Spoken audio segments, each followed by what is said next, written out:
It's episode 279 of The Platformers, a show about games and nerd culture, and I am your host, Brian Barnett. And who's going next? I'll go. I'm Will Borger. Hi. Happy to be here. Hello, I'm Kris Cornelisse, aka Delphi. Good to be back. And this week, we've got a big, meaty episode for you, because this is the Diablo IV Spoilercast. So if you are here and you are not interested in the I won't say satanic, but the diabolical, then you can stick around for a little bit, because we are definitely going to do kind of a recap. At the end of our last episode, 278, Kris and I went into our spoiler-free thoughts on Diablo IV, but Will wasn't here for that. So we're going to basically give you the TLDR spoiler-free kind of big picture thoughts. We've all beaten the game. Several of us have gotten, to varying degrees into the post-game content.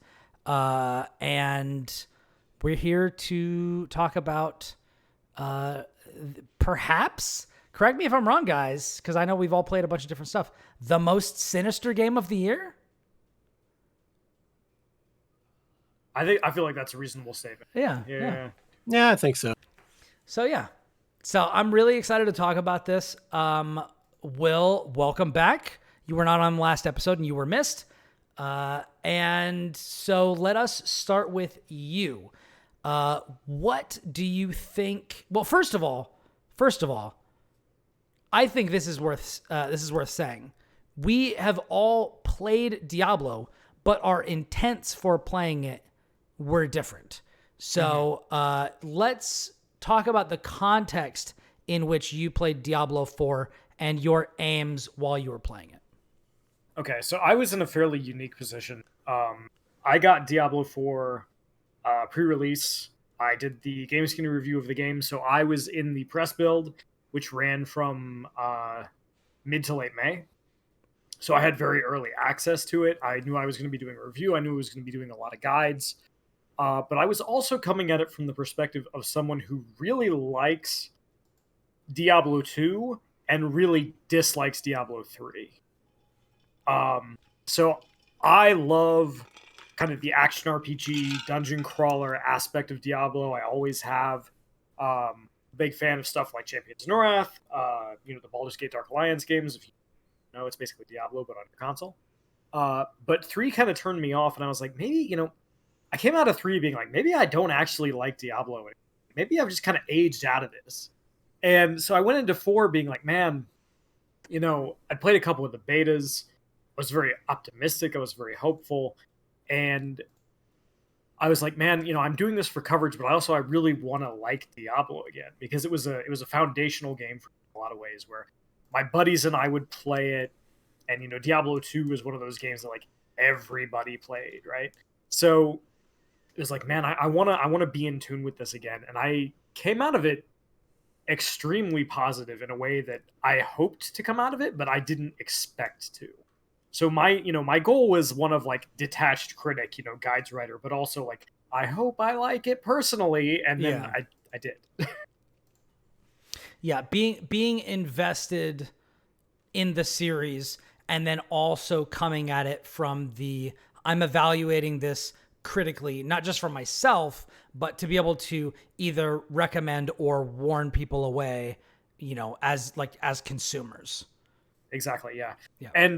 And also coming at it from the perspective of, I think that genre does a lot of things, and this is not just a Diablo thing, but Path of Exile, again, those older games, Torchlight, a lot of games that are, Brian, you and I have had this discussion, and Kris, I think you and I have had this discussion as well, that there is an entire genre of game that is basically just Diablo but.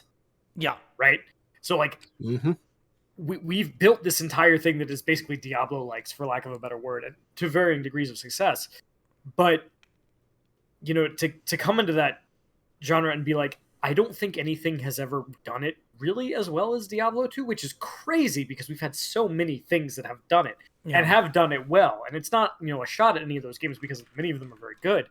But it's also like, I wonder if we're ever going to get back to that point of like, wow, this just kind of feels like it's the right thing. And I, again, I don't want to like be overly positive, but Diablo 4 I thought was one of the best games that I played this year. I played a lot of games this year, and I was very surprised by the degree to which Blizzard was like, "We're back, baby."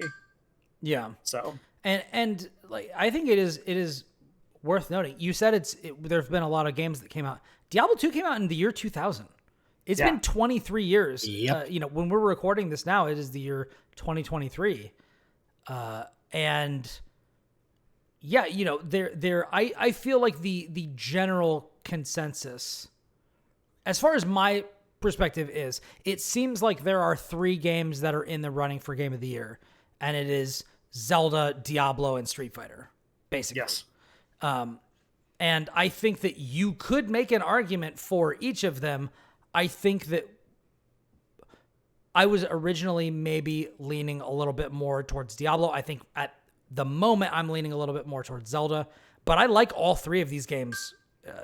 As do I. To a ridiculous degree. And you can make an argument for any of the 3. I would listen. I'd probably respect you for it. Yeah. So, Yeah.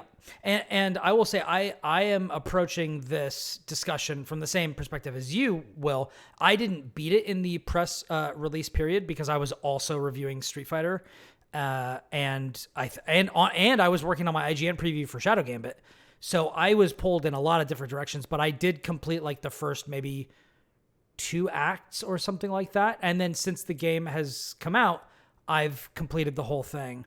But I was also very invested in it, but from a different angle from you, because while Diablo 3, and we talked about this last episode, Diablo 3 had a lot of rough edges at the start. I still fundamentally liked what it was doing, even if it was a different thing than Diablo 2 was doing. I appreciated it more as an action game more than a kind of methodical, horrific, very tense atmosphere horror game that, honestly, I still feel like Diablo 1 and 2 do better than, certainly better than 3, and I still think they kind of do it better than 4, although I think 4 gets pretty close. Mm-hmm. And I feel like I feel like, not having read any interviews or talked to anybody at Blizzard apart from like a few people in PR, who I wasn't interviewing, I was just like talking, about during the course of like coverage discussions and getting keys and things like this. My perception of what they were aiming to do in this game is to split the difference between the playability of 3 and the things that make the methodical nature and the atmospheric nature of 1 and 2 as iconic as they were. And I feel like if that is what Blizzard was aiming to do, I think they struck gold. I think they nailed it.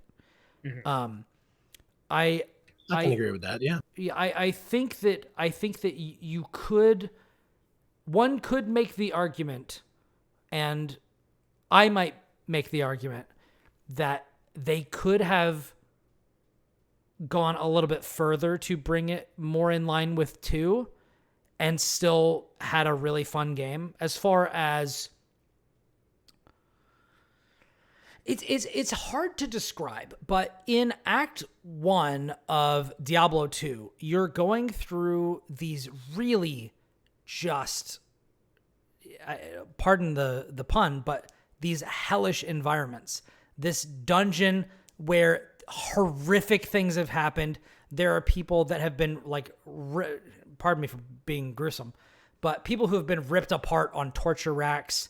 There are just corpses everywhere. It is horrific. There is a lot of disturbing imagery, and I don't know whether it was the limited graphical fidelity of the time that was causing my mind to kind of bridge the gap in much the way that you would in a horror film when you don't see the monster. I don't know if that is what did it, but there was something about Diablo 2 that was so much more unsettling than even what 4 accomplished, that like I would have loved to have it go a little bit further. and you guys both know me. I'm not a horror guy. I do not like horror games. I don't like horror movies. I don't like horror shows. I like things to be fun and light and fun, but for whatever reason, I feel like that is Diablo to me. Like it's as much about that as it is about the loot or the classes or the builds or the lore or whatever. I think you're onto something there, and this will come into what we talk about as we go on with the show. But 4 to me is a little bit more cerebral in its horror, which is something I both really appreciate, but I also kind of miss and this is, I think, to be a former academic for a moment. If you'll I'll bear allow with it. me, We'll forgive you. Yeah. There's a difference between terror and horror, and people often conflate the two when they are not the same. Horror is not necessarily fear. It is disgust. It is the feeling that something is wrong, maybe in a way that is not immediately apparent. Horror does not necessarily, by its nature, have to be scary. It is things that are happening around you, whereas fear is something that happens to you. It is the difference. When you watch a horror movie and you are afraid, you can watch a horror movie and get the sense of what the horror is and not be afraid of it. So I think Diablo 2 does a better job of inspiring terror. But I think as far as being horror goes, 4 does a very good job of that. It's just not actively frightening. It's more unsettling. Yeah, it's more deeply unsettling. More like something is wrong. Even if you can't always place what it is, you know that something is wrong, something is off, something, is hiding in the corners and attached to the ceiling. And it's always there.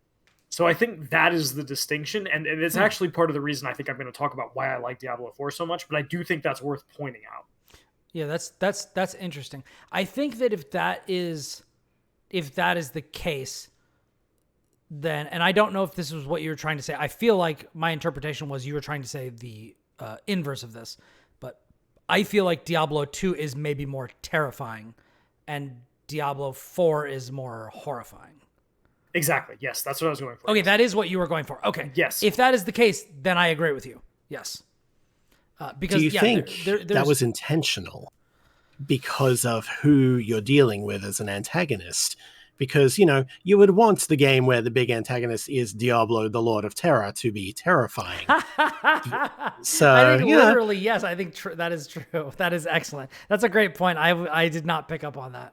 I wonder then if it was intentional as a result. But that'd be really interesting if it was actually a thought process. But if it's just coincidence, and cool, awesome. And that is interesting because I do think there is a degree to which Diablo 4 is kind of hateful. Yes. And, in spite of itself, or, not in spite of itself, but in universe, in spite of itself, if that makes sense. I don't know if I'm conveying that thought very well. And Kris, to your point, again, to not quite yet dive into the spoiler part of it, but I do think the antagonist, or the antagonists, if we're being honest, there's multiple, right? Yes. It's not just Lilith. Yes. Are a major point of that, because the prime evils in the Diablo universe, so Diablo, Mephisto, Baal, are these world-ending calamities, right? They are terrifying by their very nature of their ability to shape reality in a lot of cases. Lilith is not that. Could she be? Yeah, sure. But that's not how she operates. And so that the game around her works in a similar way, where it's like, yes, this is unsettling, but that's just kind of Lilith as a character, right? You're not really sure for most of the game where you stand in relationship to where she stands. Maybe she's right, and I've had this conversation with several people where they're like, I don't know if my character's made the right choice here. By the end of the game. And I think that that's a really interesting thing, whereas Diablo 2 and 3 especially are much more black and white morality, right? Like, there's a right and a wrong answer here, and Lilith by her very nature, does not operate in that. She is in between, right? Like there's the heavens and the hells, and they're both bad, and they're both going about their own different thing. But Lilith isn't that. So I think it's really interesting. She's the in between, the grayscale. Yeah. Yeah, she's gray, and so I think that it's interesting that Diablo IV adopts that tone and that kind of mythologic idea, for lack of a better word, that suits its antagonist. In the same way that, an Arius, who is, you could argue, another antagonist in this game, even though you never really fight him, spoilers, operates in shades of, yeah, I understand, right? So I think that's a credit to the storytelling, honestly, that you can have a game that reflects tonally the plot. Yeah. I like that. And I do agree with you, because there were and we will definitely get into this more, but there were definitely times in the story where I was like, would I side with Lilith actually? Mm-hmm. And I don't know. Like if I was in this world, if I was the Wanderer, would I side with Lilith? And I legitimately do not know the answer to that question. And I think that is great. I think that's fantastic. Yeah. And I think that's like the strength of Diablo's writing, especially in this game, is that the cool thing that I think Diablo does that not a lot of games do. When I wrote my review, I pulled the DMX line, right? It's dark and hell's hot was my subtitle. And both those things are true. But what I was trying to get games like to try to be dark and edgy and mature, right? Like early God of War, if you will. I know that's an overdone cliche. I know that comparison is common, but where we associate violence and, things of that nature with maturity, violence, sex, whatever it is. And that's not necessarily what it is. Diablo is actually dark. Like, it is dark in a way that I think most video games try to be dark. Like, they try to be mature. They try to be edgy. Diablo just is dark. Like, bad things happen. People die. Like, this is not a good place. You can do everything right and lose. Yeah. Very few in all but 3, yeah. Yeah, and like, Diablo is not a game that is interested in, like, it's weird because, like, as a game, it's very interested in the power fantasy. If you go into a room, you do your stuff, and things explode, right? But, like, from a narrative perspective, it's not interested in that at all. Yeah. Which is this really interesting dichotomy. I think one of the interesting points about just Diablo as a series is it doesn't really matter how like, it's honestly the funny thing about this, and this did not come to me until right now. Diablo as a series kind of deals in the same narrative elements as like Superman stories. Mm-hmm. Is that it does not matter how powerful you are, you cannot save everyone. Mm-hmm.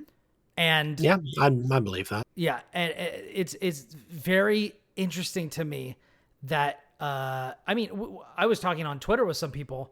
We were talking about, there's these questions that go around that's like, hey, if you could live in one of these fictional universes, which one would you want to? And like, the obvious answer is like the Pokemon universe or something like that, where like healthcare is free and like you don't have to work for a job and you can just go around and live in peace with all the animals. The obvious answer. I think the Diablo universe is maybe bottom one. Like, yeah, if you walk 5 steps outside of the fence of some village, or even if you're inside the village, it is death. It is pure, unadulterated death from here to infinity. Like, basically, hell tides up. It's raining blood. GG. Yes. Yeah. It's people like to meme about like, what if like the most dangerous place to live in the universe is New York City in the Marvel universe, because every 5 minutes somebody's destroying it or something like that.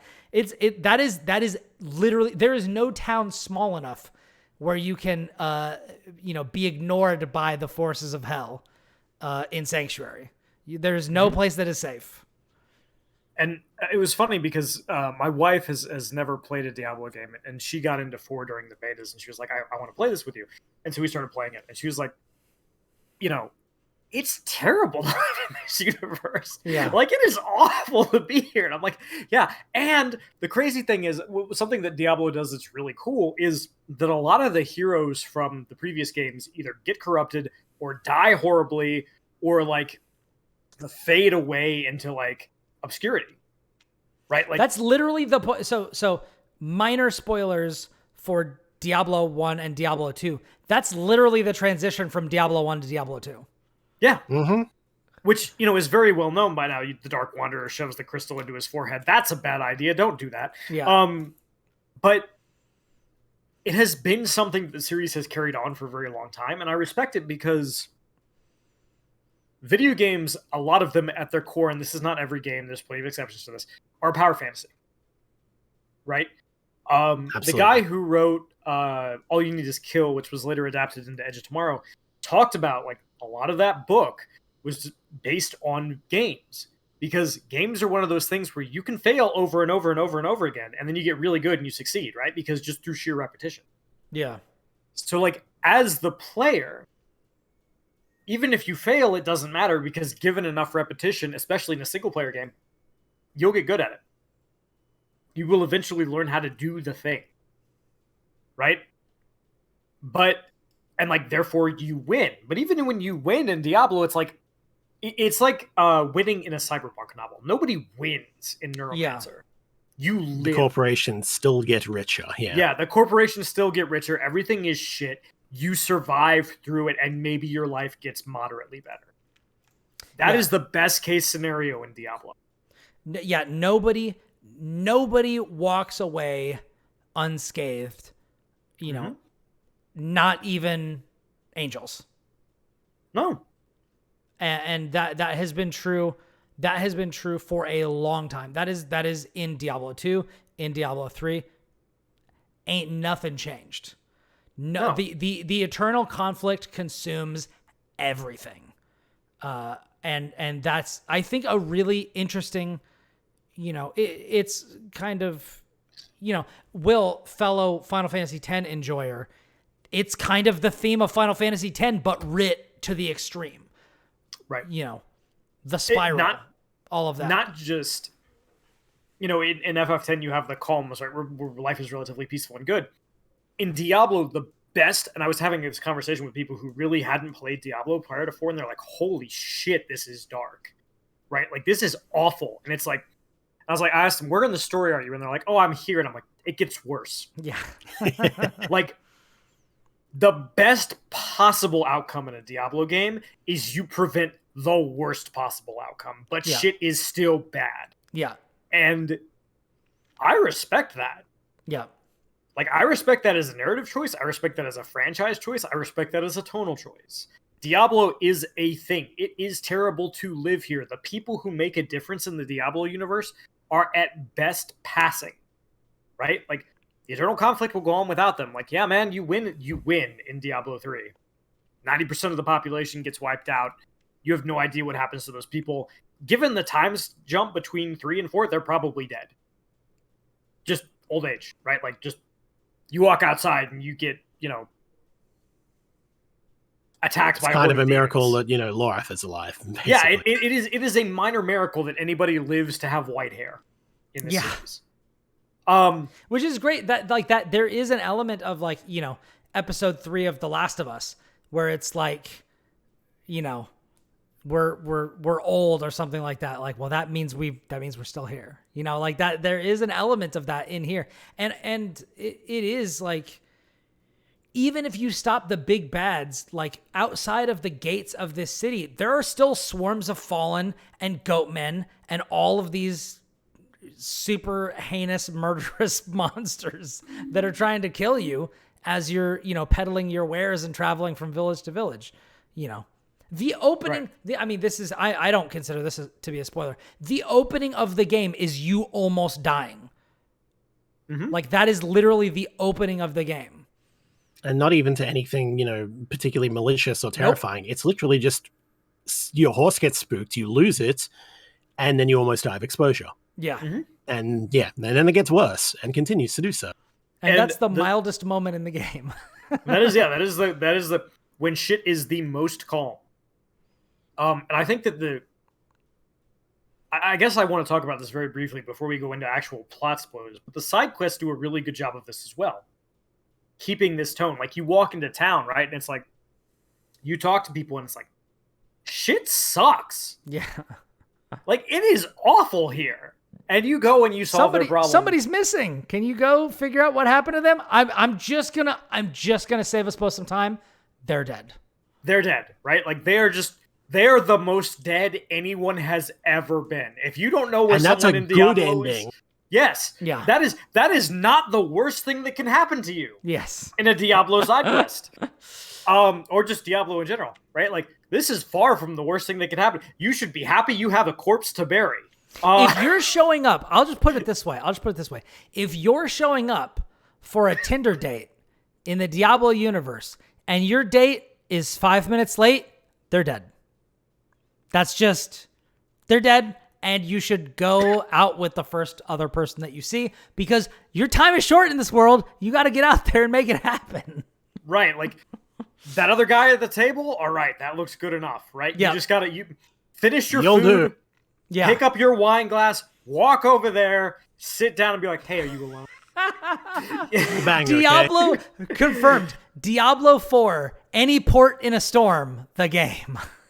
Yeah, like, he's got, like, at least 10 different physical deformities, but that's okay. We're just rolling with it, right? Like, there is...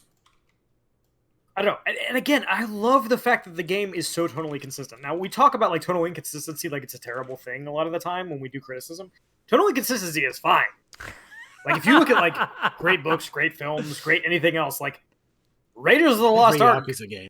Yeah, is, like, super dark at some points and also, like, very funny. It's fine. Like, it's cool. But to have a world that feels like Diablo presses down on you. Yeah. We're just like, fuck, man, it's oppressive. Yeah. Everything is terrible. Like, I went to this town and I did some stuff, and, like, when you get a happy ending in a Diablo side quest, it is amazing. Like, the dopamine hit is enormous because you're like, yes, finally something good, or something that is at least not bad. Yeah. Right? It's like, oh, we've lost contact with this group of people. Like, those motherfuckers are dead. I hate to tell you this. Yeah, but, like, they're all dead. They're dead. Everybody they know is dead. That entire village is goatmen now. Like, everybody is dead. You cannot go over there anymore. I don't care if they were shipping you, like, really good wheat or whatever you need in the Diablo. That's gone. It's just, if you forget about it, it's never coming back. It's all gone. And then it's like, oh, you know, could you, like, help me find my brother who's, like, gotten into with these bad people? And you're like, oh god, he's super dead. And then you find it and it's like, he did some bad stuff, but, like, they're gonna go to a new town and be okay, and you're fairly happy. They're gonna be all right. Yeah, it's good. That's just like, yep, you can try again elsewhere. You can try again good elsewhere, job. or, like, Here's hoping you don't get slaughtered on the way to the village. There's one really great side quest where you do, like, a series of quests for this exorcist. Like, you save somebody's I've son, done that one, yeah. and then you try to save a husband. That doesn't work out well, and then eventually you end up saving her, right?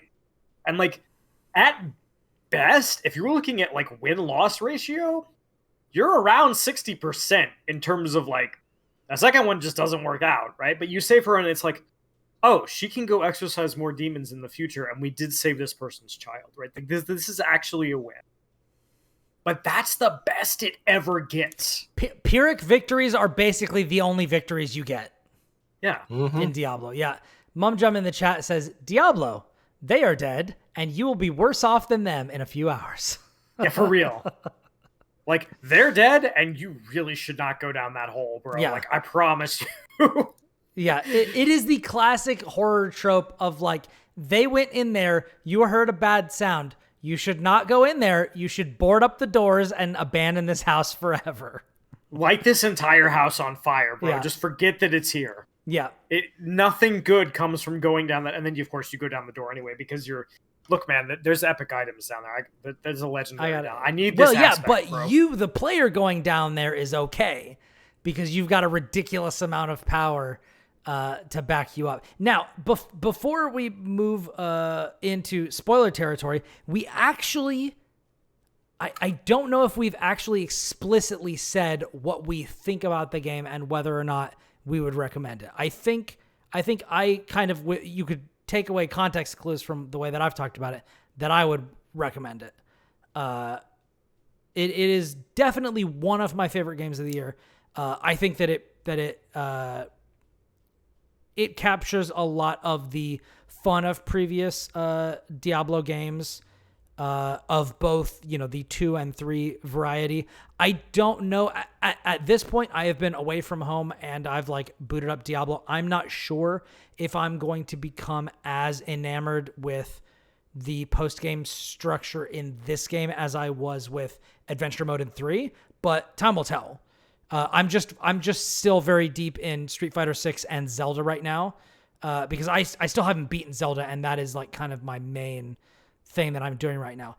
I'm very open to the fact that I will return to this later, but that's not necessarily how I feel right now. But still, I think it's one of my favorite games of the year for sure.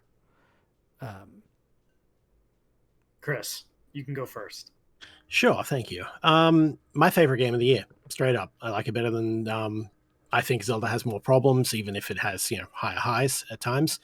And I suck at Street Fighter. Great game, but yeah, no, no, Diablo 4 does it for me, and I haven't changed my opinion of that in the last week or so. I'm still playing it. I still go back to it. I still just, fill out the map, do extra side quests. Hell Tide's up. I'll go farm that for a bit. Run dungeons. I'm, world tier 4 now. Getting all those shiny loot and everything, leveling extra characters. It's become a game which I'm just I'm just going to drop in for a couple of hours and dabble and enjoy myself. And I still find new things. I still find cool stuff to do. The build craft is crunchy enough that I can dig into it without getting completely overblown by numbers or headaches or looking at the Path of Exile skill tree for too long. And then when we get into the story, you'll see I have very glowing things to say about that. So yeah, absolutely 100% recommended from me. Would not have expected it to be as good as it is, and pleasantly surprised. Yeah. So, yeah. On the story standpoint, I don't think that I've explicitly mentioned this. I feel like they really, really, really delivered on the story. Will mentioned the Very much so. villain or villains. I think they are probably my you know what? No, I'm gonna say this definitively. I think they are my favorite villains in the series. And I feel like probably, if we're not talking based off of a gameplay, but more of a narrative standpoint, I think that this is the strongest cast of characters the series has ever seen on both sides of the fence. Whether it is protagonists, allied characters.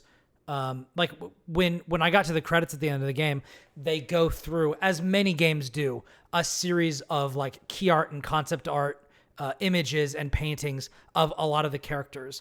And I think all but one of them, I was and this is a long game. This is a very long game. And I played it for a long period of time. I don't know exactly how long I played it for, but I was all but one of these characters, I remember their names. And all of these characters, I remember who they are. I remember what they were like, and I can tell you what type of people they were. And I feel like that is a sign of really great characterization. And that is something that I will lavish praise upon praise for this game, because I have not played anything this year that does that as well as this does. And in fact, it's probably been quite some time since I've played a game in many of the recent years that has done that has had as defined characters on all sides of the fence as Diablo 4 does. And I think that it is the team at Blizzard is definitely worthy of praise for that. I'm going to agree with a lot of what y'all have said. I think for me right now, this is number 2 behind Tears of the Kingdom. As far as I enjoyed the narrative, it's won by, frankly, an absurd margin. I think the cast here is fantastic. I think that they feel so I come with this as someone who is a fiction writer primarily. Characters to me are defined by how do they make decisions, right? And the thing that most people do, and the thing that good writing is to me, is people make decisions based on their image, like what has happened to them over the course of their lives.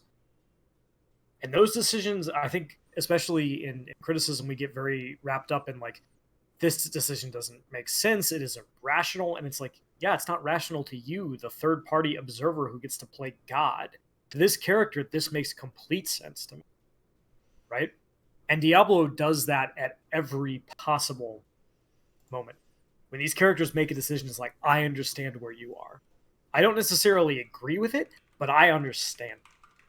And so to be carried through that narrative and be like, I love these characters, like I actually care about what happens to them. I like my character who is dealing with like, you know, kind of the player NPC problem of not really being a character, but also like is actually like a character who has, you know, they're kind of they're a good middle ground between like the silent protagonist insert thing and like the fully, the character you jump into per se. So a good middle ground. Yeah, like they have things that I do not project onto them, but I'm allowed to project just enough that I can fill in the gaps.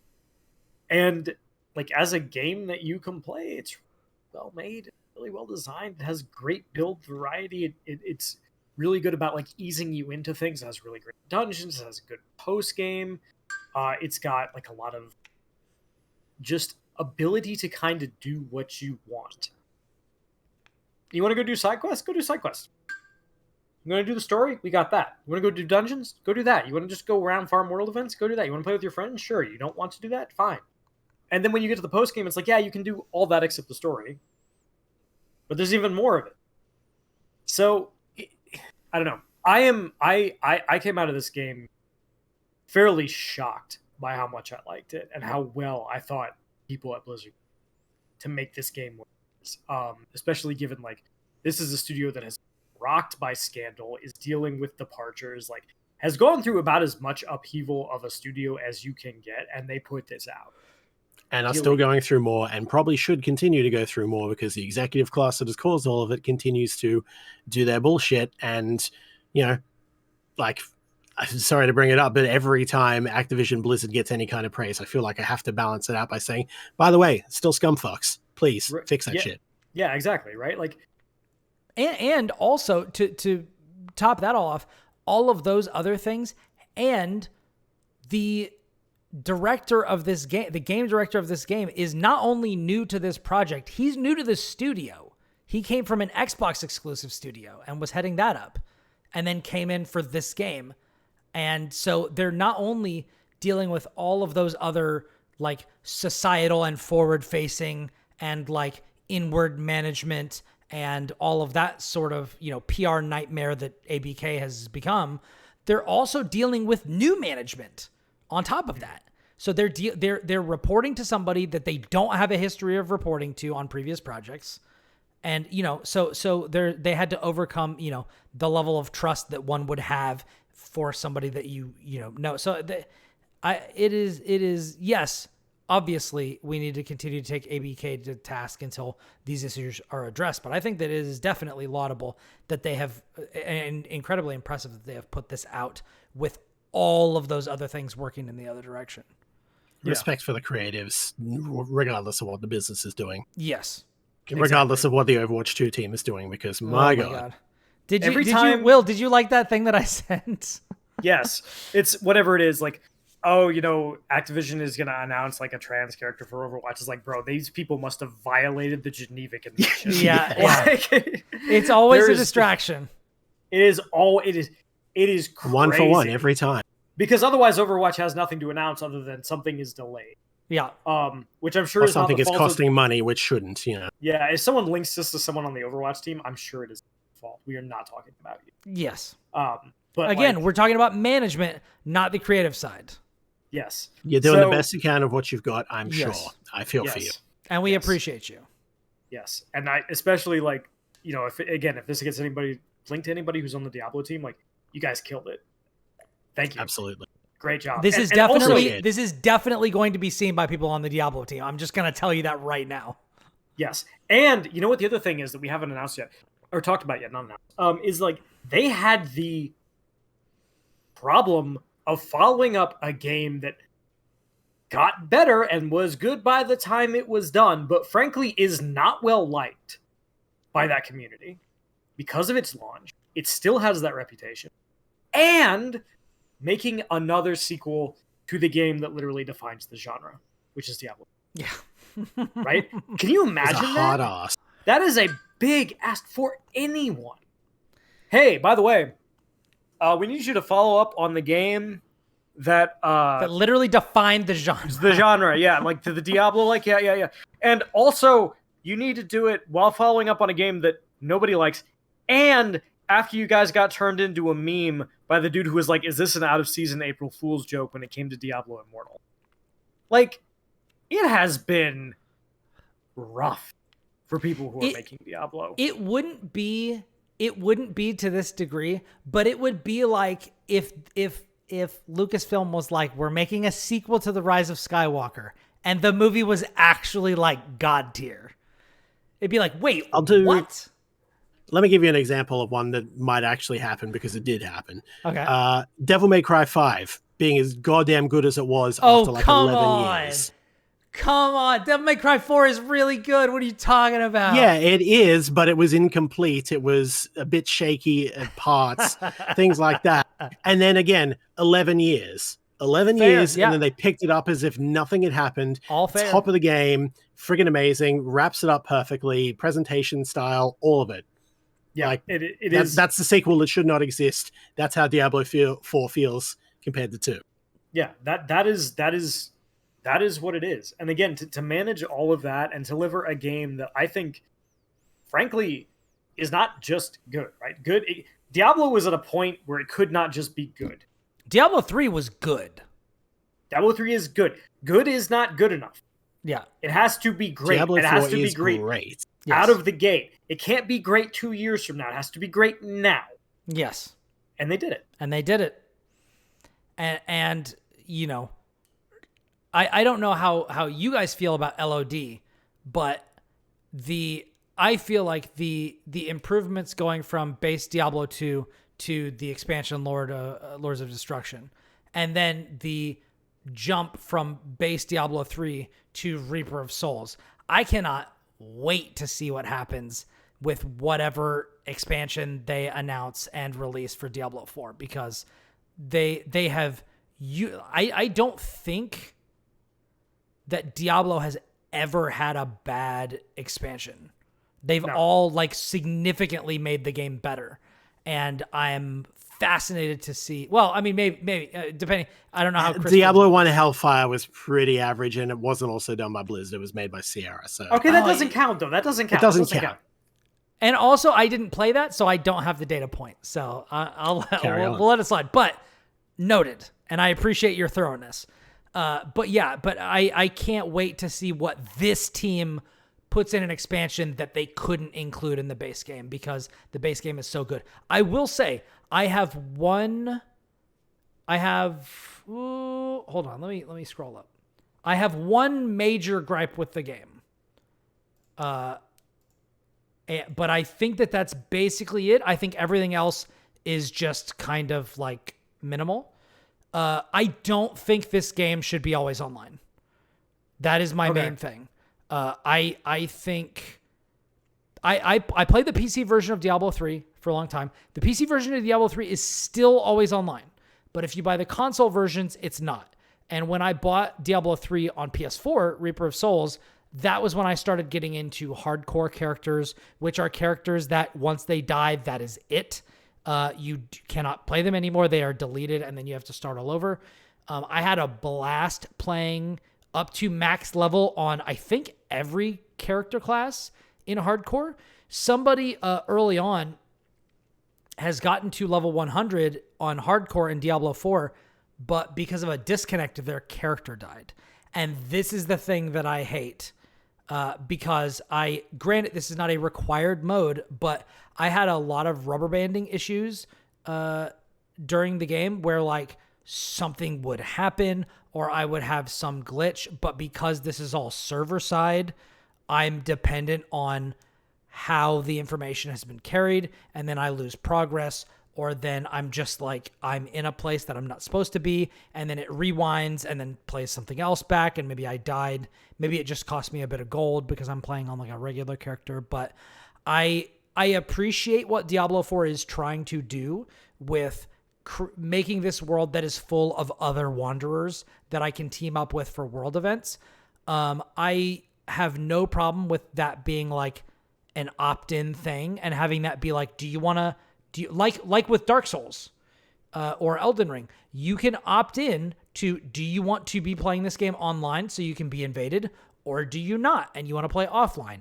And you're giving up parts of the game, but it's not something that you have to do. It doesn't require an internet connection and all these sorts of things. And that I think is my major gripe with that, because now I don't have this game on consoles, but my understanding is if you're playing this on PS5 or Xbox Series X, it still requires an internet connection.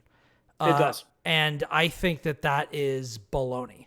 And I really don't like that. And I know that is for like, it's probably for a whole host of reasons, including like item balance and whatever sort of reasons.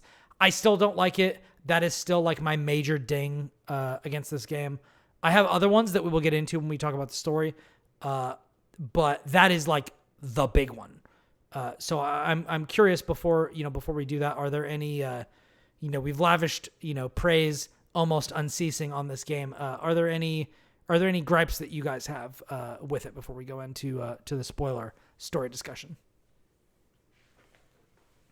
I think I'm with you on that. I don't think I consider it an absolute blemish, but I do feel like options to opt into it would be nice. As you say, I don't know the exact specific reasons of it, but there is a case of, you're balancing, it's a balancing act. What are you getting in exchange for what are you losing?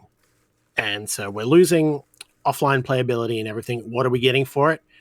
We're getting, a few more events and things like that. We're getting the occasional player interaction. This plays a couple of the end game systems, dabble in that a bit more due to, Helltide and such like that being fairly big and such, world bosses and what have you. The question is it worth it? I don't know. I am on the fence about it. I probably lean a bit more, okay, I get it, I accept it, than you do, Brian, but like I can definitely see the case either way, so it's hard to say. So what do you think, Will? I think it kind of sucks because I know that this is a game that my wife and I are going to want to play when we travel. We're not always going to have good internet when it happens. But I do think that I am okay with it in balance because I like the world events. I like the world bosses. I like, all the stuff that you can do with other players. I like the ease of running into other players and doing stuff with them. I love how easy it is to bring people into your game and your version of the game. And one thing that I will say, as someone who is also, I have the game on PC because that was I had, but I also bought it on consoles because I loved it and I wanted to play split screen with my wife. And she likes it. And she, this was her first Diablo. She was like, oh, I want to play this game with you. And one of the things that I thought was really cool, and one of the things I really appreciate that I don't think anybody has really talked about that I've seen, is that you don't actually have to have Xbox Live or PSN to play the game. Even though it is an always online game, you just won't see other players, but you can just play the game and have a good time. And you can still do all like the, the world events and stuff like that. So I think, there's a limitation there, but I do really appreciate, because a lot of games that are multiplayer only require you to have those subscriptions. Diablo is like, no, you can play the game. You just won't see other people. And you can play with, your friend on the couch next to you. You won't see other people.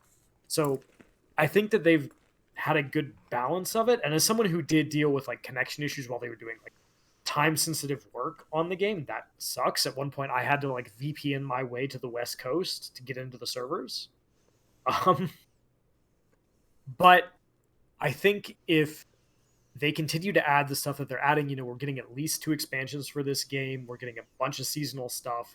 If they continue to make me feel like I do when I run into an event and it's like, oh, there's somebody else here, and then we just run around together for a bit and it's fun, right? And I made a new friend, then I'm okay with it. I think that one other aspect of it, and I know that like, the Blizzard launcher and things like that kind of make this difficult anyway, but I also balk at always online games when that's not fundamental to the structure of the game. So like if you're an online multiplayer only shooter like Splitgate or something, it makes sense that you're always online because that is what the game is. And Diablo has just never felt like that to me. Obviously, multiplayer has been in the game for a long time, but requiring that and having that be opt-in are like, those are just two different options to give you the same thing. I'm also looking at it from a game preservation standpoint, and any game that requires you to be online is not going to be preserved on a long enough timeline, unless it's patched out, which if it can be, then why isn't it now is I guess my question. And I guess there are probably a lot of business or managerial or even legal, reasons for that, but that is just still a pain point for me. So that is, I don't really have anything else to say about that because I agree with you guys. I do like what I am getting. I'm just not, I don't think the juice is worth a squeeze for me. But that is one of those things that like it is weighed differently for different people. So if you don't have solid or reliable internet, you either need to evaluate whether this game is for you or enter into playing it while knowing that you are probably going to have some issues. No, I had those. Progress is lost in the event that the issue does happen because Australian internet. I have frequent dropouts here and there as well. There was very little time where it negatively affected me other than I got to restart it. Takes about a minute. So there's that at least. Yeah. So that's pretty much all I had to say about that. Do either of you have any other thoughts before we dive full force through the spoiler wall and start talking about all kinds of things? I want to talk about the plot. Let's talk about the plot. Okay, ladies and gentlemen, we're about 50 minutes into the show and the spoiler wall is a tumbling down.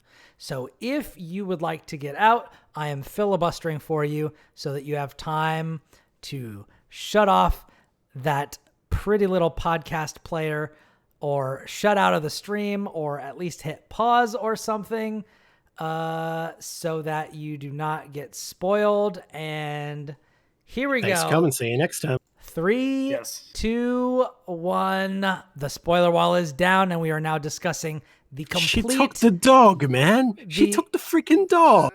She took the dog. What? My favorite spoiler for Diablo IV is when Tyrael shows up and yells, "It's Diablo in time," and then hits Lilith with a steel chair. That's my favorite part. Yeah. Or when Dr. Michael Morbius shows up and says it's Morbin time. It's crazy that they did a tie-in with that, but they also did a KFC tie-in, so you never know. Did you guys get the exclusive Mountain Dew DLC? Because I definitely skipped that one. I did not, but I will say, and I am not ashamed to say it, I did get all of the KFC stuff. You were a degenerate. Let me also tell you, it wasn't available here, I'm fairly sure. So there's a KFC. Not to say I would, but there's a KFC not close to my house. It is about a half hour away, but I went anyway because you know what? I'm a glutton for punishment, and two, I love a good spicy chicken sandwich. I would like to just shout out to all the people on the Activision Blizzard marketing team right now. You are killing it. Look at this. You made this man drive an hour to get DLC. Look at the power you have. Now, I will also say the drive there is through a beautiful wooded area, and I was listening to a lot of like very peppy punk and rolling down the windows and just singing. I had a great time. Look at how you've made him justify himself, marketing people. Look at the power you wield. It is truly incredible. Yeah. Also, shout outs to you guys for setting fire to New York so that your billboard looked a lot cooler, Yeah, as someone who lives in New York, the air quality thing was a little bit scary there for a couple days, but honestly, that picture is pretty hype. So well done. Yeah. It's good stuff. So we've been talking about real world things. Let's stop talking about real world things and talk about really depressing Diablo 4 things. So Let's start at the top with the most important thing. How much do we love Demon Mommy?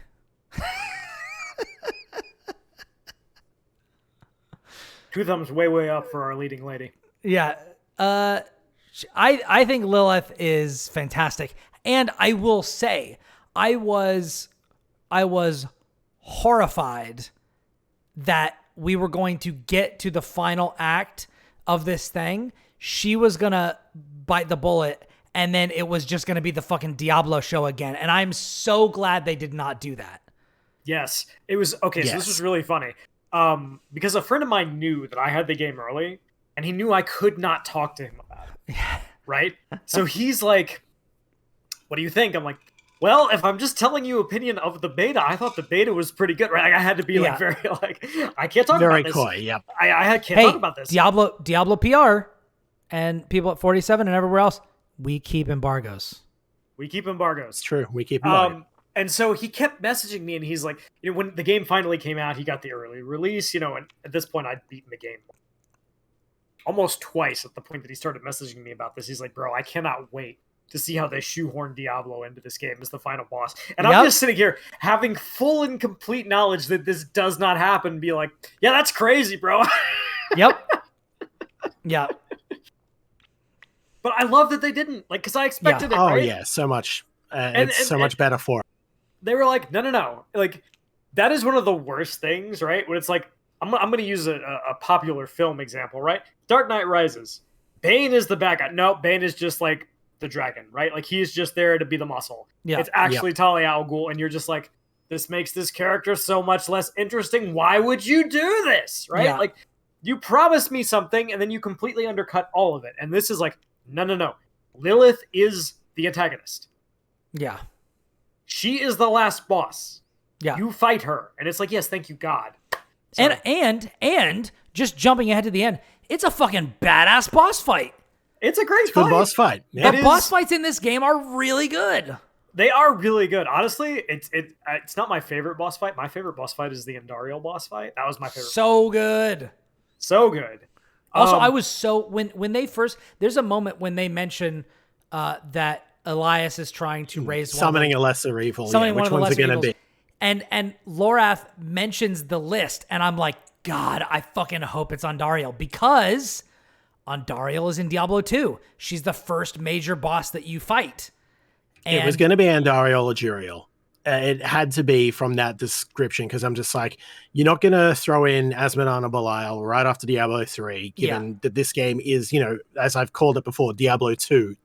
Yeah. You're going to go back to those. You're definitely going to give them more of a fair shake than they got in Diablo 2 even, because, yeah. So one of the things that I memorable really like, fights, but still, jobbers in Act 1 and 2, right? Yeah. Or 3, because Asmodan is the end boss of Diablo 3. Or of Act 3 of Diablo 3. Memorable fight, though, in fairness to Diablo. Yeah, it's great. It's great. That whole section leading, like, Act 3 might be my favorite act in Diablo 3. It is mine by a wide margin, because it's right before the story gets really stupid. Yeah. Yes. Yeah, and I like, well, I think that holistically I like Act 3 the most. I do like the twist in Act 2 in Diablo 3. But we're not going to talk about, we're not spoiling Diablo 3, we're spoiling Diablo 4. So one of the things that I really liked was they do have you revisit Chaldeum in this, which is a central location in Act 2 of Diablo 3. And it is a totally different place. I was really trying to go through it and recognize it as the place that I visited so much in Diablo 3. And I didn't really get that, because it's changed so much and so much of it is ruined. But one thing that shit's on fire, yo. One thing that I did think was really, really interesting is later on you're going through, I think it's the Temple of the Primes or something like that. And there are statues of Asmodan as he looks in Diablo 3. And I'm like, fuck, am I going to have to do like a boss rush? Are they going to like revive a bunch of them and then I'm going to have to kill them all? Nope. Asmodan not in the game at all. Seasonal content, world bosses. Yeah. Yo, if someone at Blizzard listens to this, please, if you guys don't have plans for it already, please bring back like Endario, and the really cool story fights, and like make them echoes, and like put them in dungeons and stuff, so we can fight them again. Those bosses are super fun. Yeah, and I want to fight them more. Please bring them back. This was something I'm not that we skipping were the story on my extra characters because I want to fight Endario again. Yeah. This is one of the things that we were talking about earlier, just in DMs as people who have been reviewing this game and playing it for a while and talking about it for a while.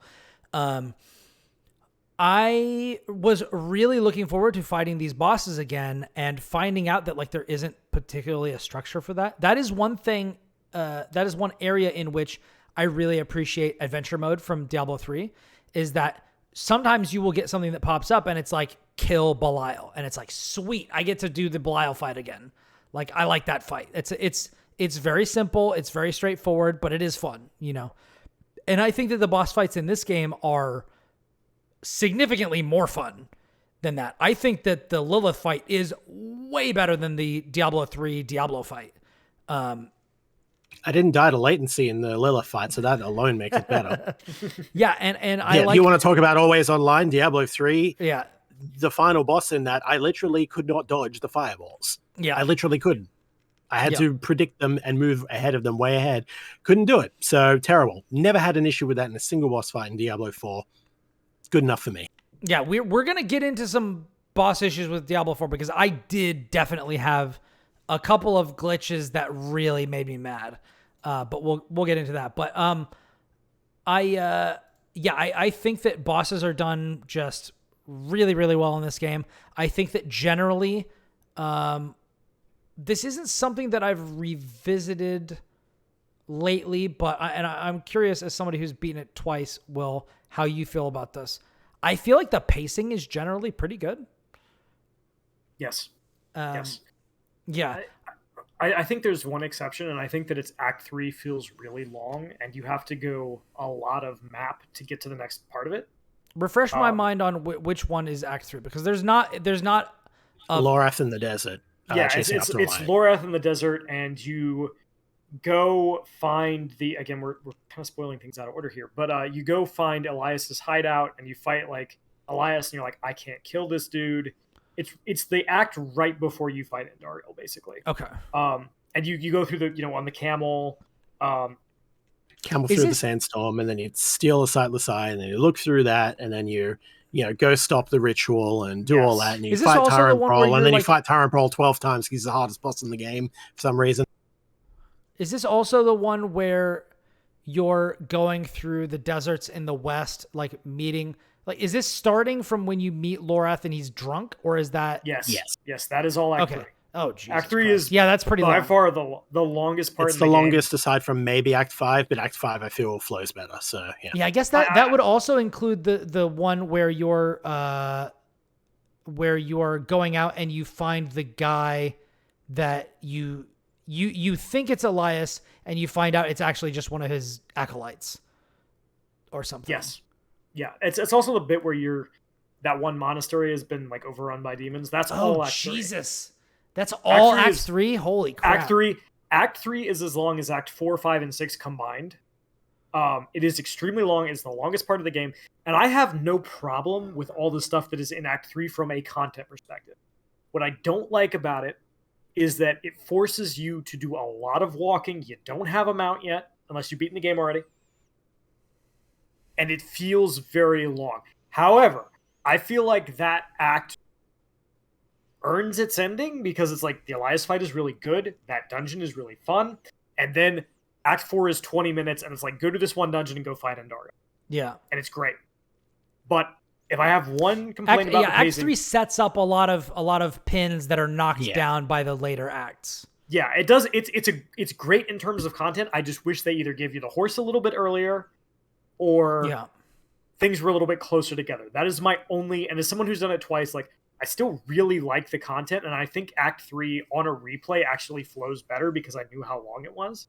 I was just kind of like, all right, I'm ready. Like, I know this is a long act. Now I'm just going to enjoy the content. But I think in just terms of pacing, like, it's really well done. The individual missions, as long as Act 3 is, the individual missions in Diablo 4 are never, like, dragging. They're always at, like, a nice clip. where you can go like, all right, I'll do this. It'll take me maybe half an hour, right? Maybe an hour if it's really long. And then I can go do whatever else I want, right? And I can save the rest of the story till. So I think pacing is really a strong suit. As someone who had to go catalog every Altar of Lilith in the game, I really, really would have liked the horse a little bit earlier. Yeah. My condolences. Also, I'm a fan of your work. Thank you. I've used it. Yeah. I was definitely going to lead into this. I'm curious, how do you guys feel about the mount? It's a little bit janky. Sometimes it gets stuck on stuff. But as someone who's used the mount a lot, because again, I had to go catalog every Altar. Yeah. Once you understand what the mount does not like it doesn't, you don't want to get surrounded, obviously, because people just beat you off the mount. Yeah. And then it's not always great at like slopes. And you really shouldn't like make it go faster on slopes. If you learn those things, the mount's great. It's way faster. It allows you to skip combat if you bypass some encounters and things. If you don't want to, you just don't have to. There's one of the things I love about the mount is it has that really cool ability where you can jump off of it. I've primarily played Sorcerer, and you get like an attack. So for me, it's like everything is frozen, and I'm a Frost build, so it's like, great, it's party time. Let's go. Oh, interesting. Yeah. As a Necromancer, when I leap off, it causes a bunch of spikes to come up from the ground and stab into people in like a fan. That's interesting. For Rogue, I do a single rain of arrows wave. So, yeah. Yeah, so it's an AoE for everyone. So I think the mount's really good. I do think, however, we're kind of getting away from the point of the spoiler cast. Sure. But one of the things that I was just a quick point, and then I want to get back to the plot. I'm a bit conflicted about the mount because none of the previous games had them, although you could use it as like an ability, as a short-term ability from the Crusader in Diablo 3, as like just a quick movement boost type of ability. But there are teleporters in Diablo, which let me quickly move from place to place. That's still faster than the mount. And if I'm moving from place to place and I'm not teleporting, then my thought is I should be attacking and killing things. So I don't know. I feel like the mount kind of felt to me like it made me not want to play the game. Like it made me not want to like play the game in that doing I'm going to attack all of these people and kill them all and loot them and this sort of thing. It kind of obviated that while still not totally solving movement stuff. So I felt like it was a kind of a weird Band-Aid for a problem that you may or may not feel like Diablo even has. So I that's kind of what I was getting at with that. Like I think mechanically it's fine, but yeah. I feel like the areas are big enough to warrant it, frankly, and especially when you end up, picking I need to go here for this thing, or the Tree Demands Blood from this spot, or I want to go do this dungeon. Yeah, there are waypoints around, but they are still few and far between. And yeah. Okay. Your mileage may vary, but it definitely helps. The tree does, in fact, demand blood from the spot. No, but that is my new favorite saying for it. Yes, the tree demands blood. The tree demands blood. I think that Kris is right, but I do think, especially in certain areas, it's much more valuable than others. Like in Fractured Peaks, the mount is whatever, right? Like Fractured Peaks is small enough that you can just kind of walk around. Yeah. Like if you're in Kyrgyzstan or if you're in Dry Steppes, those are big areas, and there are not always teleporters near where you need to go. And especially, I'm not in World Tier 4 yet, because I've had to work on other things like Street Fighter and Zelda and other things. So I can't play the game as much as I would like to, but I am in World Tier 3, and when I want to, go to the place where the tree demands slaughter, like, I just want to go there. I don't want to kill stuff on the way to where the tree is demanding that I kill things. Because that stuff is, like, helpful to me, kind of, but I'm at the point where my gear is really good, and most of the stuff that I'm killing is either not going to give me good gear or not going to give me the experience of like doing stuff for the tree will. So I'm okay with skipping it. Okay. The tree will, the nightmare dungeons, the world events that you see on the way, I'll pivot out of my way for that because you can gamble for legendaries and such like that. Cool.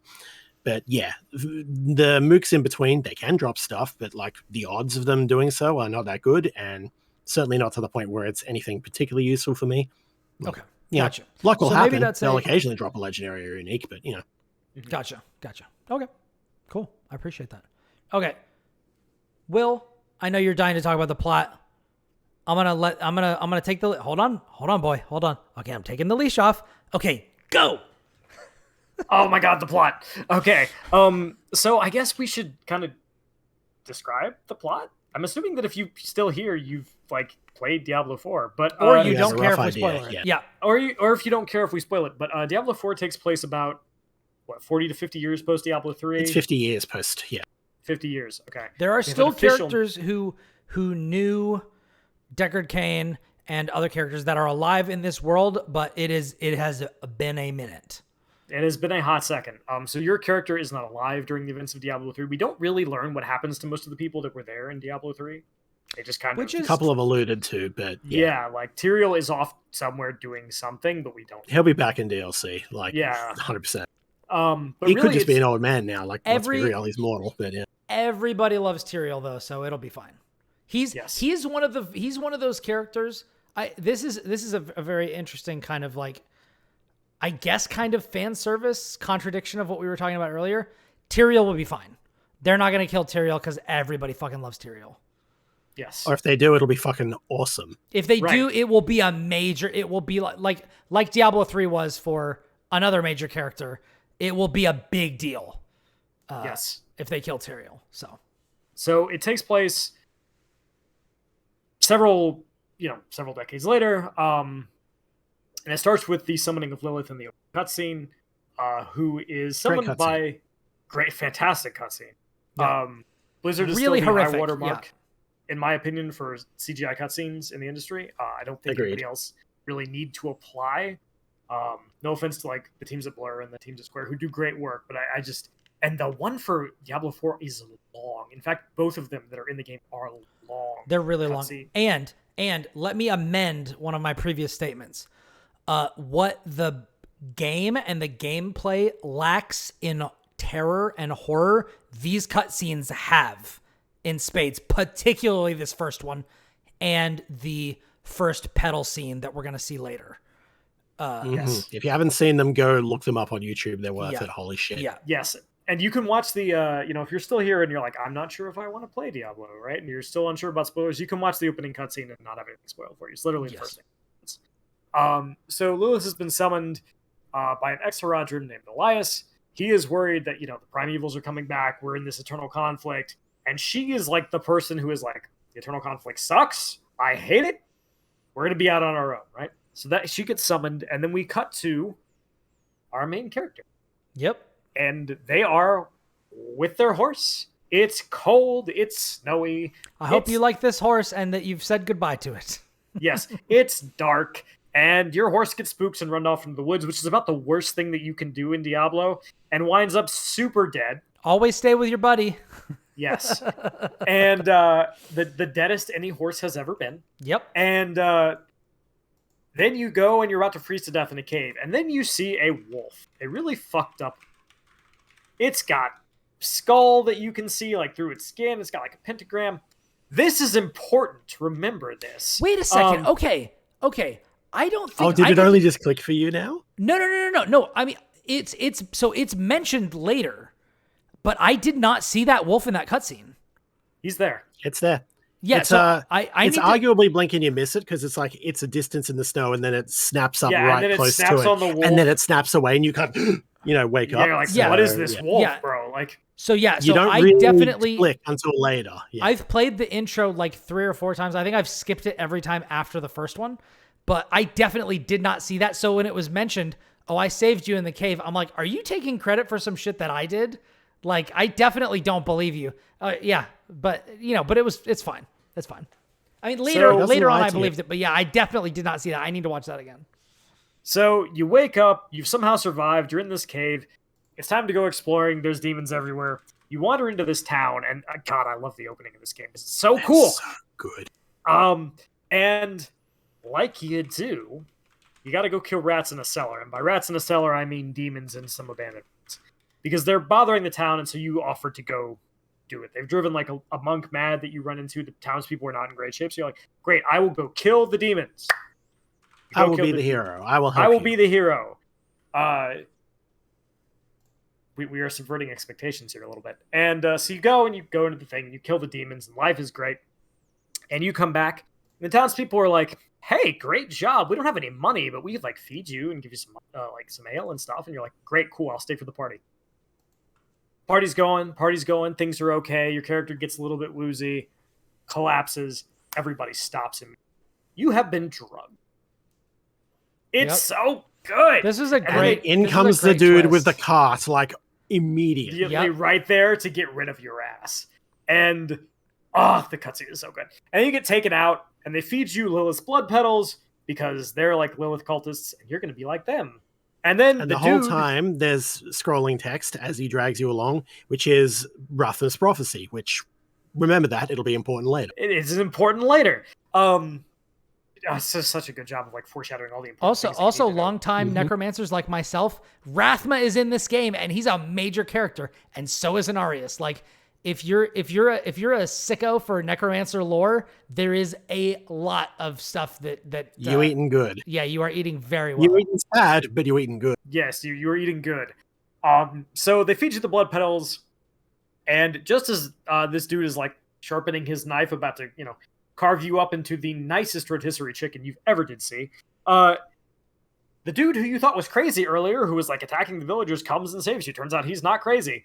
And you kill them all. Just drugged. Funny that. Just drugged. Funny that. You kill them all, and then it's like, oh, we got to figure out what's going on here. So you go to the local church. The second cutscene that Brian mentioned of like, it's dark. And, the dude's in the church like, you're all sinners, you need to do better. And then Lilith shows up, and she's like, actually, sin is their birthright, and they should be totally cool with it. And you're like, there's a demon. Wait a second. And what? then she smiles at one of the ladies, and they all go crazy, and they murder the fuck out of this priest. And then it's like... She also speaks of their autonomy. This is the interesting thing. She doesn't command them to. She says, you are free to do it. You are, encourage your autonomy, be free in sin. And then they go, fuck yeah, let's do that, and beat the shit out of this guy. Right, and it's great. It's they beat him to death brutally. It's pretty disturbing. Whoever animated the scene of the woman who is like beating to death with like the smile, great job. A+. I skip that every time after the first one because I will not. I watch it every time because it's super creepy, but I'm just like appreciating the animation. Yeah. So then you see Elias, he's also there, and they're like, we have more work to do, and you're like, oh, well, I've learned several things now. Lilith is here. That's not good. Also, I have visions because I was force-fed blood petals. Okay, that's probably bad. And then you get told to go find Lorath and meet him at Kyovashad, which is kind of the big city in Fractured Peaks. So you go find Lorath. In another one of the great scenes in this game, you break into his house and you're looking through his things, and he's like, in the Ralph Ineson deep voice that I cannot do because it's just so...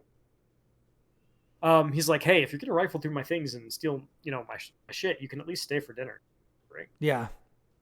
But what's great is the first half, he sounds menacing. He's, the shadow silhouette in the doorway with the dead deer and the axe slung over. He's like, you come into my house, rifle through my things. Yeah. Then at least stay for dinner. I'm bloody hungry. Great. Perfect. Yeah. Pitch perfect. So Lorath agrees to help you. You go to Kyovashad. You meet with the church because Lorath wants nothing to do with the church. He's like, I'm going to go look for the pale dude that summoned Lilith. You do this. And so then you start to go and figure out what's going on. And you start it by kind of just like following these clues. Like, there's a horned woman. She's like 10 feet tall. No one finds this weird, apparently, until you mention it. It's just like how there was this just horned hottie out here who's like 10 feet tall, and she has a tail, and it's like... Dude, it's an average day in Sanctuary. It's just an average day. Like, that's cool. We get those all the time. So the most important thing that happens in Act 1 is you meet two characters. You meet Nerel, whose mother is kind of like following in the footsteps of the Haradrim, who are what Lorath's people are, what Kane was, anti-primeval wizards, basically. Weaponized nerds, yeah. Weaponized nerds. And you also meet Vigo. Vigo is responsible for letting Nerel's mom and Lilith into Rathma's area, sanctuary thing, kind of. The mine that connects him to the Black City or whatever it's called, yeah. The Black Lake. by taking a bribe for like a little amulet. Yeah. So you chase them. And you chase them. Vigo was the one character that I talked about in the thing who I had forgotten his name, but I still remembered him. Yes. And I remember him a while. He's great. What a tragic character. Yeah. And so you follow them, and it turns out that Venard, who is Nirel's mom, has been kind of bewitched by Lilith, who is like, yeah, we gotta do something about this whole High Heavens Burning Hells thing. Like, that just cannot stand. And she's like, you're right, actually. But it turns out she's also gone nuts. Who could have foreseen that following a demon would be crazy? So you fight her. Wait a second. That's not something that happens to people in Diablo all the time. Wait. So you end up killing her mom. And she has this great line about, like, you say, I'm sorry. And she's like, I understand. You were trying to protect me. I'm trying not to hate you for it. And it's like, I'm trying not to hate you for it. You're just like, oh, God, I'm so sorry, but I had to. And so then it's like, well, we can't get across this Black Lake until we are blessed by an Arius. So we got to go get blessed by an Arius. So you're like, okay, I guess I'll go get blessed by an Arius. So you go to Bravo, who's like, hey, you got to go get blessed by an Arius. I'm like, sure. So you go. And you're like, hey, Lilith has crossed the Black Lake, and I kind of need your blessing. And he's being very cryptic and weird and unhelpful. And you're a real asshole about things. Yeah, he's a complete dick. And your character is not really sure what to do with him being cryptic and weird and like, you know, this world is a waste and it's been wasted on the dreams of like the terribles or whatever. And you're just like, could you just let me go across the lake, please? I can kill. God, what was it? This meeting's over. That he said that like the world has wasted enough time on the Crusades of the Weak or something like that. Yeah, something to that extent. He says something like that where he's just I think I dude, have screenshots once. Yeah. He's decidedly not helpful. Chris, if you can find the exact line. Not a fan of humanity. I once thought I could find an end to this war, but there has been no resolution, only more pain. Everything I've done has pulled me further from home, from the place I need to be. The world we made was born from the impossible, and yet, like its creators, it rots from the inside. You're kind of weak. Pay attention. And this world has been wasted on the crusades of the unworthy. Yes, what is it? This world has been wasted on the crusades of the unworthy? That's the one. Yeah. And your character is just like, damn, dude, could you sugarcoat it just a little bit? Come on. Could you just dude, I'll stop her. Yeah, he's like, I can stop her. And then Anarius is like, this audience is over. And you're like, he just turns around and you're just like, you're dismissed. Yeah. Okay. So then you leave and you go back to the head of the church and she's like, well, he didn't kill you, so that's good enough for me. Yeah, basically. So you get and then, I know his ways, and that means he likes you. At that point, I was like, wait a second, that was an option? Like, right? Like, you didn't mention that I was potentially marching to my doom. Although I'm pretty sure I could have taken him. Then he just summarily executes people just whenever.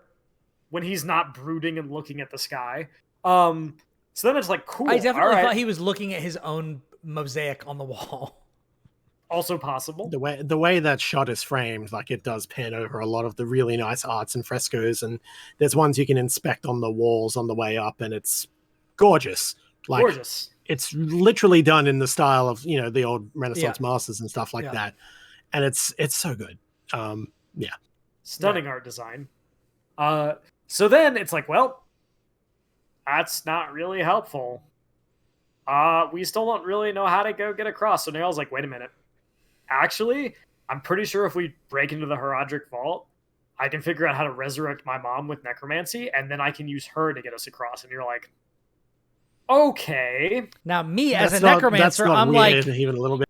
I'm like, you could have just asked me. Like, you know? You make skeletons. That is true. Right here. That's true. Right here. That is true. And I did think about that, and I do appreciate the distinction because, like, I take the bones. If we want her corpse exploded, we'll talk to you. But until then, we're good. I take the bones and have them do what I want.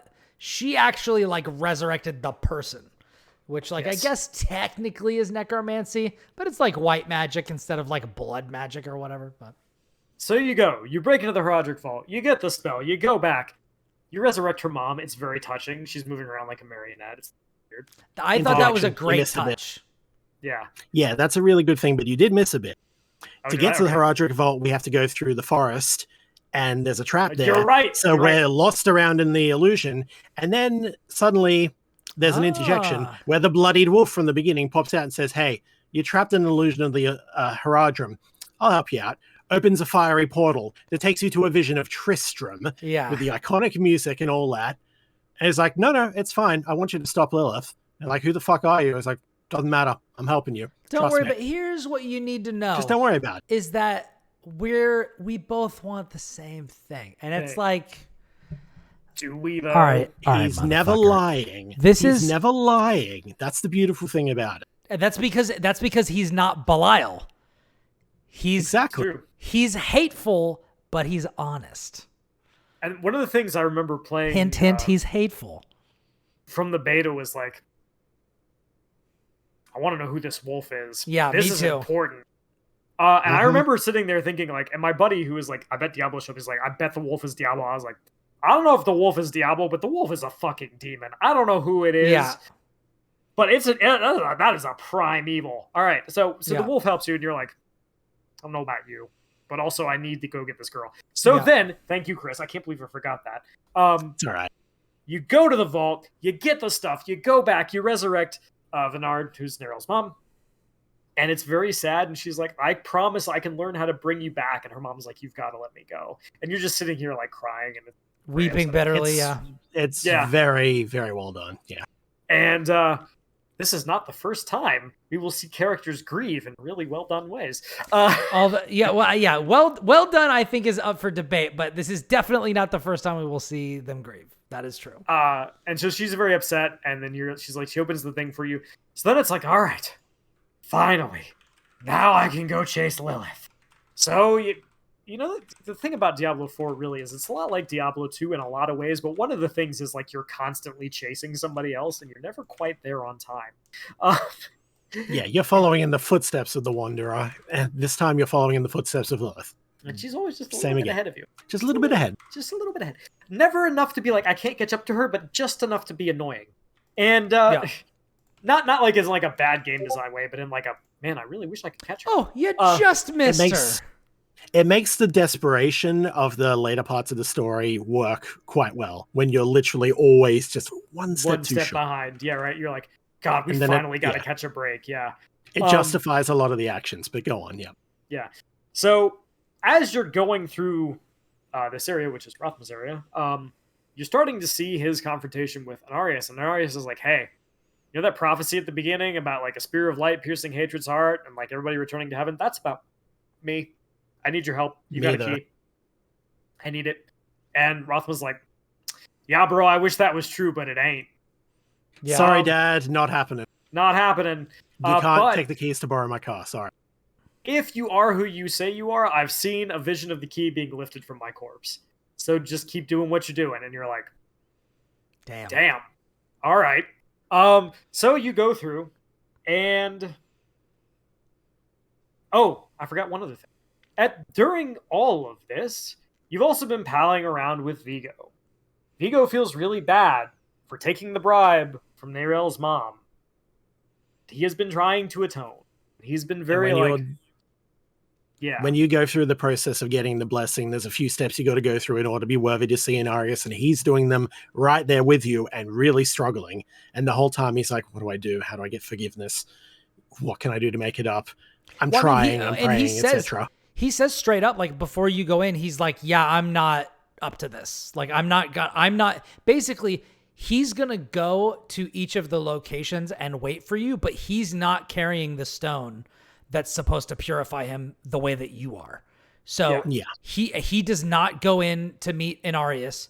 He, so far as we know, he like prays at the altar and then is going to go back to see Prava. So that's what happens. So we part ways after we're purified and see Anarius. When we come out from seeing Anarius, he's already gone. Yes. And that will come into play in a moment. But yeah. Yes. Continue. And Prava's like, don't worry, I've taken care of his atonement. And you're like, oh, okay, Vigo's not actually a bad guy. And throughout this whole process, you're seeing him struggle with, like, is this all I can ever be? Like, can I never be better than this? And he's, like, really going through it. He feels bad. And he's a great character. Like, his characterization is really, really good. Yes. And so you're like, all right. So you're going through. You know Rathman's going to end up getting killed. Like, things are pointing in a very bad direction. He straight up says it. He's like, I know this is going to happen. This is part of my prophecy. So you're just, we as the players are waiting for the other shoe to drop. Yes. So yeah. And you finally feel like you're going to catch up, and then you run into like a demon that looks up. And you're like, oh, this is like a proper boss. Okay. And you're fighting it, and all of a sudden it coats the floor on all this black gunk, and it's a big explosion, and you can't stand in it. It will kill you. And then, hey, a big old suit of armor shows up and is like, get behind the barrier. You're like, I think that cool. I will. I think I will. Thank you. And then you tag team this demon, and it's a pretty good fight. And at the end, you realize that the person in the armor is Vigo, but it's not normal armor. See, to be put in this armor, they kind of attach it to your arms and body with spikes that pierce through you. It's an Iron Maiden. It is an Iron Maiden armor. Yes. And so the entire inside of this is like, you can see like basically from his chest up, the rest of it is just entirely blood. Yeah. Blood has just pooled in the leg section, and that's Yeah. it. It's just been, yeah. So you pull it out of him, and he's like, hey, I'm really sorry. Like, can you give this to Neyrelle? I shouldn't have taken it. And then, in what was personally for me one of the most devastating scenes in the entire game, yes. It's like, it's so dark. Like, I thought I repented. I like, is it too late? I don't see the light coming for me. And your character is like, no, it's right there. Do you not see it, friend? And then he says yes, and then dies. And it is devastating, because by this time you really like this character, and you're like, oh, he's going to be like a friend that will show up. And no, this is Diablo. Everything is shit. And this moment tells you a lot of stuff, because it tells you that your character fundamentally is actually like a character who is like capable of empathy and, and trying to be a good person. Yeah. And trying to be a good person, despite being force-fed Lilith's blood petals. Which may or may not be turning you some kind of way. It's implied that it might be changing you, but you really don't know. Yeah. And also, like, hey, remember how Prava told you, who was the head of the church, that his atonement was good and he was in good hands? He was taken care of, yeah. And now he's dead? In, like, horrific way? You're like... I'm sorry, are you saying the Catholic Church analogy in a fantasy game is bad? You're crazy. Really? It's never happened. Rarely is it so outright like these people are garbage as it is in Diablo. And you're just like, cool. You had better hope that I never get to fight you. You killed my buddy. And so then it's like, all right, go find Lilith, go find Rathma. Well, Lilith is... But before we move on, it tells you other things about this world also, which is he specifically says, was I too late? I don't see the light, which, depending on your persuasion, could insinuate that there is nothing of the good that is promised for these people that is waiting for them when they die. Because then the main character, you've said, the main character says, oh no, the light is there. Do you not see it? And then he waits a beat and he's like, oh yes, I do. Like, you're clearly suggesting this thing to this character, and then he's grasping onto it because he desperately needs to believe it and wants it. And that is dying. Yeah. And can't tell. Yeah. Or that. And so I definitely read a really nihilistic kind of read on that. And it is interesting, because I think that in the Diablo universe, it's very easy to see from Diablo 2, and I don't necessarily think that they go into this in Diablo 1, but I don't remember if I actually ever beat Diablo 1.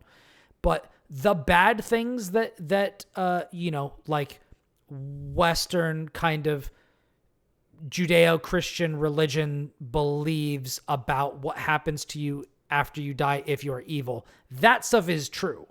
But to me, it doesn't seem like the good stuff is true. Like the angels kind of seem like shits, and when you go to heaven, you don't see dead people, you just see angels.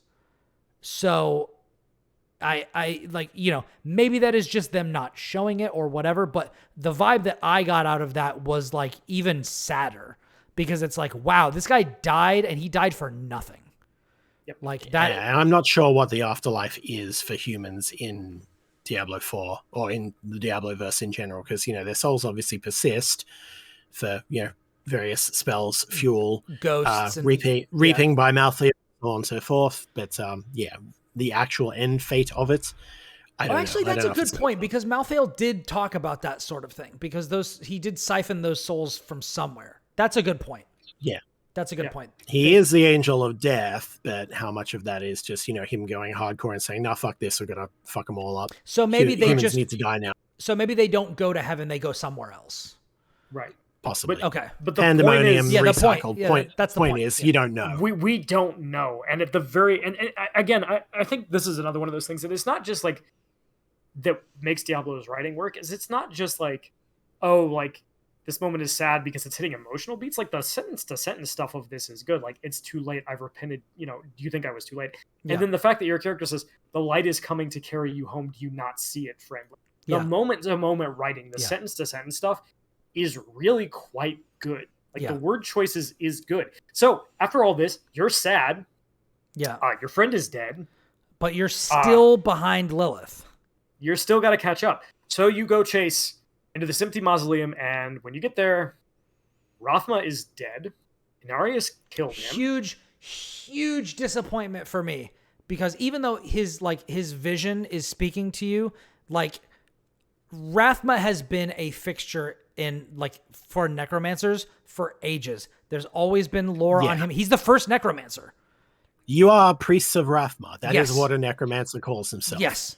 And he's a big deal. And he is the first. He's a Nephilim. He's Lilith and Inarius' kid. It's just, he is a huge deal. And to finally see him in this game and he's dead, it's like as a long-standing necromancer.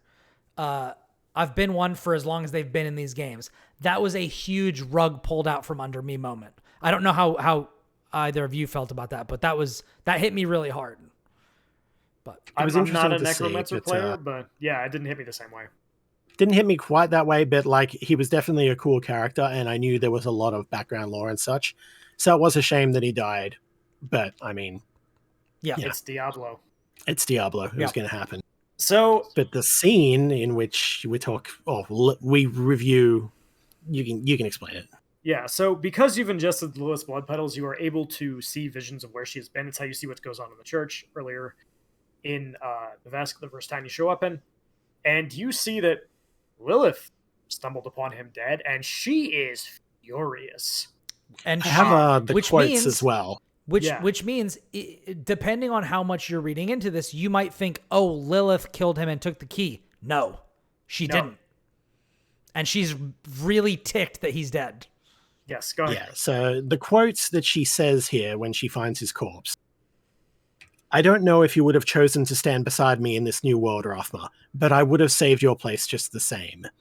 And it's instantly just like, oh, this is a compelling character. Yeah. It's like she has these feelings, she has these connections and cares. She feels bad for this.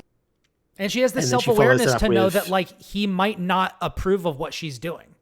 Yeah, absolutely. But she would have offered all the same. And it's like, well, that shows, more emotional thought and wherewithal than the good guy, the Inarius, has shown already.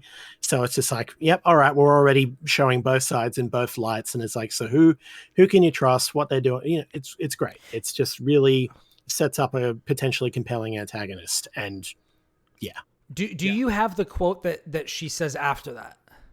And now all that you might have been has been stolen from me. Yeah. Which is, that's the moment when her eyes turn hard. And let me tell you, that is, so I am a parent. As a parent, these lines hit harder than they would have otherwise. And the last line is still a selfish line, but that is also very powerful because the loss of potential adds to the tragedy of losing young people. Now, granted, Rathma has been around for countless ages. So, but still, he is still their son. And he was still a being of incredible power who could go. I mean, the idea behind the Nephilim is that they're like incredible beings of potential that have the strength to topple both demons and angels and all of that sort of stuff. So, the fact that he was still sitting in some corner of the world thinking about his prophecy and things, and he could have been far more active in it, and he could have helped reshape it into a better place. This is all true. She has angles to what she's going after. She has angles to what she wants. But, when we were talking earlier about not knowing whether we would side with her or not, she's not objectively wrong either. No. Like, and that is, not here in her dealings with Rathma, not with her idea that humanity claims its birthright or that they stand against the burning hells and try to forge a path forward for herself. These are all, I think, to a degree, noble goals.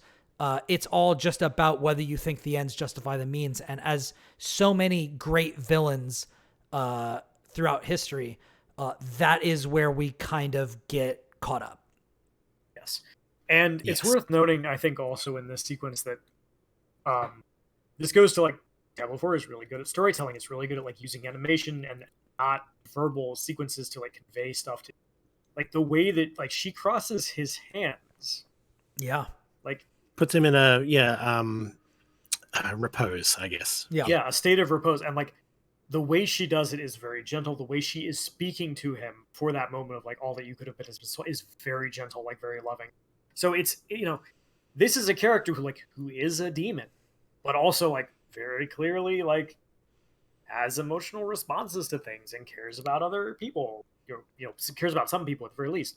So it's interesting. And so after this happens, she yanks Rathma's staff, which is what has been used to murder him, out of his body, breaks it. There's the key Inarius was looking for. This will let her into hell, and she leaves. And at this point, you're like, well, shit, I have no idea where she's going. Yeah. So but she has the means to get into hell. Now it's just where's she going to use it? Where's the key for? Act 2. Loreth, before he left to go find the Pale Man, also told you to go find a friend of his named Donan. Donan is somebody who works for the church. He's kind of a deal. He was part of a group of 3 people, him and two druids, who vanquished a demon named Astaroth a while ago. He also has a son who wants to be a knight. He's very like, it's okay, don't be a knight. I don't want anything to happen to you. The Diablo world is shit. So you run into him and he's very protective of his son. So you go see Donan and you're like, hey, Loreth told me to come find you. It's about this, demon called Lilith. And he's like, actually, I had a very strange experience. Come to my house. And you're like, okay. So you go to his house. And it turns out Lilith came to see him about where Astaroth was. And he was like, be gone from me, Satan. And then she looked at the painting in his house, saw the 2 other people that were there when he killed Astaroth, was like, yeah, peace. She leaves. After this, the town is attacked, and you're like, what's going on? Like, she only left when she saw the other 2 people, and he's like, she's gonna go see them. So you're like, okay. So, the 2 people are druids. One of them is Erida. She's in charge of kind of like making sure spirits of the dead in this area find peace. And the other dude is, what is his name, guys? I'll find it. I'll talk about Erida while we're doing it. So Yorin, who's Donan's son, is like, I will take you to find Erida. I know where she is. So you're like, cool, let's go talk to her. Let's make sure Lilith doesn't kill her. Let's go do it. So you go. Oh man, there's a lot of demons around here and spirits that are raised and attacking us. This is bad. And the whole time Yorin is like, man, Erida would never have let this happen. Like something really wrong. So you're fighting through these spirits that are no longer at rest. And finally you run into Erida and she's like, yeah, Lilith came to see me and we're not ready. Like, when the demons come, we're not ready. We've got to do something about it. So I gave her what she wanted, and in return, like, she's going to make us stronger. And you're like, are you insane? And it's just like, maybe, but we should fight to the death to find out. So you're like, okay. So then you fight her to the death. And she finds out. And she finds out. And this is the like nature witch. The storm witch, yeah. Yeah. Yes. Yeah. Great. I mean, a lot of lightning, a lot of wind. This is a trend. It's a great fight. Good fight. Yeah. It's a very good fight. And so you beat her and she's like, well, only the strong survives. And she's like, which is what she wanted, ironically. Yes. And she's like, so what did she promise you? And she's like, well, she's gonna bring Astaroth, basically. You're like, what? Isn't he dead? And she's like, no, we didn't actually kill him. You can't really kill a demon. They just get better after a while. They just get better after a while. And you're like, I got better. What? And she doesn't really elaborate. And so you're like, okay. And then it's like, oh, I guess we gotta find the other one. Did you find the other guy's name? Nefane. Nefane. Right. So Nefane is the opposite of Erida, who, after killing Astaroth, devoted her life to helping other people. Nefane got really old and bitter and very like cranky. Get off my porch. Yeah. Yeah. Big get off my porch energy. Super doesn't like the church. Super doesn't like the church. Yeah. Hates the Knights. Goes out of their way to fuck him up and kill him. Yeah. Like goes out of his way. So you go to his house and he's not there. And then you find his wolf and his wolf is like, hey, follow me. And you're like, okay. Well, you still have your whole face, so I'll follow you this time. Yeah, I was about to say, I've got kind of a dubious relationship with wolves at the moment, but I'm watching. But you seem nice. Yeah. So he leads you into the swamp that is covered in blood. This is not normal, even for Diablo. So you're like, okay. So you get there, and it turns out Nefane had his lower torso just sliced off. He is just an upper body. Pinned to this tree, and all the blood that is flowing out of this area is his. Don't know how they manage that. The human body does not have that much blood, but hey, it's this special tree. And he's like, he's very particularly been cursed and kept alive and kept like the blood just keeps flowing. So there's they did something to him. Yes. So and you're like, why are you here? And he's like, yeah, Lilith came to see me, and I told her I would help her in exchange for, like, killing a bunch of Knights Penitent. And you're like, what is the matter with you druids, bro? Like, yeah. And then he's like, yeah, you actually have to go stop her. Like, this is not okay. And you're like, fine. My wolf will come with you. And you're like, yay, a friend. And so you follow the blood back to this other big tree. The tree. Lilith is building a giant blood monster that looks like Cerberus. Which is pretty sick. It's the pre-order mount that you get in WoW for Diablo 4. Yeah. It's sick, but it's also real bad. So you try to kill it, and like everything else in Diablo, you come up a little bit short and it gets away, and you're like, you half succeed. Yeah. Yeah, you half succeed, and it's like, well, shit. All right, so you go back to Nefane. It's just like, oi, get over here. We got things to do. Yeah, boy, come on.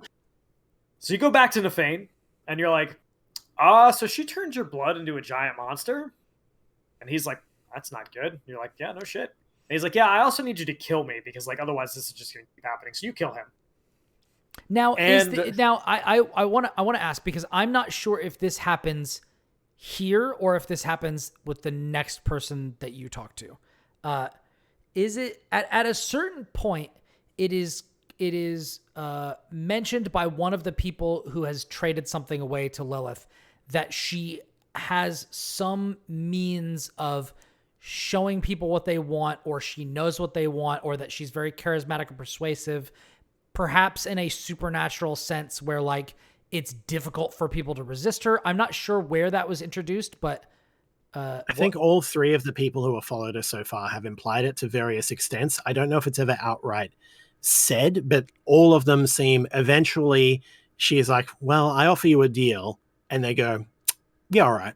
So it happened with Erida, Nefane, and Vinard.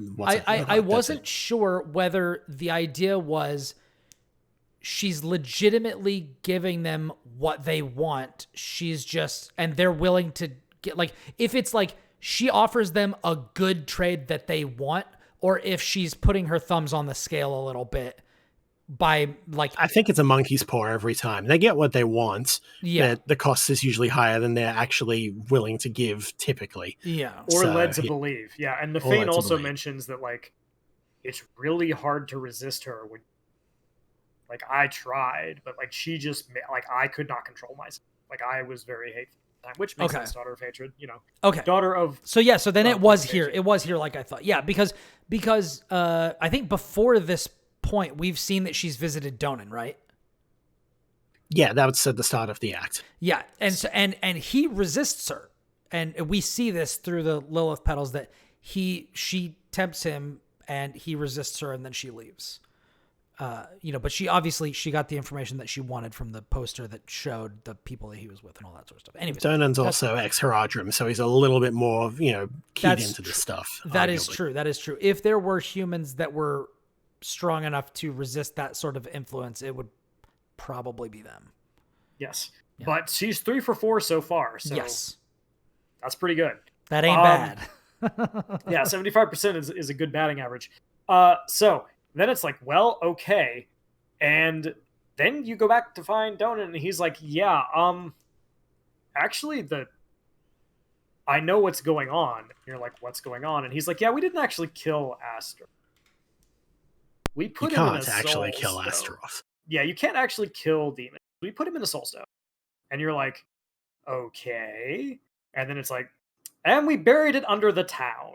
And you're like, why? And he's like, well, soul stones are like really hard to contain. You kind of need the whole energy of a town. And you're like, surely we didn't have Talrash's tomb handy, you know?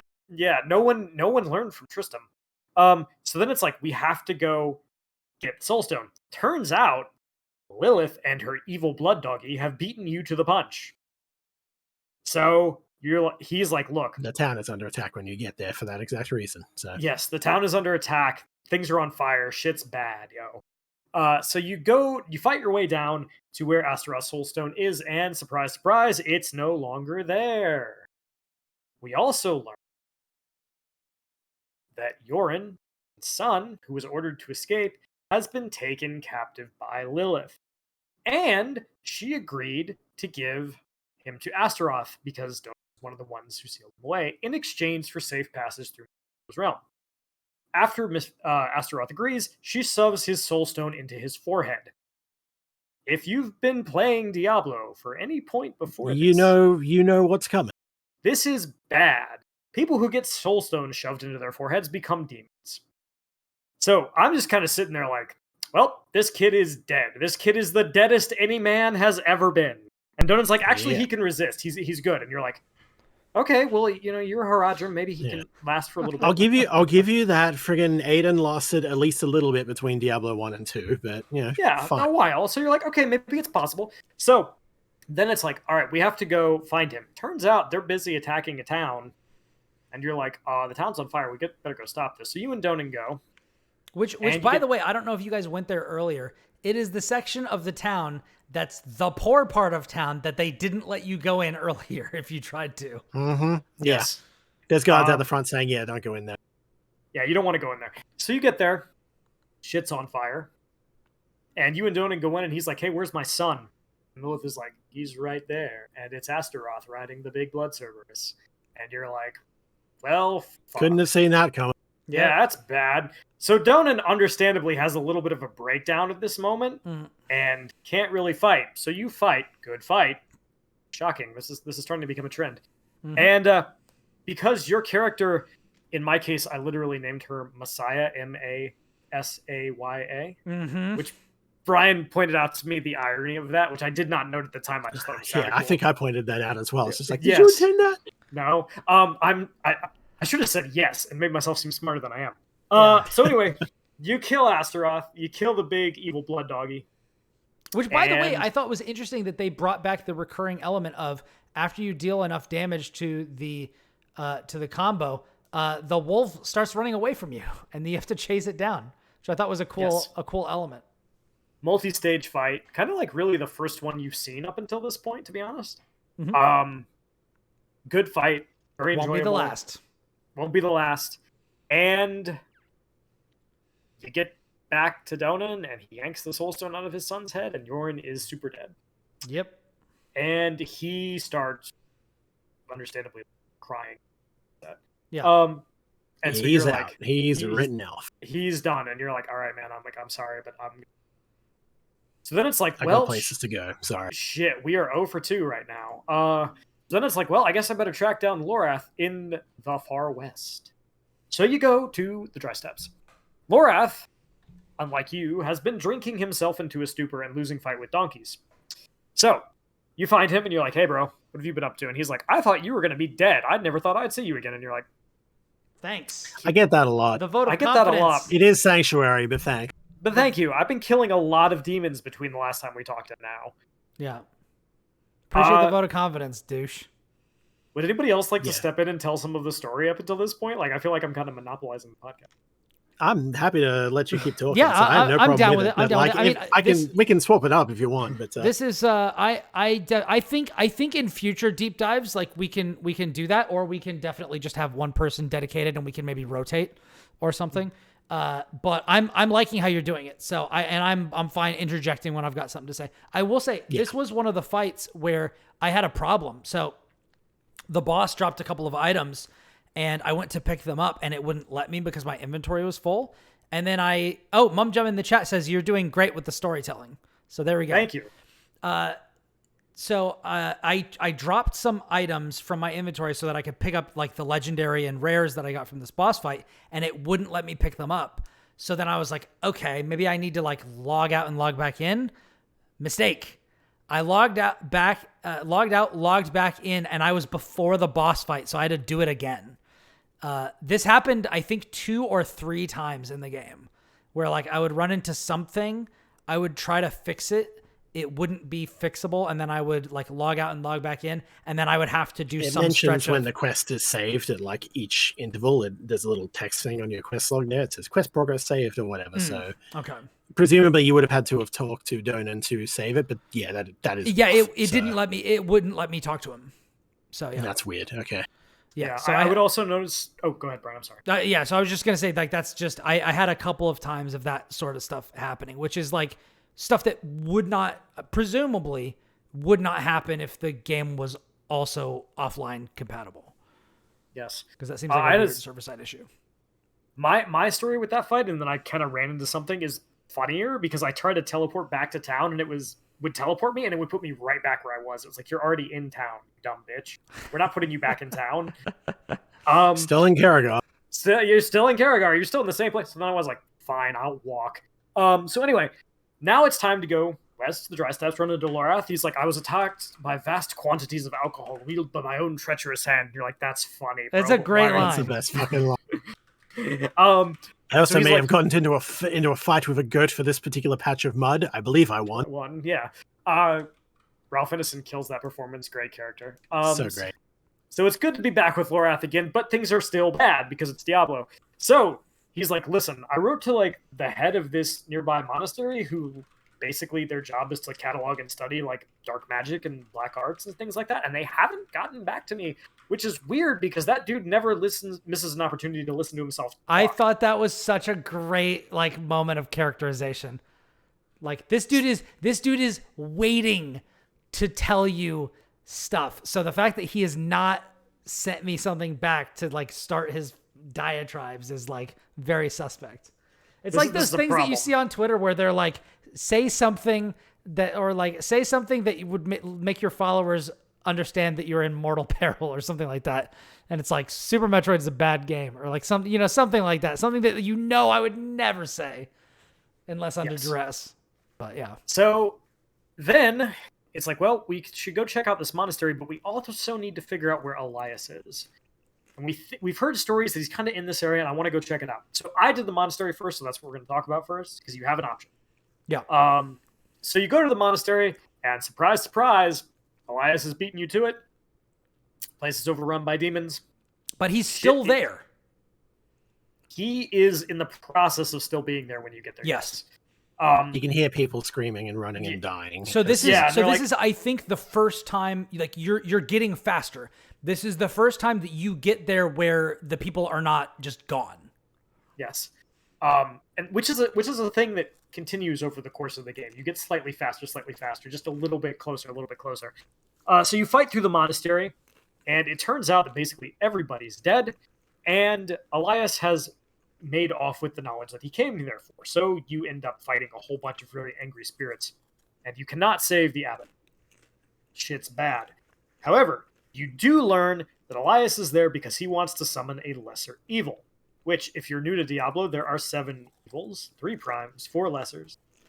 And they're bad. They're the big bad booty daddy demons, okay? You do not want to mess with the evils. I forget whether it's Lorath who explains it or Donan.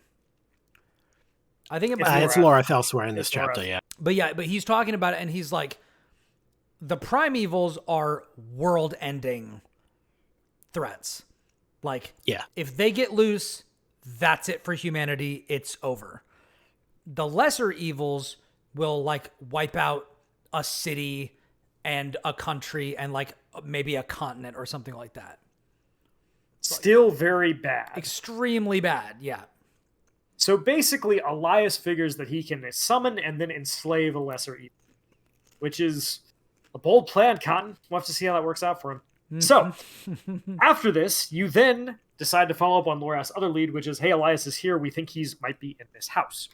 Go to the house. Turns out Elias is not there. He's a step ahead of you once again. But he has been giving this very angry, very, like, socially inept incel dude like the tools to summon demons and been like, go nuts. Lilith loves you. Yeah. And Lilith has also been there being like, mommy loves you. And so this dude has gone to town on the whole demon summoning thing, but fortunately he's quite bad at it. So you find him and he's like, hey, did Elias send you? And he's like, yeah, we actually need to go get something for you. And he's like, you filthy liar, the master has everything he needs. And then he summons a bunch of demons to kill them. Yeah. And then you kill him. And then it's like, oh, well, now we're out of leads again. And Lorath, in a moment of pure galaxy brain brilliance, is like, this is not a normal demon. This is a special demon. You need to feed this demon a lot. Maybe if we cut its stomach open, we'll find a clue as to where it's been. And you're like, okay. So then you drag its corpse back to town and start cutting it. I don't understand why this happened. Because he could have just taken the knife out and cut it open right there. Lorath loves an audience. That man is a born performer. Yeah, I don't think there's anything for it aside from that. Just for whatever reason, he's like, here's a bad idea. Right. He's there for the drama. So the townspeople who are upset about this because they're like, the dead, you got to be respectful of the dead. And he's like, basically like, look, the dead deserve nothing while the living are in danger. Great line. And you're like, great line. Fair enough. So you that cut line the demon. Comes back later. It does, which is why I brought it up. Mm-hmm. I'm planning ahead. So then you cut the demon's stomach open and he's like, hey, this medallion here bears the seal of the like noble ruling house of Guran city. Unfortunately, that city has been overrun by cannibals. Oh. Hey, not just demons you got to worry about. Yes. Sometimes the greatest monster is other people. Oh, no. Well, that was part of the marketing. It's like, what if, the last of us these got demons. Text. What if people are the bad guys? Yes, but this game does it well, so... Yeah. Yes. So then it's off to Guran. Now, initially, you're like, I don't know how to get in here. It's kind of overrun by cannibals. And then this one woman is like, hey, you can go in this way. While you're there, would you look out for my friend? You're like, okay. Terrible. She's gonna be dead. Super, super dead, right? So you're like, in the grand Diablo tradition... This woman is super dead, but I will bring you back like a severed hand or something as a memento. So you go into Guran. The city is overrun by cannibals. Things are bad. A murdering you will go. And eventually you find out that the woman you're looking for is in prison because cannibals, in a rare like moment of forward thinking, are like, we can't eat everybody at once. We have to have people to eat later. So we're going to put them in jail and feed them a bunch of really fatty food and then... Yeah. You're like, yeah, have all these fruits and honey and all this nice stuff, and seriously, eat it. And if you don't eat it, we will force feed it to you. And you're like, this is actually very smart. So then you go in, because you run into somebody who's like, yeah, I know that person. I think they might have been taken to the prison. So you're like, yeah, time to go to the prisons. So you go into the prisons. Will Borger of the Platformer praises cannibal strategy. The writing of cannibal strategy. It's different. It's different. Says Look, the New I want to York retract Times. I want to retract my previous statement. You did not, in any circumstance, have to hand it to them. Although they will take one of your hands. Yes, very, very happily. You know, a little bit of a basted, a nice roast. So Finger-Lickin Good. So go into the prisons. Things are bad. Have you noticed the trend yet? Things are almost always bad, but a few people are actually still alive, including the woman you're looking for. And she's like, aha, actually, I know a good way out. They sealed part of this prison way long ago, and you're like, cool, we won't have to fight any more cannibals. Also, we could just go back the way I came, because I wiped out this city's entire population on the way here, but we can go your way. It's fine. And so you go, and hey, guess why they sealed it? Because the undead are there. Common Necromancer W. Heck yeah, baby!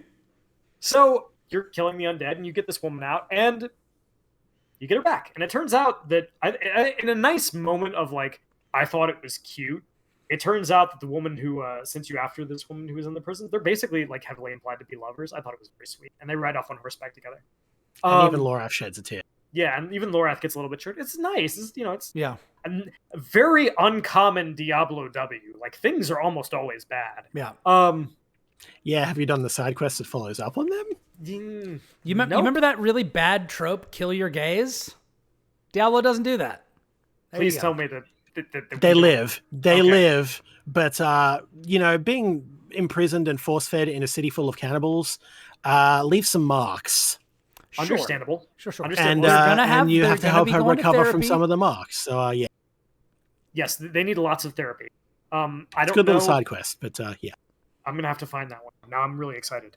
So now it's like, hey, we have a pretty good idea of how to get into the area where Lorath is. He's in, like, this secret area, and we know where the tunnels are. So it's like, cool. Or Elias. And Lorath is like, cool, we're going to go there, and we're going to super duper murder him. Also, we're going to murder, like, the head of the cannibal. Fuck that guy in particular. He's huge. Cool. He's huge. He's huge. He's on some Genghis Khan vibes. Yeah, he's like if Genghis Khan ate, like, 40 people, which is probably what happened. It's probably what he did. Yeah, ate 40 people and made love to millions. He made forcible love to millions. All right, let's get back on topic. Yeah, Brian, shush. He's a big boy. Stop, anyway. well, you're only slightly behind. So you head there, and it turns out that there's a summoning going on, and you fight your way through, like, really bad stuff. Things are... People are slitting their own throats, blood's floating up into the air. Yeah, and so Elias has captured... Or wait, this is now, right? This is not later. It's either... I can't remember if this or the Sightless Eye bit is before or after, but we'll go over this and then, yeah. Yeah, I'm pretty sure... No, this is before, I'm pretty sure. Yeah, this is before. I remember when you get this. So... I think you're right, yeah. This isn't Temple of the Primes, is it? Is it not? Am I misremembering? No, I think it is, actually. So, it has to be Temple of the Primes because that's where they're summoning Andariel. So yes. So you go in there. On the way there, you get blessed by the Primes.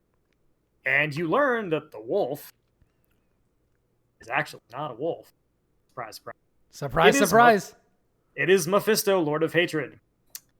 And he would like you to kill Lilith because...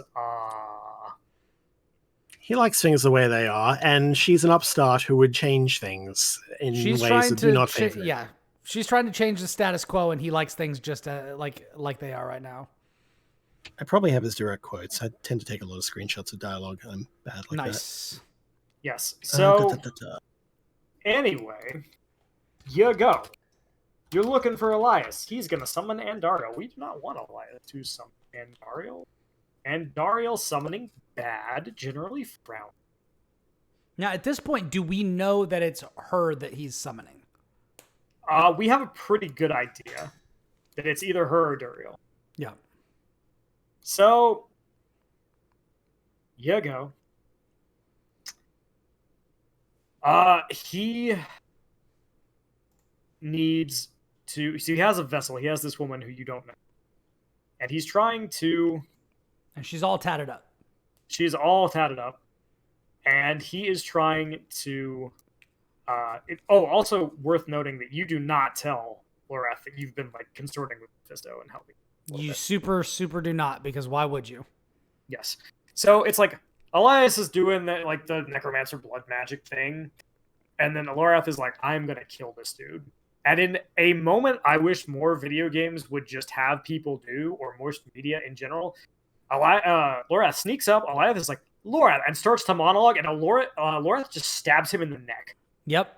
It's great. Very little hesitation. Just you don't get to monologue. Like when Lorath says we have to take him out, unlike almost every other character in popular fiction, Lorath means that shit.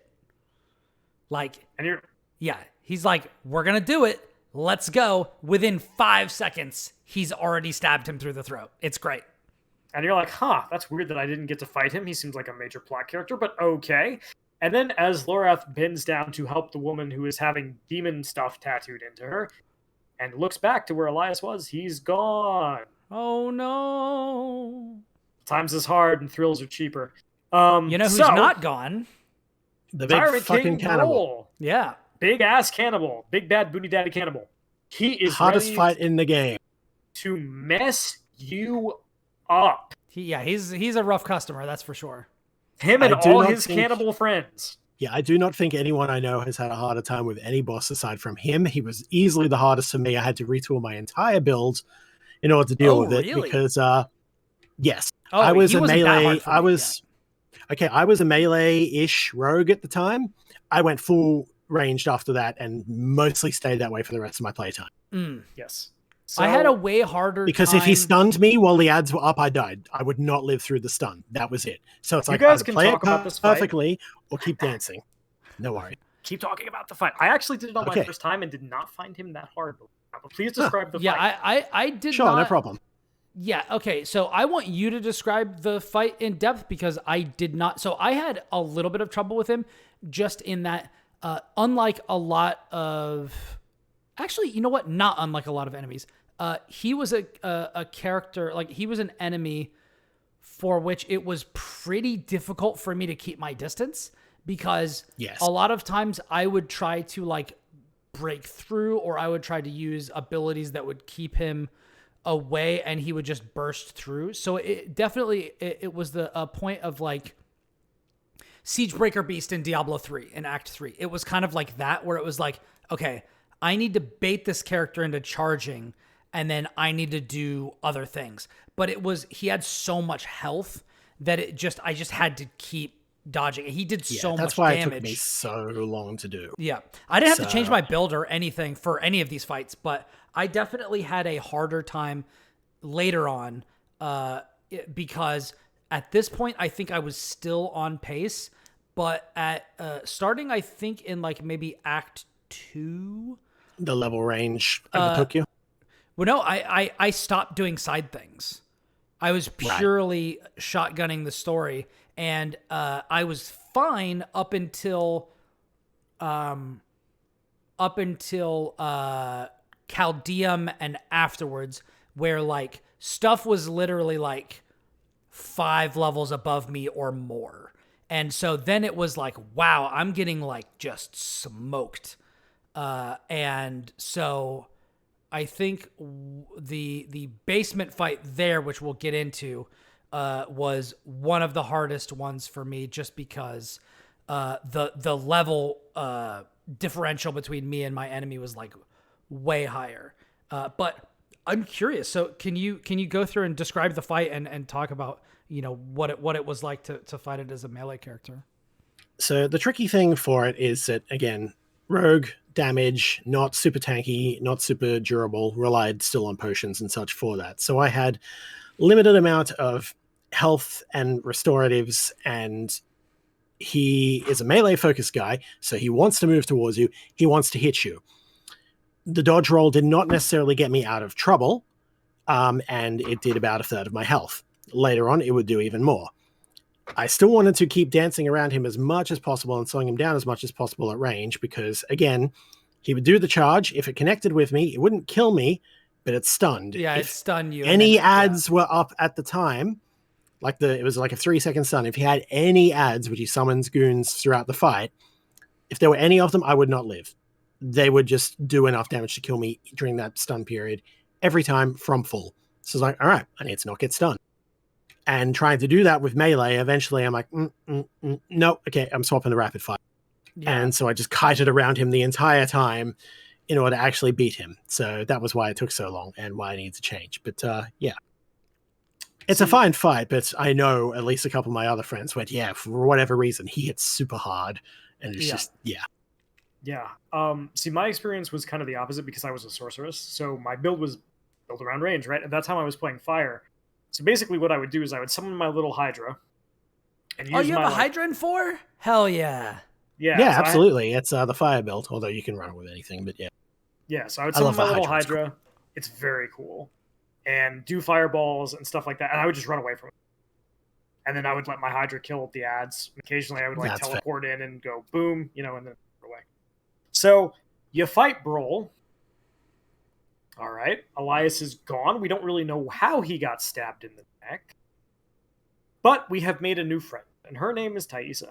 Thaisa's pretty cool. She is cool. She wants revenge on Alliance because I would also want revenge for being turned into a summoning portal. Mm-hmm. So also, the ritual was half finished and she can hear Andariel. Yes, which is not great. Lesser evil just wandering around in your head. Not something you want to have happen to you. So it's like, well, okay. Thankfully, something that is not happening to the Wanderer, but we're not sure why. And Lorath himself will question this later, or yes. Or comment on. I think that someone made a comment earlier about like we've swallowed the blood of Lilith, and that might or might not be affecting us. Lorath mentions that later. When he is aware of this and is kind of explaining this, like he's kind of saying it's kind of an inevitability that something is going to happen, but whether that's happening now or whether you're fighting it off or whether you're just like kind of cool with it or whatever, whatever, that stands to reason. But Thaisa's situation is a little bit different. Yes. So she has most of the tattoos. She can hear Andariel. It's very important that Elias does not find her so he can summon Andariel, continent ending. Finish the ritual, yeah. Yeah, lesser evil. And so at this point, you're kind of like, well, I don't really know what to do. And Thaisa's like, hey, I super want this dude dead. And I also know where his home base is. But it's through a really rough sandstorm. We're going to need help. And so it's like, okay. So, thus begins the trek to find a guide to take you through the sandstorm to go a-murdering. As we do. Mm-hmm.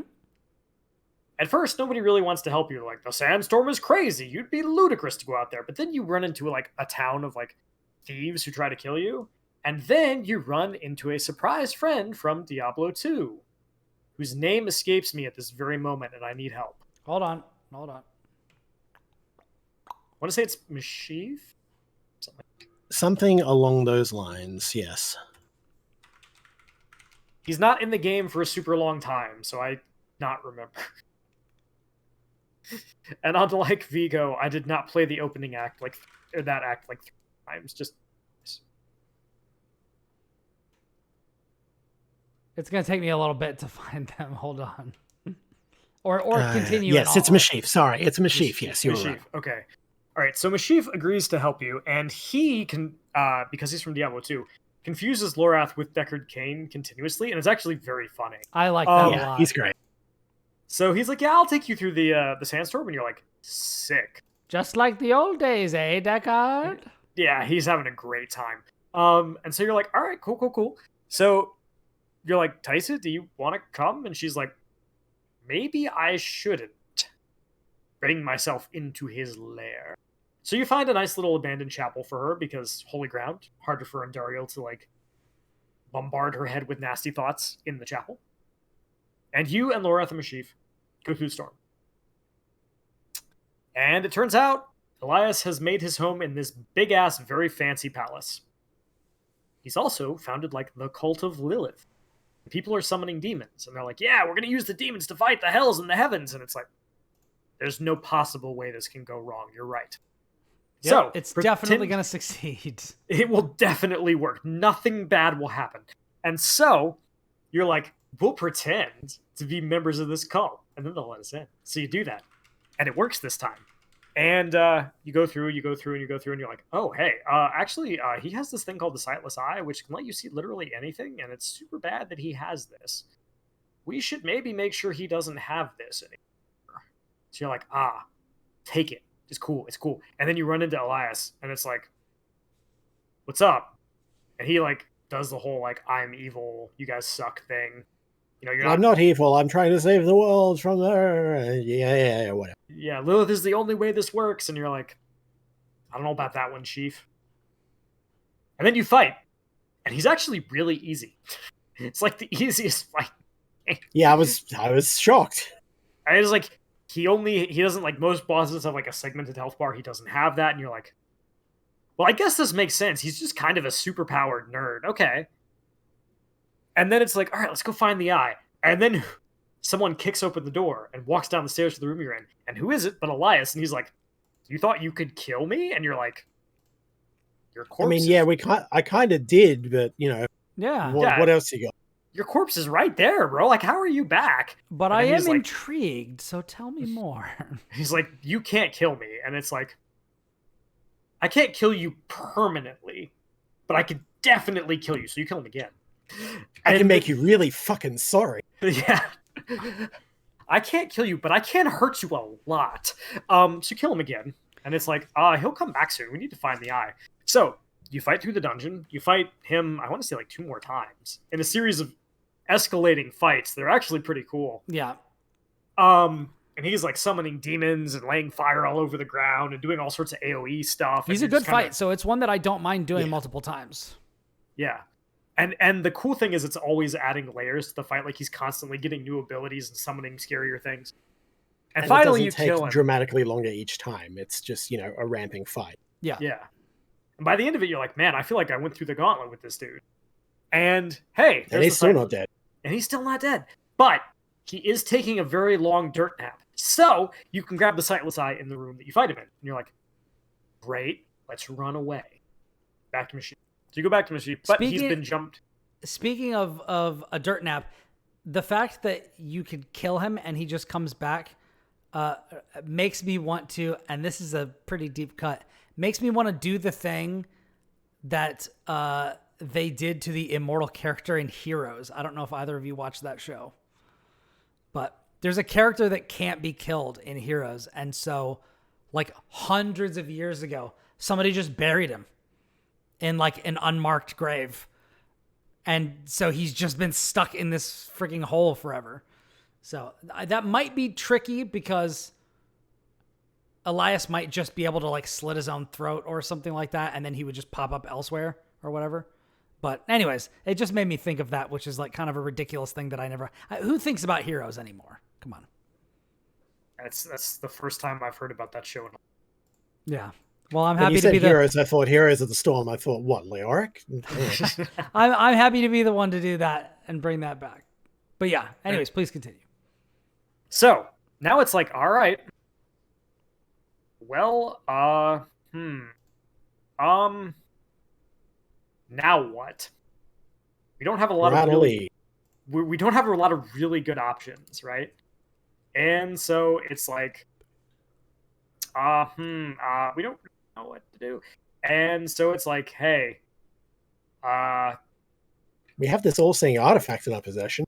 Yeah, let's spy on Lilith and Elias. What could go wrong, right? So you do that. Risky move. Risky move. And Lilith does the thing where like someone like, it's like the Eye of Sauron thing from Lord of the Rings, right? Where he like looks in the little orb and the eye looks at him like, what are you doing here? And Lilith like looks at, like holds up her hand like while Elias is talking and then looks at you and basically just yeets you out of the eye. It's great. Yeah. And you're like, well, that was risky. Not going to be doing that again. That's not going to be doing that again. Spoiler. Certainly we're doing that again. Certainly, we're not going to do that again. And so, then what happens? It's a long story. Actually, I need a second. What happens next, y'all? We look in the eye, and then Well, we look at mentions here's the thing about Hellgates, that. While we look in the eye, where are we looking in the eye? Where are we when we're looking in the eye? in the thing, but something else happens before. Oh, right. Yeah. I remember. You got I it? remember. Okay, gotcha. Yeah. So, we learned that, like, hey, this is like, we can't defeat a lesser evil. This is not a thing we, right? Like, maybe potentially your character can win, but like that is a last resort. So, Lorath is like, we need a soul stone, actually. And you're like, okay. Do we know anybody? I happened to see one of those lately. Right. So it's like, hey, I need you to go see Donan and ask him to make us a soul stone out of the soul stone he has that we can use to trap Andario. I'm actually fairly proud of myself for like remembering what happened without any like where, you guys telling me like, remember this part? I was like, oh, remember where we are? Yes. All right. So now I would like to just interject. When we spy on Lilith and Elias talking about the plan to, I need to go back to the realms of hatred and slap Mephisto through a straw and do that. And that's the aim. And you're like, oh, we don't want that. But she has a Hellgate a key to the gate. And Astaroth has said, I'll let you through. Yes. Fucking have fun. But do we know that yet? I know the player knows we that. know. Yes, we do learn that at that point. That's what they're discussing when we look through the eye, I believe. Okay. It's not like spelled out directly yet, but basically the idea is go to hell, kill Mephisto, that is, slurp his Mephisto he is juices. still weak, vulnerable. I must strike before he can resist, make his power yours. The other lords will stop, look at you. Yeah. And that's the same. It is also a point that Lorath makes, which is, and I don't remember where it is, but I think it was before this, where Lorath said, I think it was after she got the key to hell, where he's like, she's not welcome there, so I'm not sure why she would go. So then now we have context for how or why she wants to go, but we don't necessarily know how she's gonna be welcomed back yet. Yes. We, the players, know because we saw the deal that she made with Astaroth, but I don't know that the characters know that yet. Yes. Well, everything we see of her comes from a Lilith vision, like a Lilith petal vision, so we, the Wanderer, would know. Whether or not we pass that on to everybody is, Yeah. We've been a little cagey about our relationship with the fucked up wolf. Exactly. So, yeah. So, back to Kubishad to talk to Donan. Donan has basically gone to Anarius and the church for help, and he has been told to, like, eat shit. Because he's not useful. Some concrete and harden the fuck up, Yeah. Which sucks for Donan as one of the Haradrim that's actually backed up the church. Like, he's been a leader, and for... Prava is still very much like, hell yeah, Inarius, all this sort of stuff. And for Donan to be, if not on that same level, close to it, and have basically no support from... he welcomed the cathedral into the very nature-loving Skosglen region, which is just, Celtic, Gaelic culture, 101. Yeah, which we know the other druid in the swamp was not a fan of. So obviously, not, potentially an unpopular move, potentially a risky move, and feeling like maybe he put his neck out for them, and then he's maybe not getting back what he expected. Why are you wet, Jake? Where did you go? Because kitty. Why are you always wet? Hi, Jake. So we go talk to Donan. Donan is upset. You can talk to Prava and be like, what did you do to my boy Vigo? And she's like, I told you I would take care of it. Like, he wanted to repent. He's repented. And it's like, if I was not surrounded by like Anarius and 100 Knight Penitent, I would kill you on the spot. That was my boy. And so basically you go to Donan and you're like, hey dude, like, we need your help. And he gets mad because Lorath doesn't mention, hey, I'm sorry, your son's dead. But he's like, I will help. So Soul Stone. The problem is Soul Stones have to be attuned to the demon you want to use them on, and this Soul Stone is definitely 100,000% not attuned to Andariel. Yeah. So it's like, all right, we need to go bring Donan back. Or At this Lilith. Point, yeah, it's tuned to Astaroth, not Lilith. Right, they want to use it on Lilith before Andariel can get the summon. So they're like, cool, we will put the band together, right? We're gonna get the team together. And he's like, look, I need some stuff. I gotta get my notes from the vault. Yeah. Yeah, I need my notes from the vault. And then I'll go join up with you guys and we'll rebel. So you go to the vault, and who should you run into in the vault but your old buddy Nerel? It's Nerel. Nerel is super pissed that Lilith basically killed her mom. Understandable. And she's been on a training the whole time that you've been out doing stuff with Lorath. Nerel has been on her training arc in the library. She's like, I have been reading all the stuff. She's actually a pretty powerful magic user. Like she's been doing the work.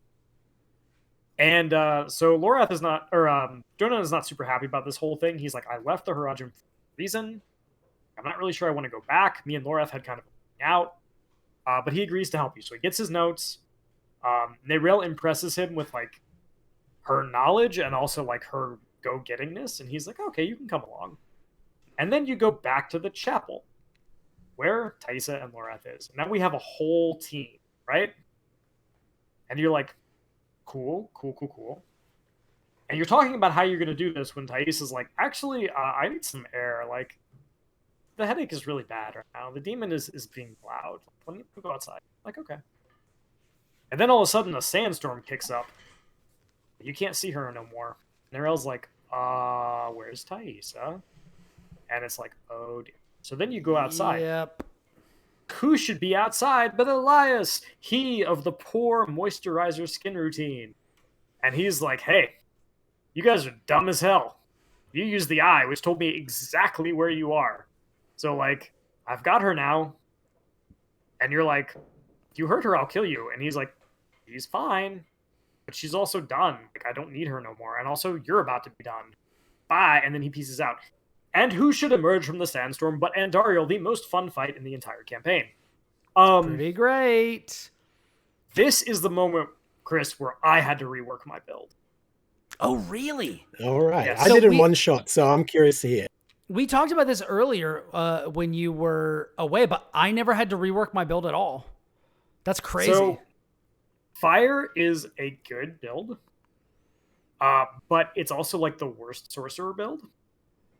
And Andariel has a lot of health. Yeah. And hits really hard. And if she chains you to the ground with the rune chains and hits you, as a sorcerer, you just die. You just straight up die. Like, I could not kill her fast enough. Yeah. So you had the same situation I had with Brawl, very clearly. Yeah. I came close several times. I might have actually done it and changed my build right afterwards, but this was, at the very least, this was the fight that made me realize, like, this is not sustainable. I have to do something. So, great fight, multi-stage fight. She starts off all chained up, so she's got a bunch of, like, AoE abilities and, like, lines that you don't want to stand in, and she can summon these chains that lock you down into a certain area, which then makes it really easy for her big abilities to hit you.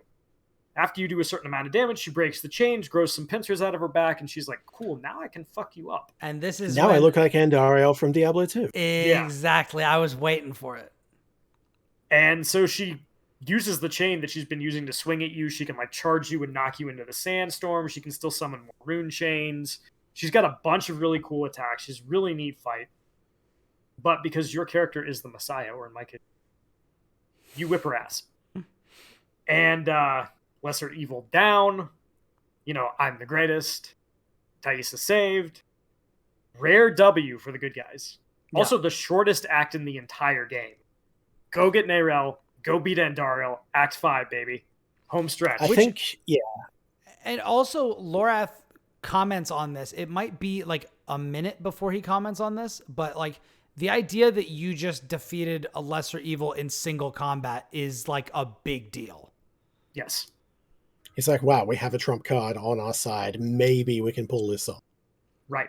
And so they're like... The interesting thing is, like, on the balance, and this is something that I've thought about. I've thought about this in this aspect and also with Zelda and a couple of other games, but, like, is actually in the Dark Souls games also, and Elden Ring. Like, a lot of times you will start with a no-name character, and I will feel as the player, I'm not that strong.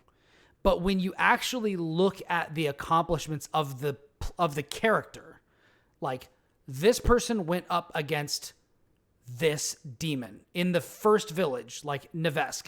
Like, if you look at it on balance, when your character shows up at level 1 in Nevesk, you are already more powerful than most of the people in the world. Because I can summon 5 skeletons to do my bidding and cast, like, I think when you level up the first time, you can throw like bone spikes or something. That's a really powerful, if basic spell. You have class levels in D&D terms. Yeah. You're not an average NPC or level 0. You have class levels. Yes. Your base accomplishment level is above the average. Go for it. You may have one basic ability, but that capability that you have, even with one spell or one, something like that, is more than almost everybody else can do. And then you take out this demon and that demon and swarms of people, and you can basically freely move about the world without these super powerful threats relative to the basic population. And yet it just keeps stacking up, and you've defeated one of the druids that contained Astaroth. And now you've defeated, a startup blood beast created by the creator of one of the co-creators of this planet, and it's just like, if you stack it up and look at it, it's like, yeah, like, I'm kind of a dynamo, and I thought that they really start to acknowledge it as well, which is really nice. And I balk at a lot of that because there are many games that have poorer writing quality where everybody is basically just praising you for being so awesome. And I feel like this game is so screwed, and you're fighting against overwhelming odds and making it happen, that I feel like it earns it more than most other games when they say, and they don't say it that often. So anyways, that was just my little aside. No, I think it's a good point. And, very much so. It feels earned because it's also like, hey, you beat Astaroth. Like, you beat this very powerful druid. Like, you've been beating hordes of demons for a really long time. You beat this, like, Tyrant King Brawl, who's like a badass. You have wiped the floor with a lot of people who are very powerful. Yeah. And the crazy thing is Diablo also manages to make you feel like you're very powerful, and also like, I could be super powerful and we just might lose anyway. Yeah. All the power in the world doesn't do anything if you're too late. Right. If you're too late, or even, against something like Lilith, who might just be stronger than you are. Yeah. Right? Like, you beat Andariel. You did, but also that doesn't necessarily mean you'll win the next one, right? Especially if she slurps up Mephisto juices, then you're just done. That's it. Game over. You're not going to win. And so it's like, all right, well, if and I think that this is another. I'm going to draw a parallel to something that I cite a lot on this show, but there's another element to this universe in that when you kill demons, they don't actually cease existing. They go back to hell, they reform, and then they come back. So the best victory that you get is like a victory from a Lovecraftian protagonist, which is you've suppressed the evil and it's gonna not be here for a while. But this is eventually definitely going to be a problem again. And you stop sin, you bring about the calm. It's a great analogy. Yes. Yes. And so when, Loreth is like, hey, maybe if this Soulstone thing on Lilith doesn't work, like, you might be our best bet. Like, it's not a great option. The Soulstone is better, because if you put her in the Soulstone, she'll be in there way longer than it will take her to come back. Yeah. But we might not have a choice. So, and also another point that they make is like, we at this point we know what Kyovashad is, right? Mm-hmm. So, Mum Jum in the chat says a Lovecraft victory also involves not going insane this time. Another true thing. And that's also another thing that happens in this world. Like you either die a hero or live long enough for you to see yourself become a cultist. Or Diablo. Or Diablo himself. Yeah. Or the object of cult worship. Even worse. Yeah. But also, what was I gonna say? Oh yeah. So one of the points that they make when Donan is like, we learned that Kyovashad is basically like a sealing stone over the tomb of Astaroth. Like he shut him in the Soul Stone. Sorry, it was Karagar, not Kyovashad. Kyovashad is Act 1 town, but same principle. Yeah. Oh yeah. I got the names wrong. Yeah, you're right. Yeah. Anyways, the place where Donan lived was a sealing city that was built on top of the Soul Stone to keep it like suppressed. Now, granted, outside forces were acting on it like Lilith, but the general point that Donan is making and that other people are making who are advocating for the Soul Stone is, yes, the Soul Stone is good, but every single time we've sealed these guys in the Soul Stone, it's still only a temporary solution.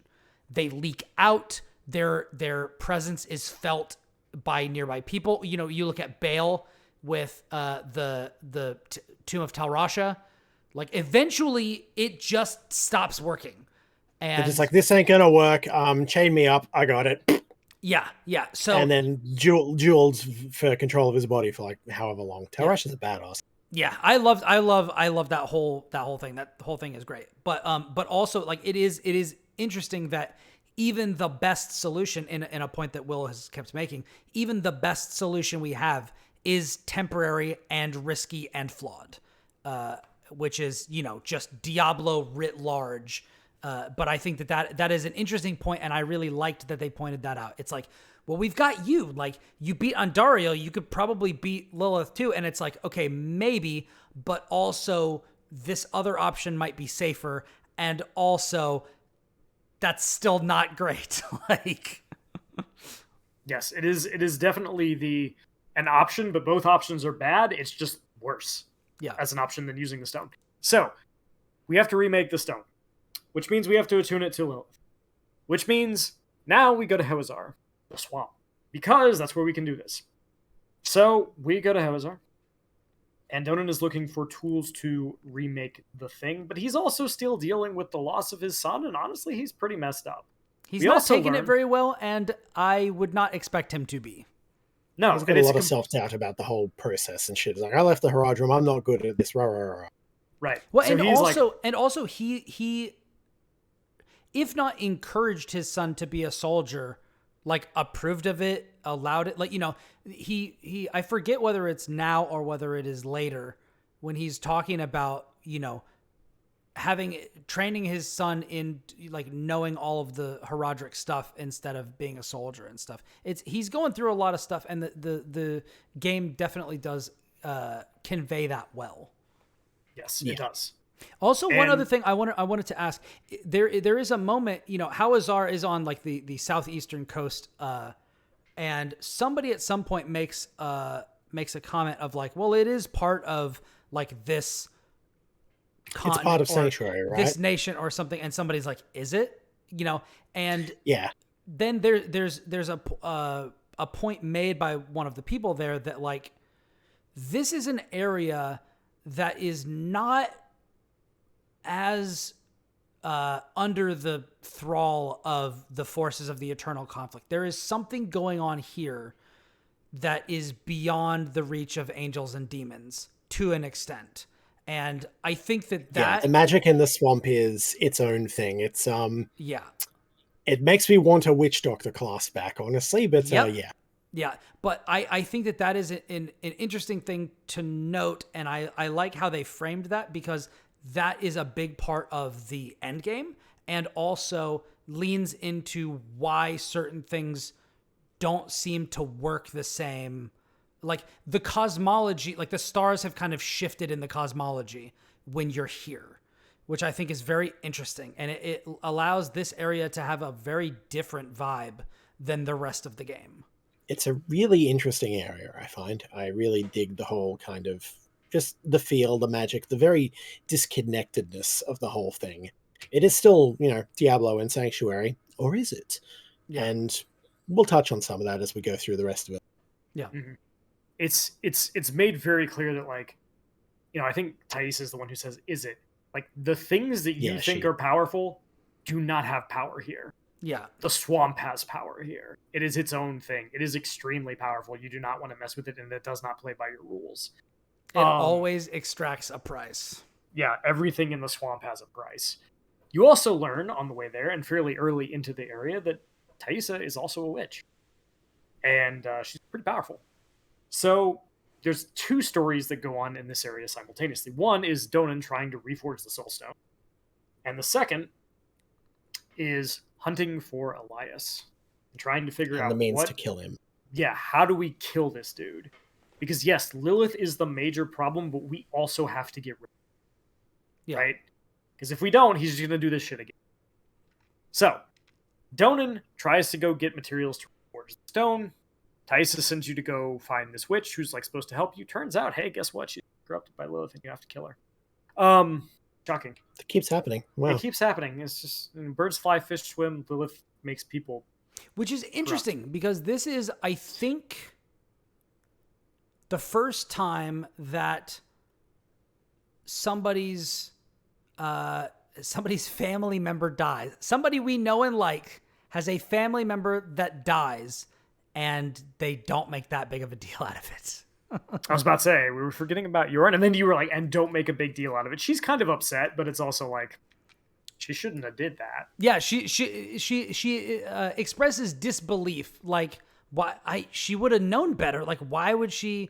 But like, still, we did it, and she's like, not, It is a good moment, particularly as, I talked to Kris and Will about this previously.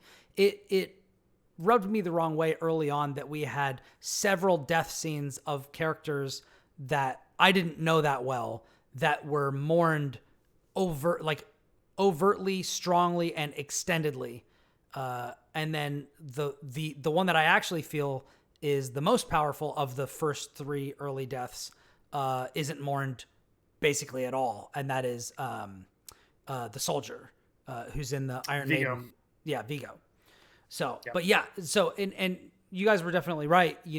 Later stuff does contextualize it and makes me look more fondly on it. But in that moment, that was definitely like, what? Like, come on, guys. If they didn't come back together for the extended, ally section, then fine. Yeah. I get it, but.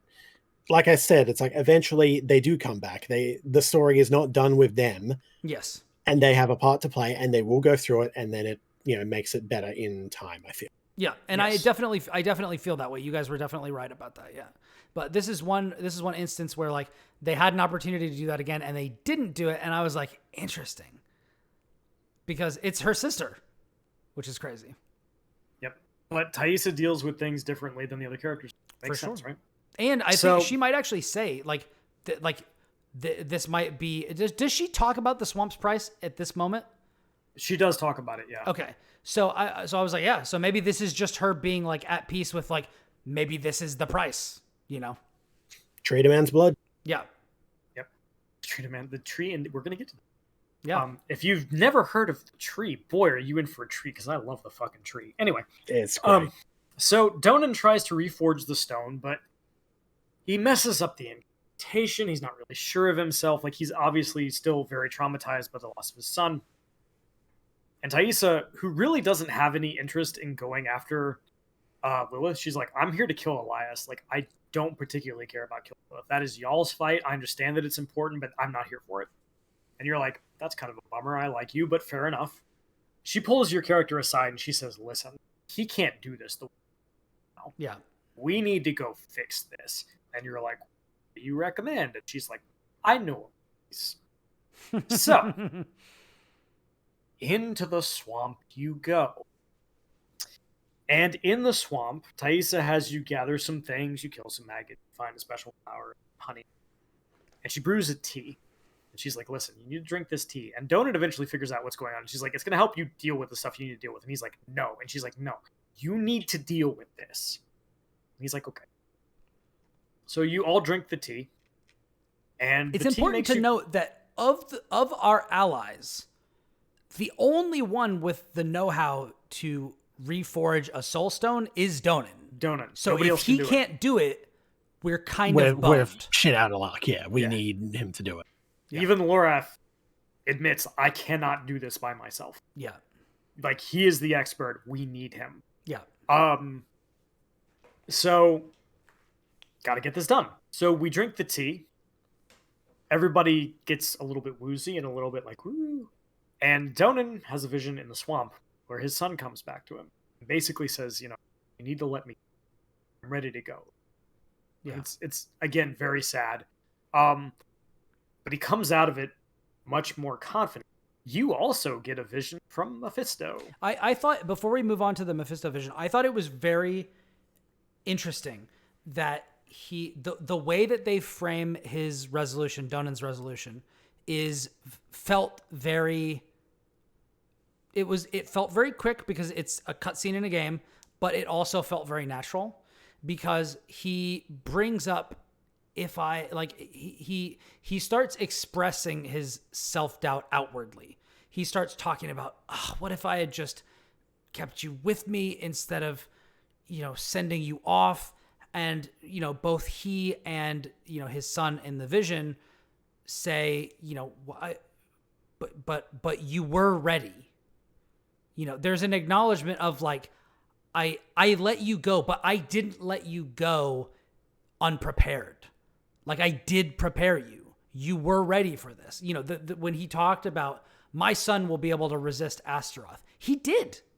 It just wasn't enough, And, Will made a great comment, which is something that I often quote from my favorite Star Trek captain, Jean-Luc Picard. It is possible to do everything right and still lose. And that is what happened here. And Donan is coming to terms with it. He's not internalizing and owning this as a mistake that he made. It's just an awful thing that happened.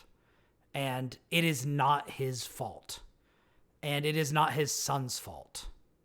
And that moment where he starts to recite that thing. He starts to spew out this inwardly kind of despair-filled thought that he has, which is like, I failed you, my son. Like,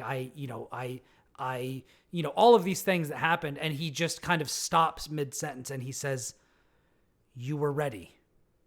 And I didn't actually fail you so much. Yeah.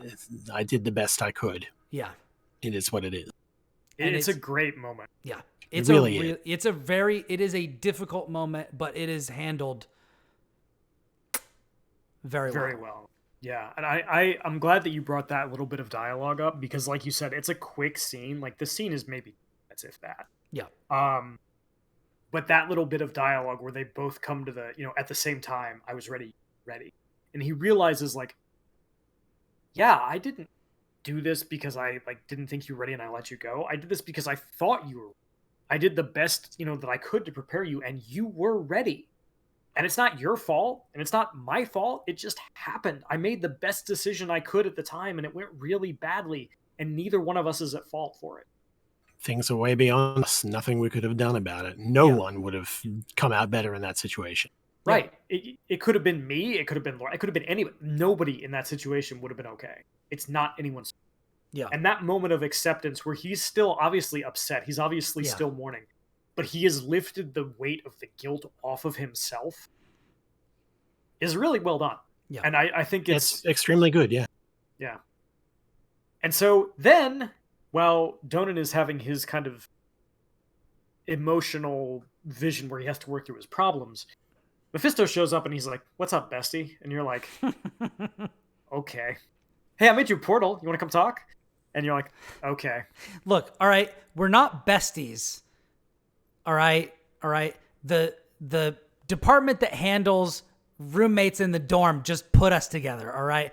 Don't get any weird ideas and just stay on your side of the room. Basically. Okay, but do keep talking. I like your voice. Go on. Yeah. Yeah. Oh my God. He's so good. But he's like, yeah, so listen, perfect. Like, you know who I am. You know what I am. But we need each other. I want Lilith dead. You want Lilith dead. I'm one of the only people that can help you. And like, I know that it's tempting that you might be like, I can kill her if the stone doesn't work. He's like, you can't do that. Have to put her in the stone. Right? Like you cannot, you gotta get this done. Right? Like I know you're tempted, but you gotta do this the right way.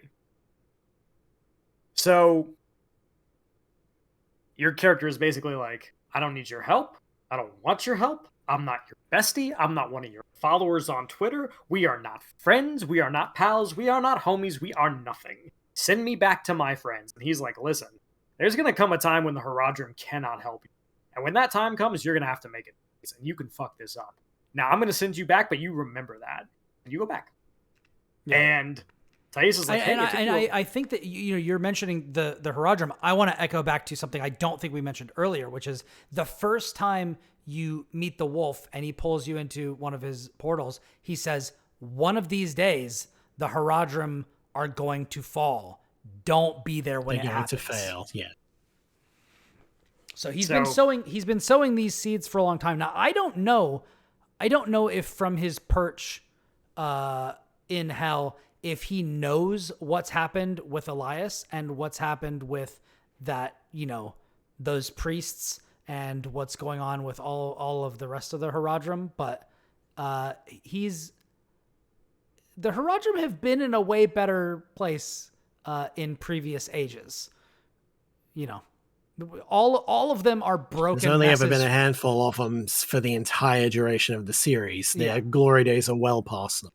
And the three that we know of that remain are all broken in different ways. Yeah. So. We've got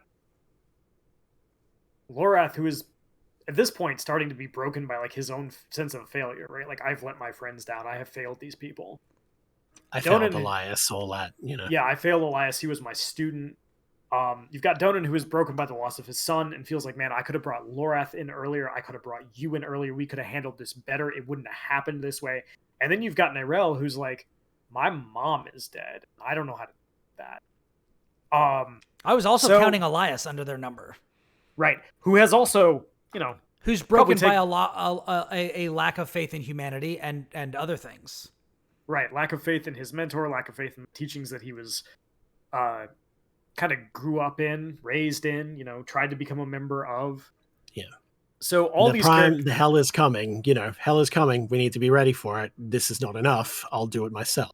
Yeah. Right. Like, what you guys are doing is not good enough. And given the way things go, it's kind of hard to say that he was wrong. Yeah. Anyway, he was definitely right. He was definitely right. But should he have gone off to make a bargain with Lilith? Ends means justification. I don't know. Right. I don't know.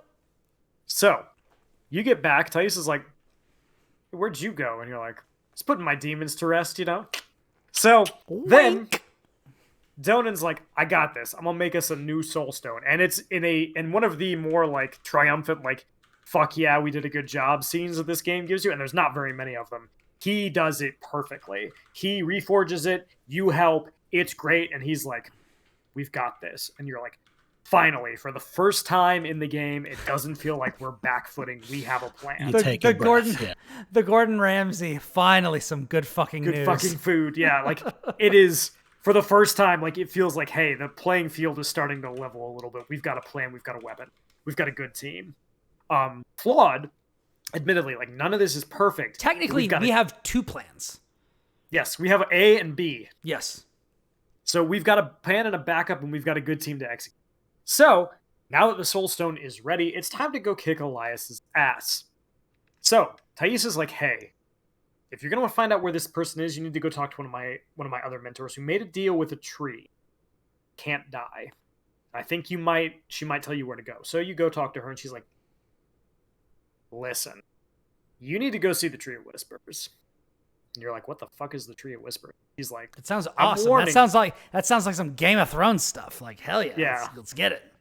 And she's like, listen, one of you is gonna die. I think you should not do this. And you're like, we don't really have a lot of choices. She's like, okay, I warned you. So you go on like a side quest to go get this like incense. You go to a dungeon, you kill like a snake boss.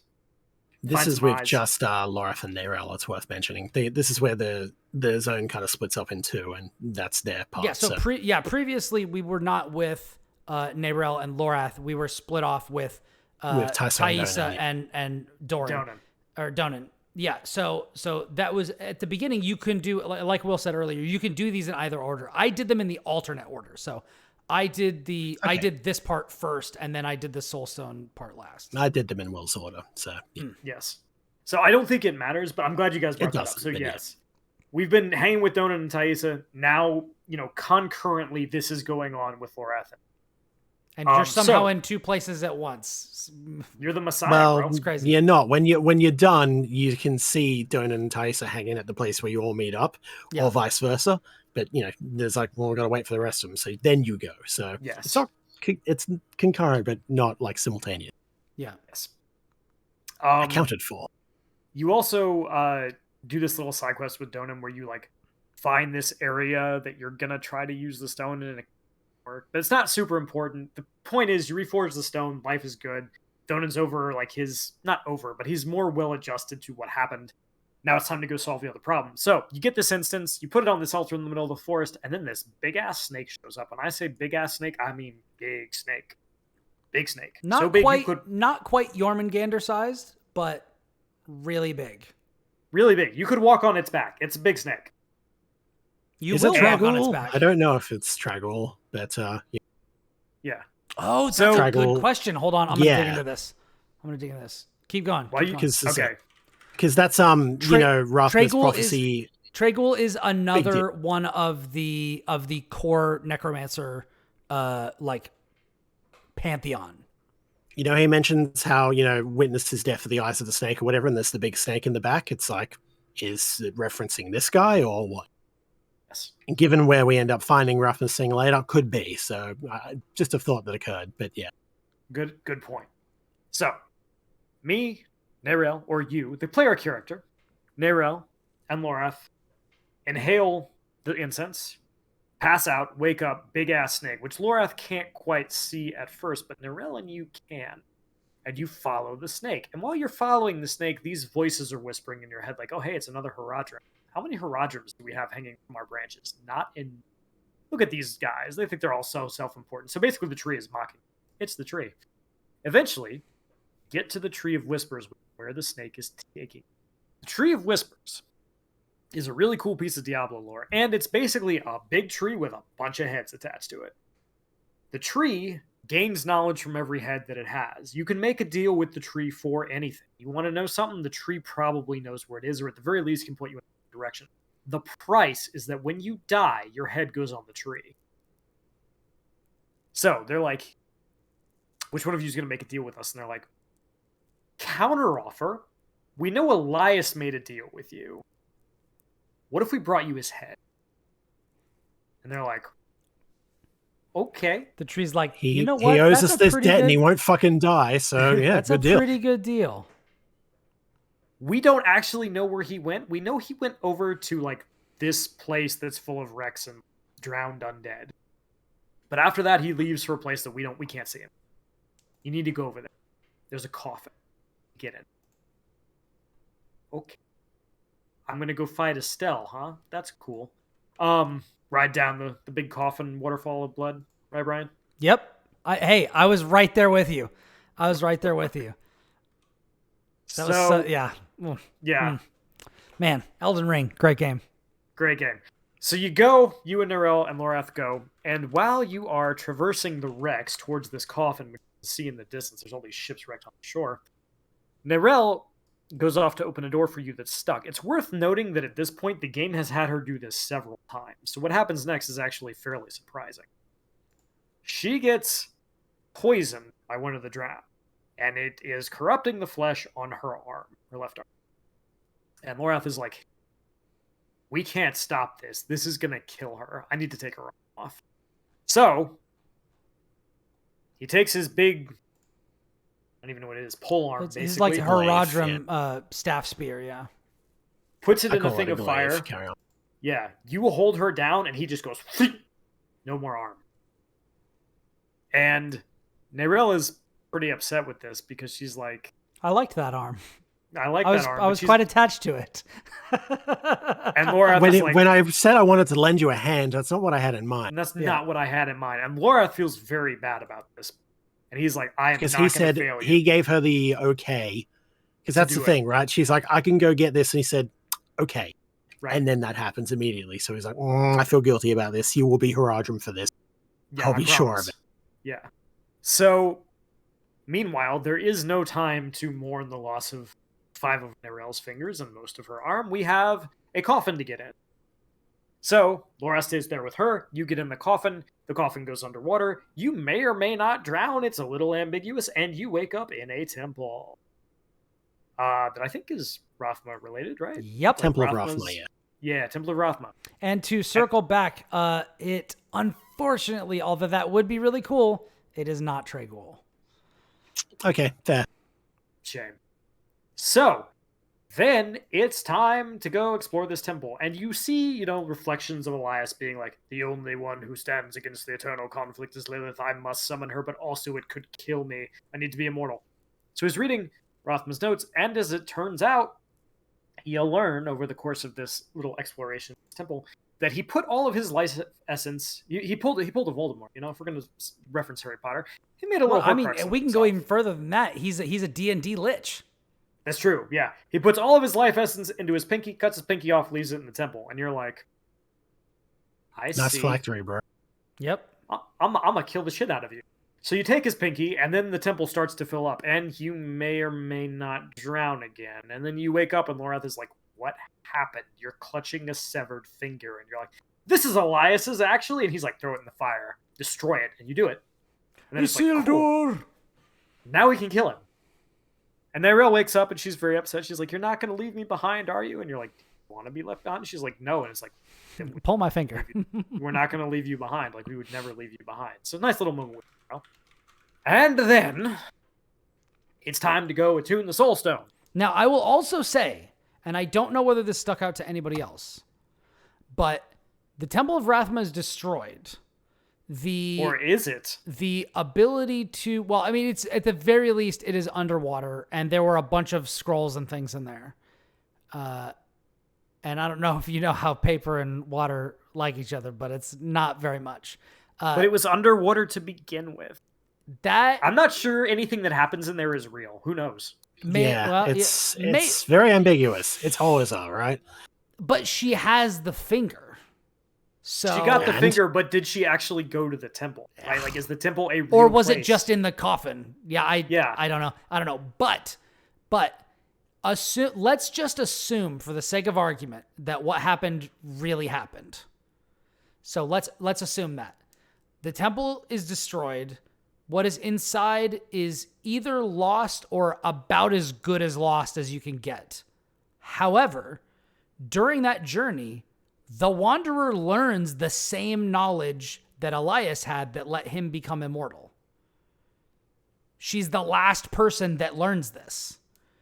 This is something that I filed away. So makes doubly interesting for you playing a necromancer during that. Yes, because I'm like, yes, this is the lesson of Rathma. Like, yes, give me this knowledge. I'm going immediately when I was like, oh, I'm going to find out how to become immortal, and then I'm going to do it. And that is not what happens. But if I could do that and then stop him from doing that, game over, baby. I can't lose.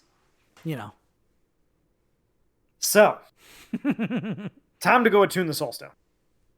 You go back to the place where Donan tried to do it the first time.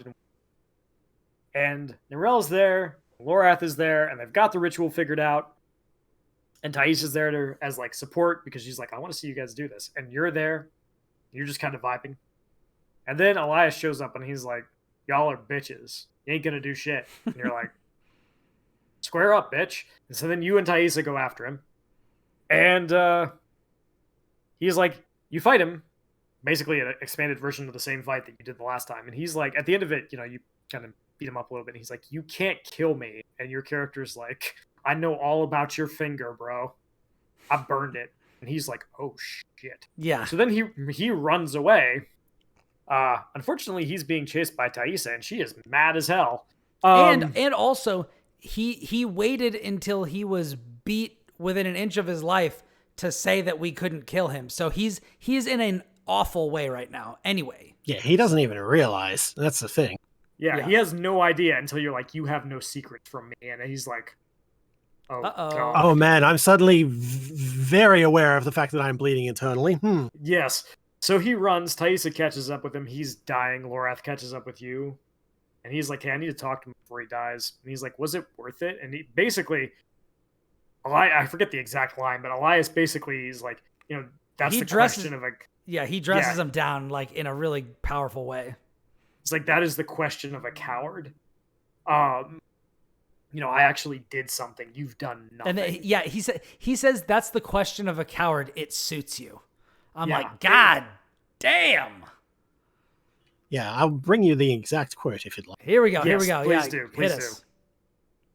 So, Elias, was it worth all this then, truly?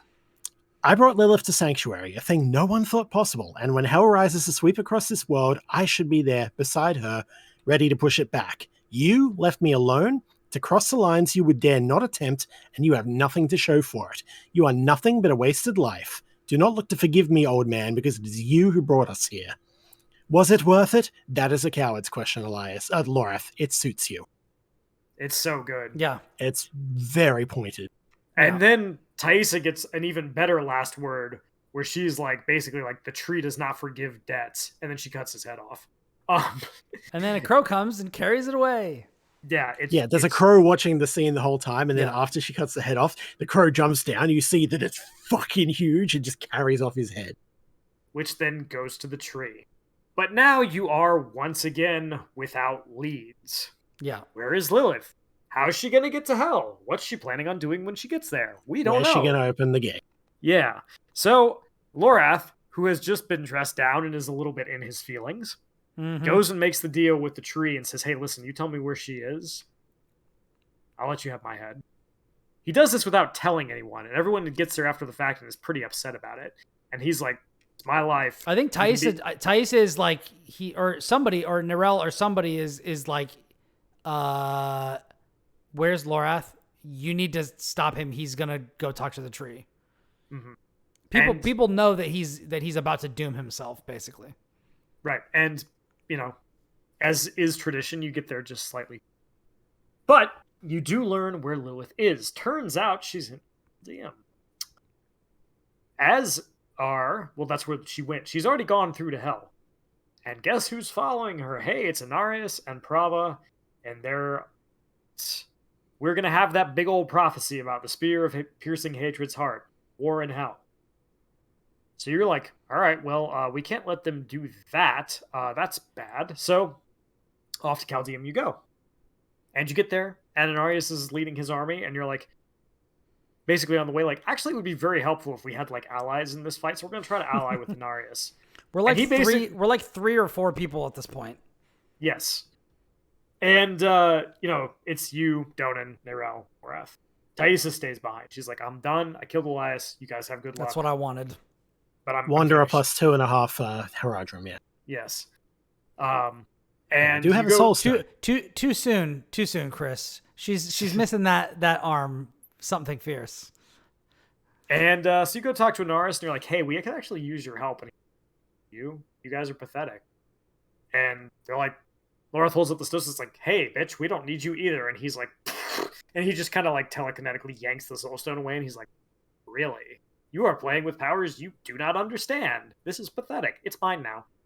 And you're like... Which is an interesting point, because previously, when Donan was trying to reforge the stone, he did make the comment that, like, there is not enough paper in the world to contain information about the soul stones that we're not aware of.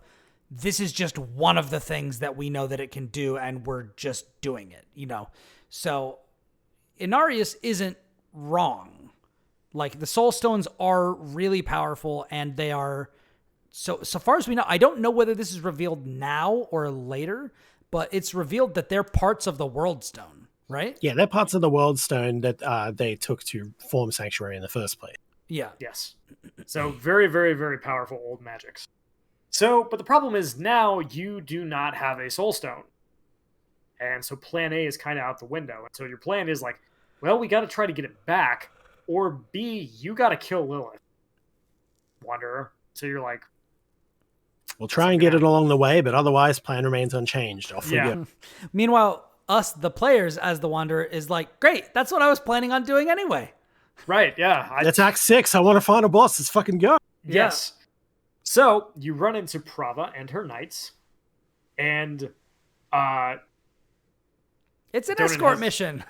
It's an escort mission, but before that, basically, like, Donan's like, you still believe in this dude? And she's like, yeah. And she basically insults him to his face, and Donan has to be held back from, like, squashing her flat, and it's great, because you're finally like, yeah, Donan, go get her. And so you're like, you know what? Be that as it may, we're going to hell, you're going to hell. It would be faster if we went to hell together. Shall we go together? And she's like, yeah, fine. So then it's an escort mixtape that we can listen to on the road. Yeah. And you walk around and you finally get there, and you get separated from your team while trying to raise a portcullis, because you do. And guess who shows up but Duriel, the Lord of Pain. No fanfare, no nothing. He's just there, and you kill him. He's in the basement. Was shocked. Yeah. Yeah, it's like there's lots of rotting plague maggots, and it's all nasty and gross, and then you're like, something's up ahead. Open, Duriel pops out going, looking for Bale. I'm like, no, again. Yeah, so cool. I was like, yo, we get to fight him too? Yeah, there's fanfare for Andariel, but he just shows up to crash the party. He goes, hey guys. I'm like, I don't want to fight you again. Yeah, then you just kind of whip his ass, and your character's like, is that a lesser evil? He seemed really powerful. And then you get back to your friends, and they're like, yeah, we said they should wait for you. And it's like, what happened? It's like, I killed Duriel. And they're like, you did what? They don't, she doesn't know who it was, right? Like, they never actually mention that, right? Yeah, his name is not brought up, so yeah.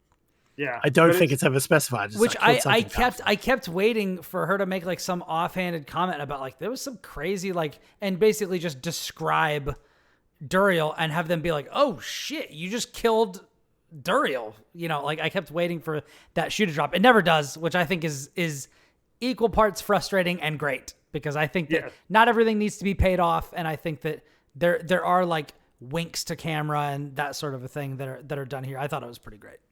Yeah, I think it's funny that it's like, that's a lesser evil, and you as the player know. But your character is just like, wow, he was really strong. All right, time to go to hell. Yeah. Like, we've become so powerful that, like, we can take out lesser evils. He's just a mid-boss. Yeah. And they're strong, but, like, we're, like, the realization, whether it's the player or the character or whatever, is, like, we're very quickly becoming equal to the task that is set in front of us. Which is like exactly what you want in this sort of a thing. There's a lot of moments in previous games where it's like things are horrendous and we are scraping by, and it's like it feels like it's been that way for a while, but now like we've kind of mastered our faculties and like we're doing this. We're going forward. Which is, you have to be in that space if you're going to walk into hell. Like, you're about to go into their home turf, and you're going to lose the home field advantage that you've had that's been basically meaningless this entire time. Like, you know, yeah. Mortals are not meant to tread there. Yep. That's one of the first lines they say in there. Yep. So, to hell we go. It's also worth noting that before you go to Chaldeum, you meet up with Nerel for a brief moment, and she starts to express doubt in just about everything you're doing. I bring this up because it's important later. And your character also expresses doubt. You know, they call me a hero, but I really don't feel like one. Yeah. So. And do we want to use the Soul Stone on Lilith? What if? Yeah. Right, we're going to hell. Maybe we should use it on Mephisto. She actually does bring this point up, and you're like, well, he's the greater evil, right? And it's like, yes, but also he's just not doing anything right now. So she's already like starting to put into motion something that's going to be more important later. So you go into hell. And you get there, and Prava's people are already there, and they got their asses beat. Yep. Just absolutely washed up and down. There's no sign of Venarius. Which, this is, if you saw the huge, lengthy, gorgeous cut scene that was released before the game came out, this is that. But this is that. This is the that first half of it. without the ending. Yeah, which is important. So you're fighting your way through hell. You run into some demons. You run into a big old boss or two. This was the part Quick that interjection. was. Yeah, go. Prava had the soul stone. Prava had the soul. Okay, stone. but I didn't know if that comes up there. Or Yeah, No, I was going to get there. We're getting there. Okay, sorry. My quick interjection. This is the point where the game got mega hard for me because I was talking to Kris about this while you stepped away. At the, like maybe the midpoint in Act 2 or maybe earlier in Act 2, I just stopped doing side missions. Mm-hmm. And so I got to this point and I was like 5 or more levels below all of the enemies. So I got to hell. They want you to be level 45. And I think I was like level 37 maybe or something like that. Like I got to hell and it felt like I was in hell. Like there was a huge difficulty spike, which I definitely felt in the city. But as soon as I went through the portal, I was like, this is intense. I don't know if either of you experienced this. Well, I was on pace, but because at the time I was like level 47, 48 or something. So I was on pace. It was scaled to me, but it was still challenging. Like they definitely throw some shit at you there. So yeah. I died a lot on trash, actually, on this approach. Yeah. It's tough. The first time I beat the game during the review period, I was like level 40-ish. So I was about 3 to 5 levels below where I should have been for the zone. So I was like, this is doable, but it's not easy. Yeah. And the second time, because I've been getting so many statues and doing all that other stuff that I was doing for guides work, I was like level 50 when I walked in there. So it was just like, I'm as powerful as they tell you. Yeah, come at me. Come at me, bro. So, and you run into Prava after, you go a ways and most of her knights are dead. But it turns out she's also like crazy with hatred because being down in hell makes you go crazy with hatred. Who could have thought? She also had the soul stone the whole time. And it's like, we should kill her. And then it's like, we should actually just let her go. This may or may not be a good decision. We'll have to find out later. But you get the soul stone back. Great. Rare Diablo W. You keep going. When they talk about killing Prava, like it becomes one of the characters calls out one of the other ones of being like, hold on, like we're being influenced. Like it's very clear that like they want us to kill each other down here so that they can just do what they want to do. Yeah, I thought that was a good touch. It's also worth noting that the characters are arguing a lot during this segment. Yes. The segment's in Chaldean because they are being influenced by being in hell or in proximity to it.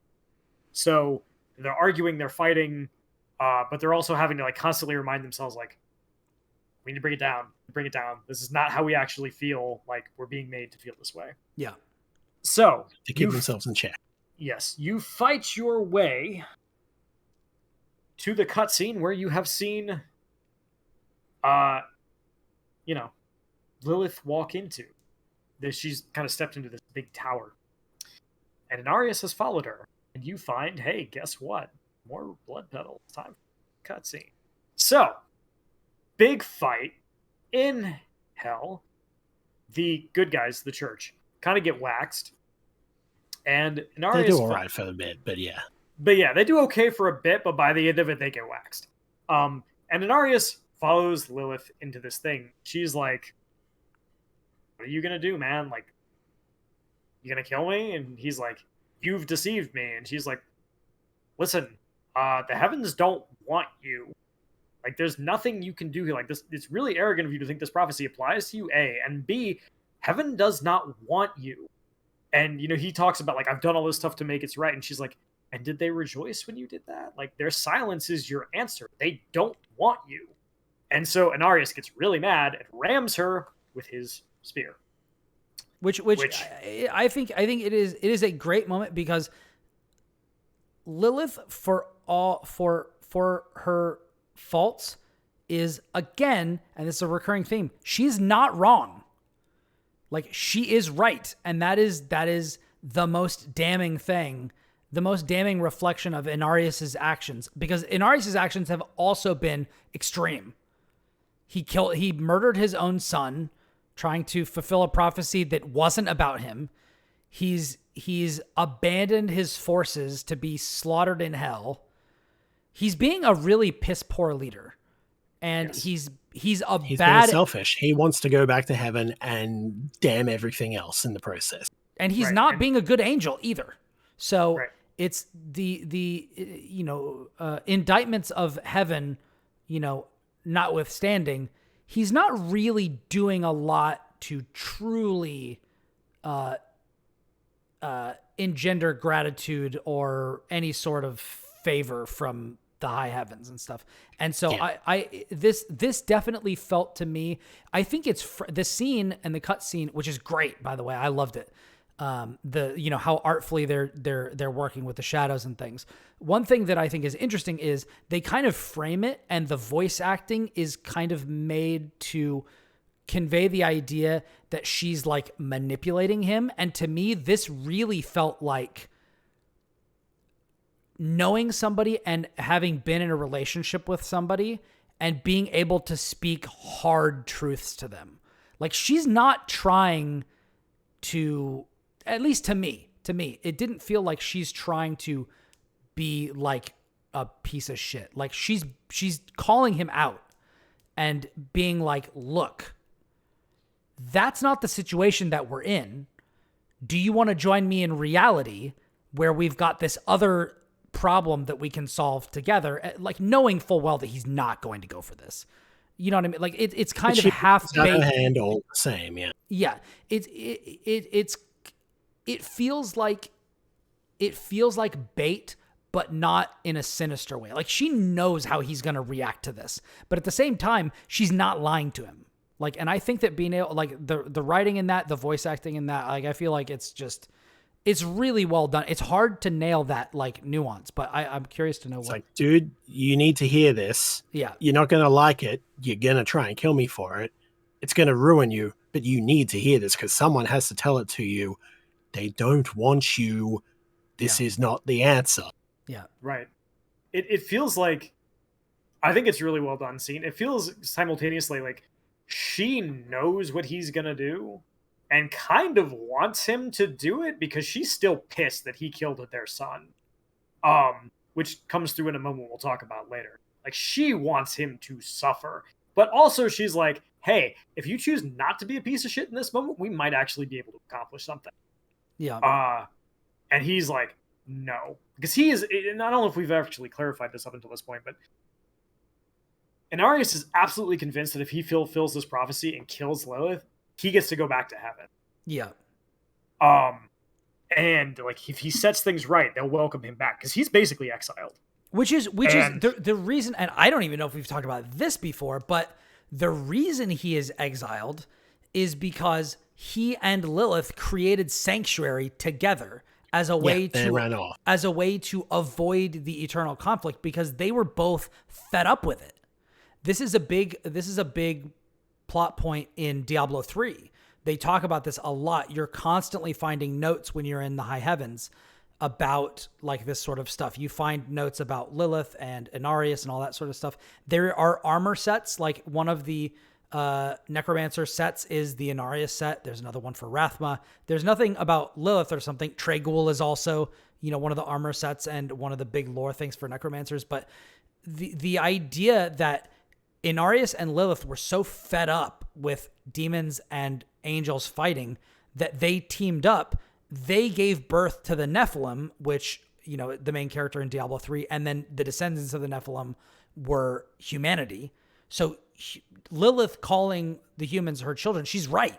Like, they are her children or her descendants, but they're also the descendants of Inarius, who has not been there for them and who's been, free ever since he was freed from, we find out he's been in hell, captured by Mephisto for a really long time.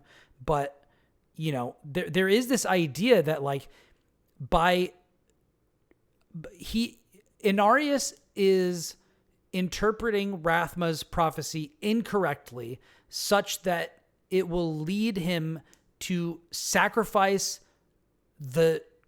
basically abandon all the decisions that he has made and destroy Rathma and Lilith and basically forsake everything that he has done that heaven condemned him for. Mm-hmm. And Lilith is basically just saying, like, it's too late. Like, you are dead to them. And not only that, but like why if you do all of this, you're making Sanctuary weaker, which is going to make them more subject to the whims of this thing that we were trying to escape. But anyway, I didn't want to go too far on that, but I definitely wanted to make that explicit if we hadn't talked about that yet. No, that's worth bringing up for sure. You're right to do so. So, Inarius stabs her right in the gut with the spear. Probably would have had a better chance if he'd, actually gone for the heart like prophecy says, but he's not that smart. So anyway, he's like, she's like, from hell's heart I stab at thee. She's like, hey, you did it. Do you hear them rejoicing? Are they welcoming you back? And there's nothing. This is the bit where she actually does the thing about, their silence is your answer. They do not want you. Yeah. And he breaks. He finally just breaks. He's like, what else do you want from me? I have done everything. And at this point, Lilith just kind of yanks the thing out of her back. She does a Dante from Devil May Cry move, which is great. Yeah, stabs Inarius through the back with it after he's like, what do you want from me? And then rips his wings off and murders the shit out of him. Yeah. Which, fun fact about Diablo lore, if you rip an angel's wings off before you kill them, they are dead. Yeah. So he is dead. He dies. And she's like, whatever, you shouldn't have killed our son. Basically, this is the mindset. And then she kind of walks off. So it's like, oh, all right, well, I guess that was the climactic showdown between Inarius and Lilith. He kind of got his ass beat. Yeah. So you seeing this in the blood petals are like, she's on her way to Mephisto. We need to do something, but we don't know where she is really. So time to use the Sightless Eye again because that worked real well last time. Uh-oh. Also, thing that you should know that happens is when you're preparing to use the eye, Donan is looking at, you have these big towers of, souls that are all fused together. And one of them basically just rips out and, rips a big old hole in his gut. So that's bad. Yep. And he's like, I'm okay. And it's like, bro, you're not okay. I can see your intestines. But gotta use the eye. Gotta do something. They can see your intestines from space, Donan. You are not okay. You are not okay. Put the eye on. See Lilith crossing over. She's still got a hole in her gut, too. It's like poetry. It rhymes. And Astaroth is there, and she's like, hey, you gonna let me through like you said you would? And he's like, have at it. You're not looking so good, though. I wouldn't bet on this plan of yours. You looked a little bit better the last time I saw you. I don't know if you're gonna win this fight. And she's kind of annoyed, but goes along with it. Keeps going. And then she sees you, and she's like, hey, remember how you were dumb for doing this the last time, and we told you were stupid? You're doubly stupid this time. I'm also just going to trap you in the eye. I can basically just put you in your own mind forever. And while this happens, you are forced through a kind of walking combat segment that is also just you see a lot of the stuff that happens. You see Vigo's death. You see Yoren's death. You see some of the characters that you fought in the past. You see... She's attacking you with your own trauma. Yes. But at that point, she's not even attacking you so much. She's reaching out to you. She's trying to bargain with you. Yes. She wants your help.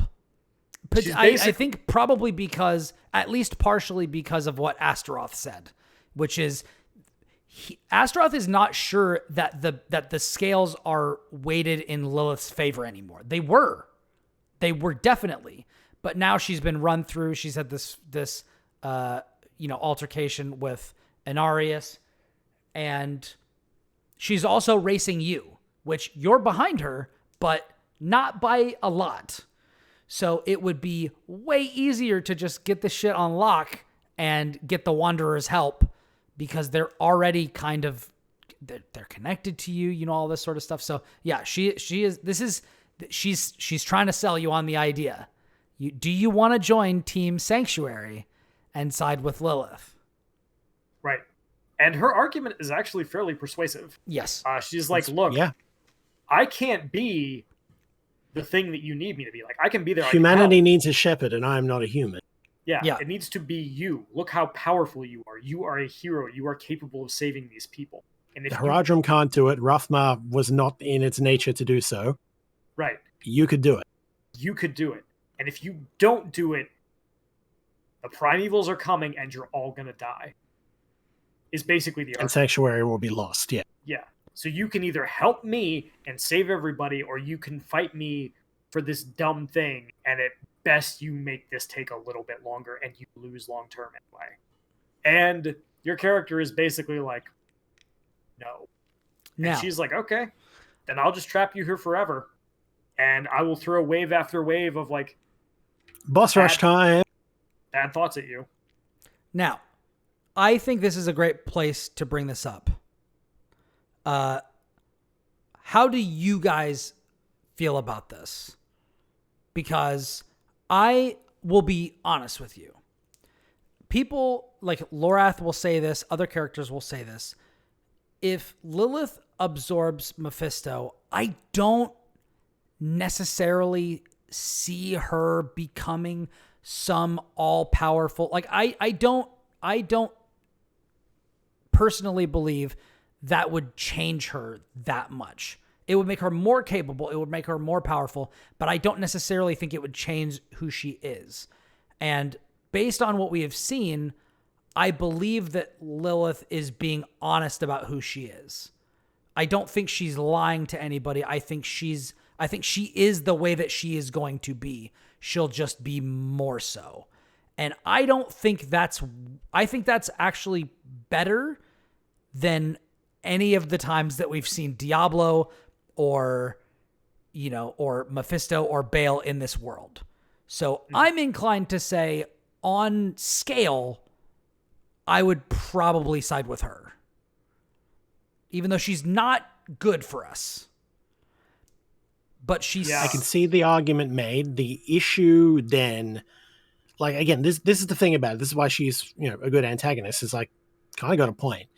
The thing ultimately is how much you buy into she is of hatred, right? She will become a primeval. She'll just replace Mephisto. It may not be, it's extremely strong or whatever, but it's still like one of the three, one of the big ones. Is that the understanding? Because I was thinking this was maybe a cycle break, that maybe there are no three primevals anymore.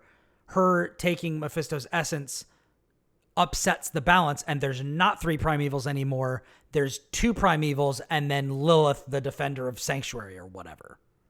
Maybe that's what she becomes, but she's just going to have all the powers of hatred. She is effectively the evil of hatred, right? Yeah. So, we can wax poetic about it. I don't know if it's that clear about exactly what it is, but my understanding of it would be, she just becomes herself with Mephisto juice, and it's like, well, great, but, as a result, though, she's still of hatred. She is still of that nature, and what separates us from the demons and everything is that we have the ability more to our nature. We can change it, do all that. She does not necessarily. You could argue that Sanctuary was born out of hatred for the eternal conflict. Yeah. Maybe. But would that continue? How long would it continue? Would we just be placing ourselves in a benevolent tyrant for a while until, cool, the eternal conflict is done. Now I fucking hate you all. Yeah. It's just... it's hard to say. It really is. But again, it'd be a philosophical debate and everything. And ultimately, it's just, this is not something that any one of them should be in power of and lording it over us. Sure. Keep it in hell. Keep it away from us. Don't make it her. Is my takeaway. I guess another reason why I would be tempted to go with her is that she's the only one that's actually offering a shift in the status quo, and the status quo is clearly not working. Mm-hmm. So I can buy that as well, but then we also don't know for sure if she will just become the status quo. Yeah. Like how much of her is going to influence what becomes of Mephisto. And at the same time, Mephisto is very status quo, but like he's been honest to us this whole time about the situation and what's going on. And there's also a moment coming up very soon where he's going to be like, look, I'm not going to lie to you. Yeah. There will come a time when we will be enemies again. It's basically you're arguing with the devil on your shoulder and the bigger devil on your shoulder. Yeah. But Will, I'm curious what you think about all this. Yeah, I think it's a devil you know versus devil you don't know situation. Like with Lilith, I was very tempted. Like if they were going to give me an option, I probably would have been like, yeah, sure. I'd at least want to see where I would have picked her if they gave me a choice. Because I get it. I think her argument makes sense. And like, yes, she would be potentially a new primeval. We don't really know how that works. Like, it's kind of fuzzy. We don't really know because nobody knows, right? Like, that's never happened. Nobody knows what would actually happen. And she's also exposed like Inarius as the fraud that he is. Like, there's an element of like, look, like just open your eyes and look, like, that I really appreciate to her. Yeah. And she's never really been dishonest to us either, which is the other thing. Like, Lilith does not lie to you about what she wants to do. She's like, yeah, I'm not here to save you. I'm here to empower you. Some of you are going to die. That's just the reality of it. But like, you need to be strong to fight what's coming. And she's never anything less than honest about that. Like, on the other hand, like, her potentially in the world, primeval evil, hatred powers, bad. And Mephisto has been, we don't trust Mephisto, but he's been pretty upfront about what he wants. Like, I want Lilith gone because she's going to kill me. Right? We're not going to be friends forever. But right now, you need me, I need you. Let's get this done. So I think it's a really interesting thing. And I respect that they didn't let me make a choice, but I probably would have been like, let's see. Right? I would have been very curious to see. Yeah. Let's see what Demon Mommy has in store. Yeah. Like, she is your demon mom and she just wants you to so she wants you to know that she's proud of you and that you're going to go on to do great things. Right. So ultimately what happens is your character says no, and she's like, cool, I'll just keep you here forever and eventually I'll kill you. Like, all this stuff will eventually over. And then Mephisto shows up and he's like, hey, you look like you're having a little bit of trouble. You want out? Hello, friend. Need a hand? Yeah. Take the portal. So you take the portal. And he's like, at this point, it's when like Nerel learns that you've been kind of palling around with, I know who it is. And it's like, yeah, I was gonna tell you, but... Yeah. And basically you get out. You run into Lorath. Donan dies. Lorath is broken. Very sad. Like, just completely broken. He's like, I don't know what to do. It's going to have to be you. Like, I always figured if I bought it, you would make the right decision. So you and Nerel go on, and then Mephisto shows up, and she's like, this is who you've been running around with? Like, this is your buddy? And Mephisto's like, no. We're not friends. Your friend just sees reason because we both want Lilith dead. Like, we're Trust not had buddies. no part in it. Yeah, exactly is what he said. It's a great line, yeah. Trust has no part in it. We want the same thing. And at this point, this definitely feeds into Nerel's idea that maybe we need to use the Soul Stone on Mephisto because he's really bad. Yeah, which is like the moment that you have a prime evil being like, we want the same thing, I'm like, maybe I should not want this thing. That's another thing that leads into the like Lilith thing is like, if she's so bad and she's never showed up until now, and I know I hate you, and I know that you suck, and if you're like, but I mean, come on, we got to get rid of her, right? Like, you and I, we got a thing, right? We go. You liked playing me in Heroes of the Storm? Come on. We go back and forth. It's fine. I'm a scamp. I just make a bunch of mischief. It's fine. You can handle little old me. But we got to take her out, though. And I'm just like, hold on a second, dude. You've been tormenting us for eons. Like, I'm not hearing your shit. So, I do find it, just as an aside, this is the most compelling the Primevals have ever been because, they've never really been that much for actual conversation. There's a little bit, with Bale in the cutscenes and such in Diablo 2, where he's, manipulating the guy under the guy's material, so on and so forth. But like beyond that, we've never really had a chance to chat and talk to them and actually have them be anything more than rah, I am Diablo, I am Godzilla, rah. They're characters. He's a character. Mephisto is a character, and he is a great character. Yeah. And it's just really interesting and helps the whole story be that much more compelling, I feel. Mm-hmm. So, yes. Yeah. So, at this point, you haven't yet decided what you're going to do. But Mephisto's like, look, You can make your decision later. Here's a portal. You got to stop her either way. So you take the portal. You're taking the portal. And it turns out, because of Mephisto's help, you do actually beat Lilith to... You get there. The only time in the game you get there with plenty of time to prepare yourself is when one of the prime evils helps you. Yes. And so you get there. I think it's like the Cathedral of Hatred. And Mephisto is reforming in his little blood ball, just kind of hovering, as you do in your little blood ball. He's been there for 50 years since the Black Soul Stone broke. He's just been chilling. And he can press his big demon face against the blood ball and be like, hey, you put me in the Soul Stone, you're all going to die. Like, choose wisely. The fate of the whole, like your whole race, this whole world depends on what you do in this moment. So you better pick correctly. And your character is ultimately like, you know what, Narelle? I don't know what the answer is. I can't trust myself when it comes to this dude, but I trust you. She's like, cool. Boom! Soulstone right into Mephisto's face.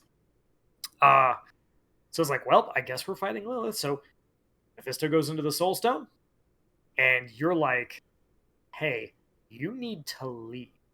Because if she catches you with this, she'll just kill both of us and take it. And Mephisto is one of the arguments you that need to get out of hell right now, because if anything stops you or she catches you, it's GG anyway, and he can't help you from in there. Yeah. Yes. Which is not actually entirely true, which I didn't like, but I'm curious to know what you guys thought about this. So I had, like, one of my notes was like, wait a second. He's trapped in the Soul Stone. How the heck is he open up portals and stuff all over the place? Like, you're supposed to be trapped, bro. He's not trapped currently, no. Because they're in hell, he can do it. And he cannot do it when they're not in hell. I thought that was a little bit weird that they didn't bother to explain it, but I also don't think it's that big of a deal. In Diablo 2, when you go to hell to get the Soul Stones, is there anybody in them yet? I don't remember. You go to the Soul Forge, and you get either 1 or 2 stones. And I can't remember. I believe it's empty because you want to use it on Diablo, but I can't remember for sure. Yeah. Okay. Yeah. Normally, when you get them, they are that much. Okay. So anyway, you Soulstone Mephisto, and he's like, "Look, the reason that you need to not do this to me is because if she catches you, it's game over. It doesn't matter." But he was also like, and you're like, "You need to leave," and she's like, "Okay, I'll meet you, back at the chapel. I'd better see you there. We'll figure this out." Yeah, Mephisto, I'll go meet up with Lorath and get him out of there and everything. Yeah. Right. I'll get you. We'll take care of Dona and we'll see you later. Yeah. Mephisto opens a portal for her. She steps through, and then Lilith shows up, and she is not happy with you. Yeah. She's like, I forget the line, but she's like, "You will know pain only spoken of in myth," or something like that. And it's like, okay. Yeah. I was hoping you would step on me, but not like that. And then you get the fight. The last, after 3.5 hours, we were finally done with the story. Basically, we've got a little bit. You fight Lilith. It is also we finally got confirmation that Will is a foot guy. He wants to be stepped on.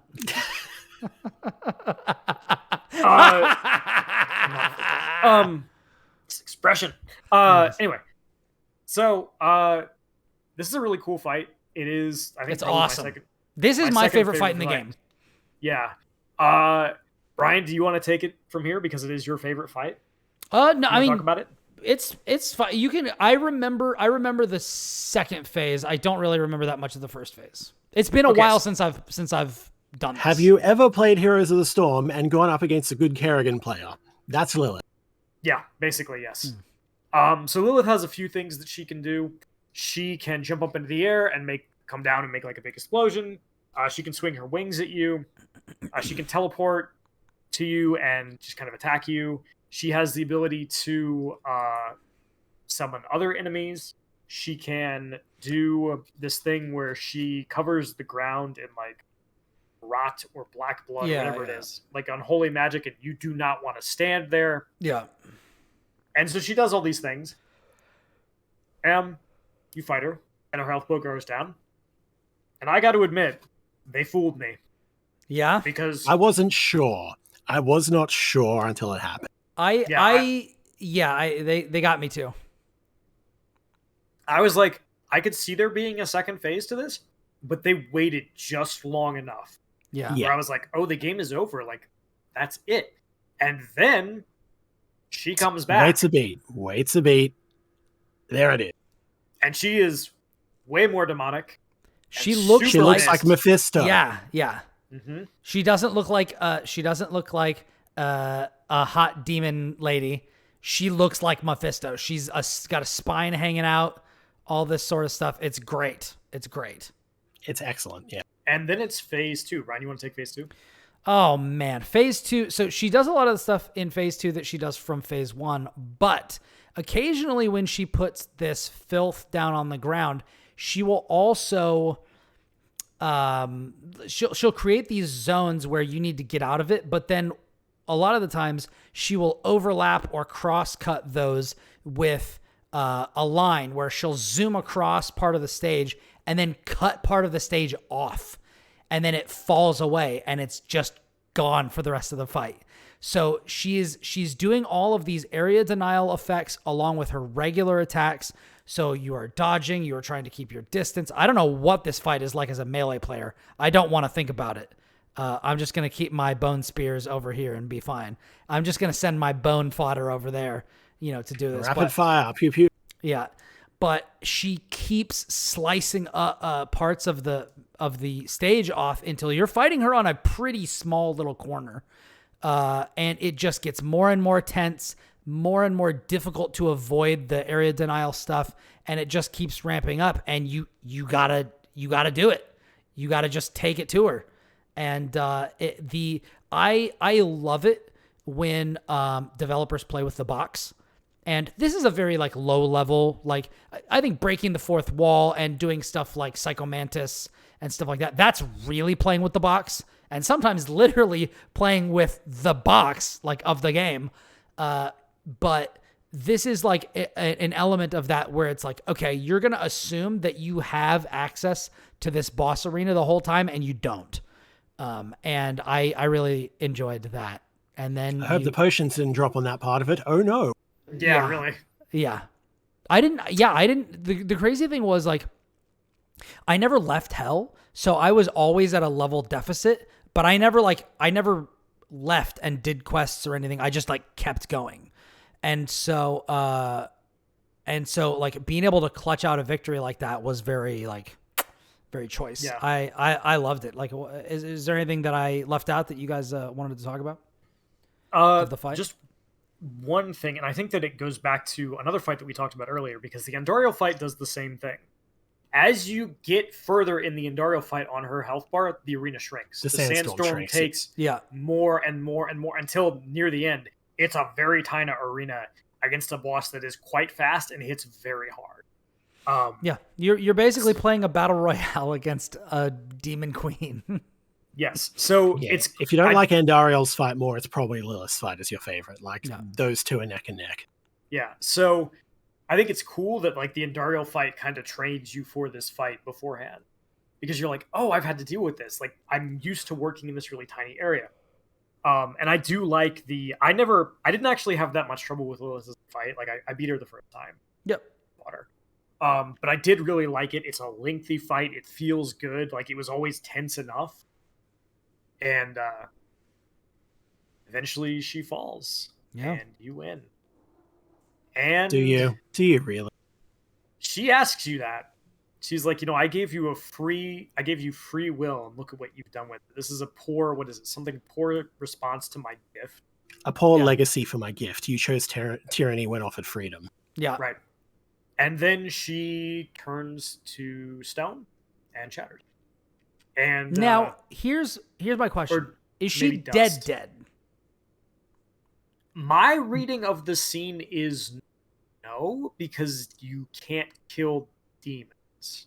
My understanding of it is, that's about she's out for a while, but in time she will reform.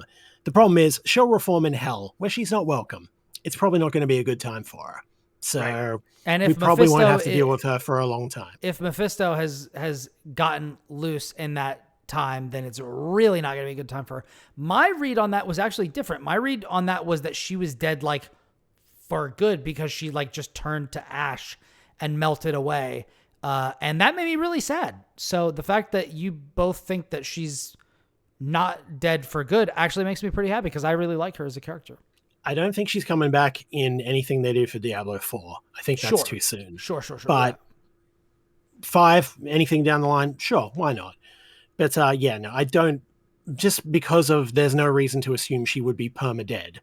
It's not like killing a demon in hell means they're perma-dead, or else we wouldn't be dealing with like Asmodon or anything ever again, you know? Sure, so, but like, you know, we've also talked about Inarius, you know, and what went on with him. So like, you know, which like is angels can be permanently destroyed. Demons, it's never been made clear if they can. Which makes it seem like this eternal conflict is eventually gonna end one way. But yeah, you know, we'll see. My initial read was that she was dead, but I talked to people who are more experienced with the lore than myself. This was during the review period because I was like asking questions. And I was like, is she dead? Like, she seems kind of dead. And they were like, probably not. And here's why. Right. And I was like, oh, okay. I hope that she isn't. I think Lilith is fascinating. I would also point out that you kill her in Diablo 2 as a boss. She does show up. Oh, really? She has a fight. Yes. Huh. It's not. They don't make a big deal out of it. I don't remember that. Yeah. That's probably why I don't remember it, but you're probably right. There is a demon named Lilith in Diablo 2 that does show up that you fight. All right, let me look this up.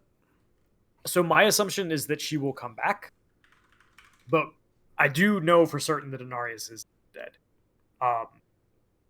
So we will see. Although Lorath does say Lilith and Inarius are dead, making it seem like they're kind of in the same boat. So really, who knows? I hope not. My thought process is because you can't really kill demons, she's not dead. Like even Astaroth, right, dies and is back in hell. Like probably not dead, but we don't know.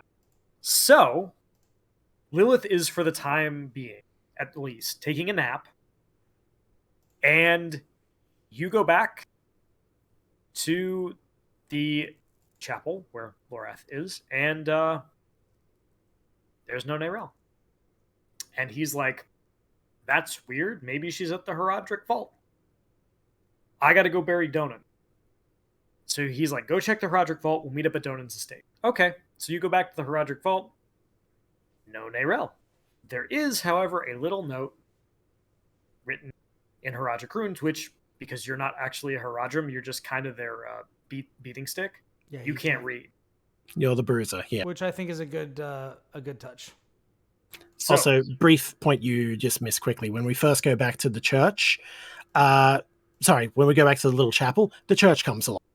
They do. And they're like, hey, I see you guys putting Mephisto in our world. And the funny thing is, the dude that comes to arrest you is the dude who at the very beginning of the game helps you escape from the Yep. Yeah. And if it wasn't for him, we'd be dead. Yep. And yet you have to kill him there because they attack you saying, yep, Lorath, you are the highest possible heretic.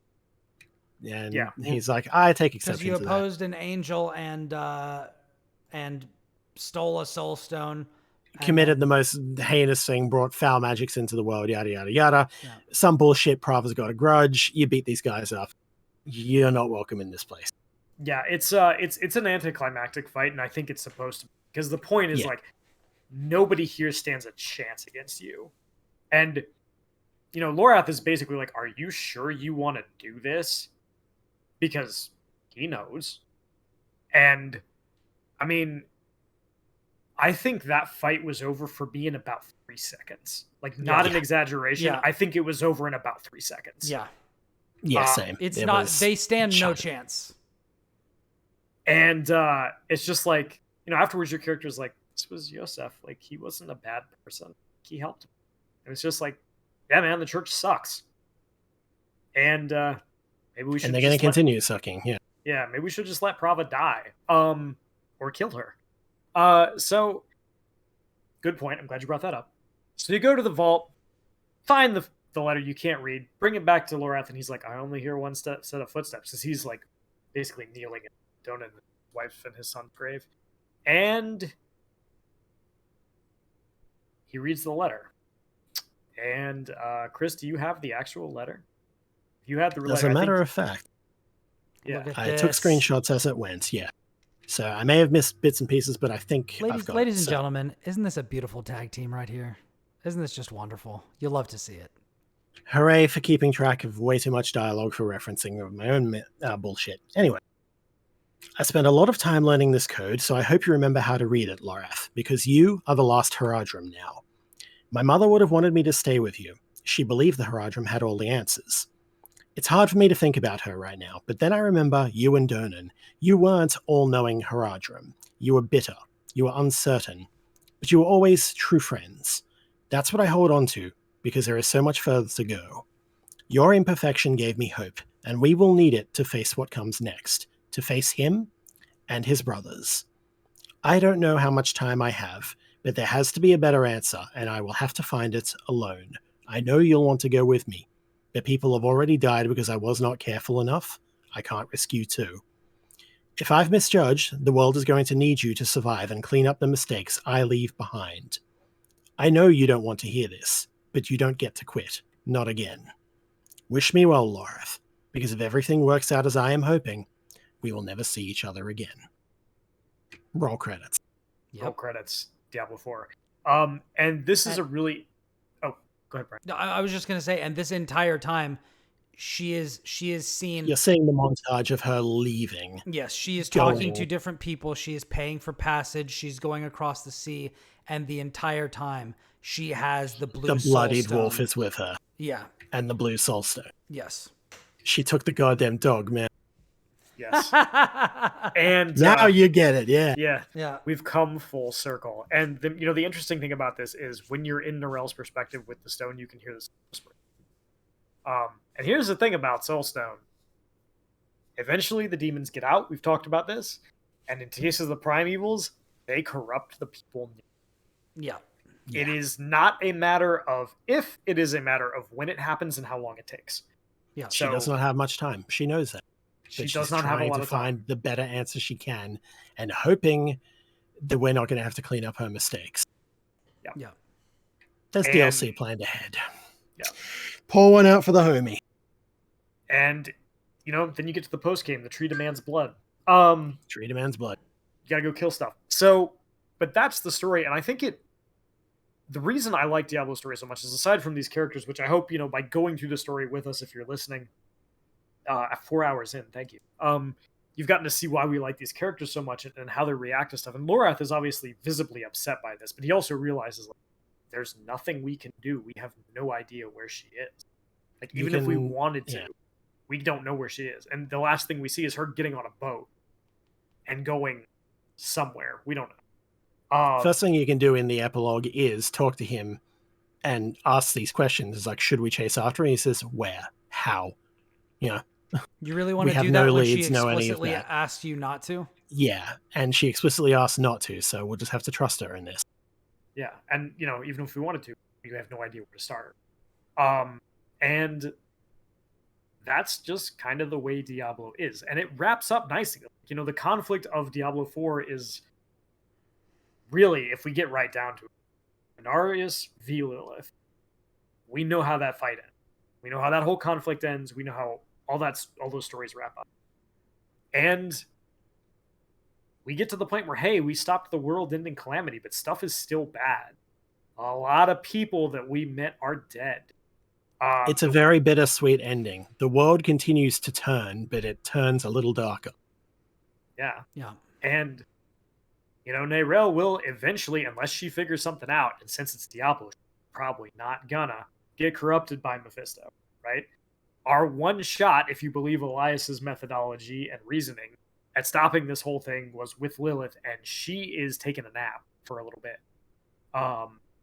If she's not completely dead, we don't really...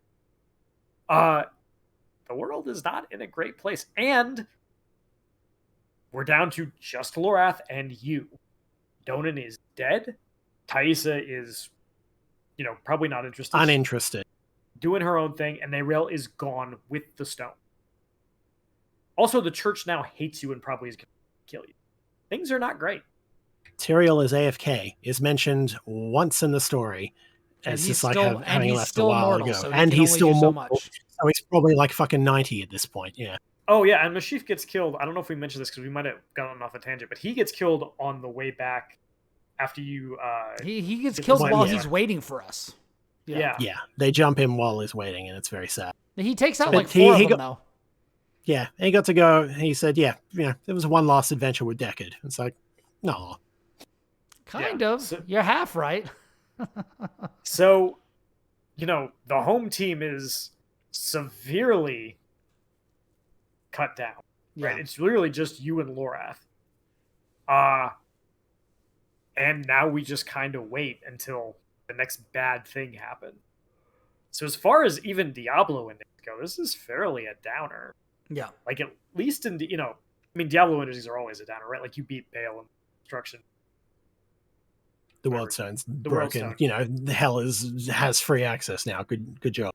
Right. And, in 3, it's like, yeah, you won, but also, like, 90% of the population got wiped out. And Heaven was, like, really, like... Heaven was decimated. That's why they're not here in this game. They basically closed their doors since. Yeah. So, Times is bad. Maybe not as bad as the last couple times, but Times is still bad and potentially could get worse. Yeah. At least in the other 2 games, when you roll credits on those games, like, the threat is over for now, and it's like, nope, the threat is still out there. We just don't know where it is. Yeah. Anyways. But all that said and done, what a great story. Holy shit. What a great story. Yeah. Great. Absolutely one of the best games of the year. And I think looking back at it now, I think I can say that this is currently my favorite Diablo game. Yes. Agreed. Now, who's to say whether I owe Diablo 2 a replay. Like, I'll give that much. But other than that, like, there are only 2 candidates for the best Diablo game. It's this 1 and 2. That's it. Yeah. You have no other option. Yeah. Yeah. I like 1 a lot, but I respect it. But it is not. It is not fighting in the same weight class as 2 and 4. Let's just put it that way. Yeah. It's a fantastic, moody proof of concept, but the 2 iterated on it in just about every way. Yeah. So, yeah. Yeah. 1 is one of those games. It walked so it could run. Yeah, that is a victim of its own success, where it is monumentally, right? Like, it's super important. 2 is probably more important because it kind of set the tone for what the genre would be going forward. Yeah. But there is no 2 without 1. So it's super important, super influential. But Castlevania versus Symphony of the Night, basically. Yeah. Or the one I like to go back with for this example is always Final Fantasy VII. Like, yes, it is everything that is a JRPG basically is in response to the original Final Fantasy VII release. Like, that is the thing that people associate. That is the modern JRPG in a lot of ways. But it's also been thoroughly outdone since because it was so successful. Yeah. So then that is not as true of Diablo 2. No, everyone is still chasing Diablo. Like I said, we have entire genres that are just Diablo butt, and none of them are as good. Yeah. Yeah. You can make the argument of Path of Exile, and that's about it. None of the others come close. Yeah, and Will and I have talked about this. I would also argue that certain entries in the Borderlands franchise are also, like, about as close as you get in the Diablo butt category, like Diablo butt first person I can shooter. see that. But I think that that was literally how the first Borderlands was described to me. So you put Borderlands 2 up there. I was like, this is probably one of the best in that genre. But I think that, like, that is basically it. Like, and to have so long since Diablo 2 really put Diablo on the map in such a huge way, and to still have this series be, this is true of a lot of Blizzard games. Will and I talk about this all the time, but they set, if they're not inventing genres with their releases, they are defining the genre with those releases. Like, this is true of 90s and aughts Blizzard. Like, everything they touched became the benchmark. Yeah. It may not have been the most innovative concept ever, always, usually was in some way, but the level of polish and quality and creativity and the fact that every aspect, art, sound, gameplay, the lot, story, were touched on and at least given a fair crack, that's what made Blizzard stand out in their heydays. Yeah. 100%. The fact that they were often distilled down to some of the purest forms of whatever they were, and that they cut all of the fat off the bone. It was all meat. When Warcraft was incredible, and Warcraft was only beaten by Warcraft 2, which arguably was only beaten by Warcraft 3. StarCraft is only bested by StarCraft 2, like mechanically.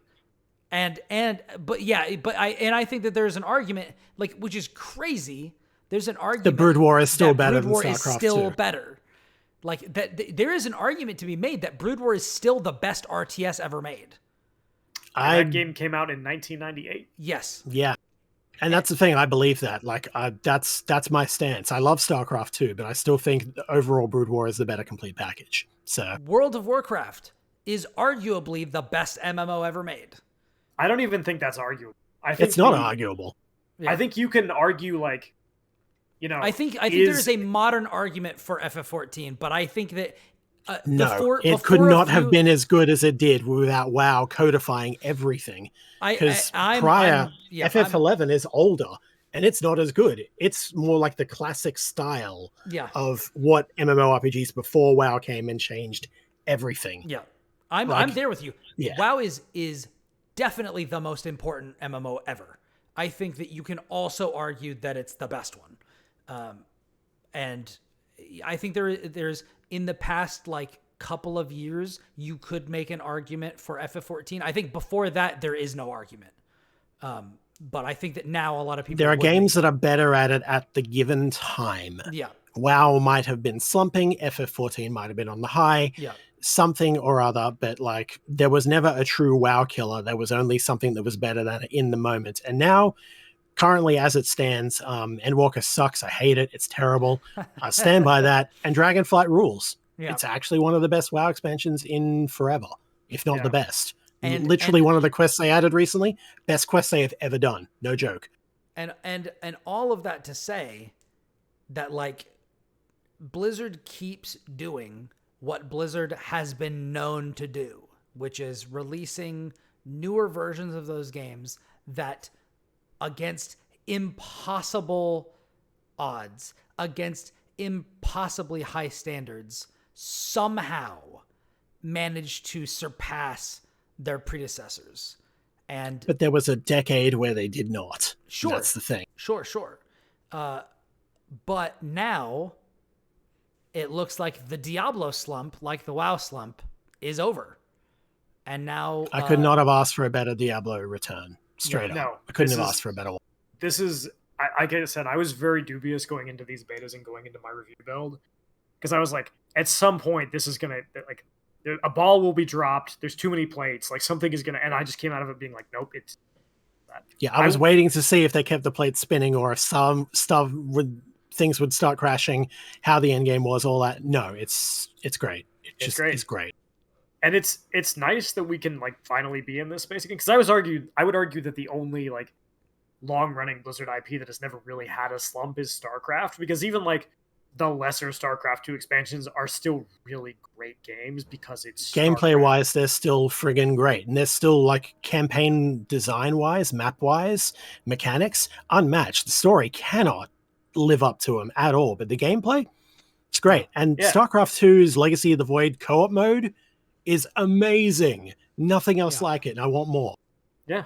So it's nice to have Diablo back in that conversation again. And I think, maybe Diablo 3 is probably unfairly slagged as a lot of games that release flawed are, because that becomes the narrative. And Diablo 3 got a lot better, right? Yeah. Reaper of Souls is awesome. And that nice. Whole package it became good eventually, but yeah. Yeah. But it's nice to have it out of the gate where we can be like, no, this is good. Like, this is unreservedly good. Actually, I think it's unreservedly great. And I don't have to sit here and be like, it's great if you can deal with X, Y, Z, and A. Yeah. Instead, it's just great. So, and I think, the fact that we spent like 4 hours talking about the story speaks to that. Yeah. It was worth discussing, and I wanted to at least shed light on it and go into it and cover the aspects and how, the characterization was strong, the general arc and everything was good. It manages a really good balance of tone, atmosphere, feeling like you're always just shy of the end goal, and having to do desperate things in order to actually catch up. And then was the cost worth it? Who knows? It's just, they don't compromise at all in what they wanted to do with this. It's like, we're going to return to that style, that tone, and I'm left immensely satisfied with the end result. Love it. Yeah. It's a great game. And that's what we've got. Any final thoughts we haven't touched on, or are you guys ready to sign off? Please let me sleep. It's 1:00 in the morning. Yeah.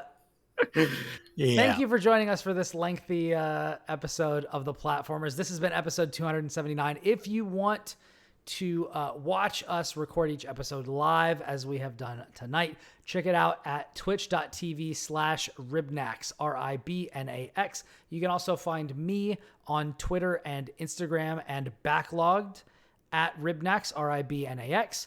And if you want to see the stuff that I've been writing or what I'm getting up to, you can check out my preview for Shadow Gambit, The Cursed Crew on IGN right now. I can't wait to play that game. It's coming out very soon. It might actually be tomorrow or today if you're listening to this on podcast services. I don't actually remember when it goes live or when the game releases, but it's awesome. I'm really excited. You should definitely go check out my video review. I think it's really good. And yeah, that is me. Please review the show if you've share it with your friends, all that sort of stuff. Kris, where can people find you? What's up? I have a website which is woefully underdeveloped and underutilized at the moment. I'm working on it at vsthebacklog.com. Otherwise, you can find me around on the internet. I'm at Delphia on Twitter. I don't use it much, but it's around. And you'll see me here more often in future, probably. So, yeah. In addition to finding me on the platformers when I get to come along, which will hopefully be more often in the future, I am also on Twitter at Will Borger. I am also at IGN doing a bunch of things. I recently did a preview for Cocoon that went over pretty well. I suggest you check that out. And I'm writing at a bunch of places, especially for Diablo, where I have done guides at PC Games SN for every Lilith statue in the game and every dungeon, if you're interested in that, as well as continuing guides working on skin and a couple other things at IGN. I'm over. Cool. All right. From everybody here at the Platformers, we hope you have a wonderful week and stay safe out there, because until next time, we are out. Peace. Later.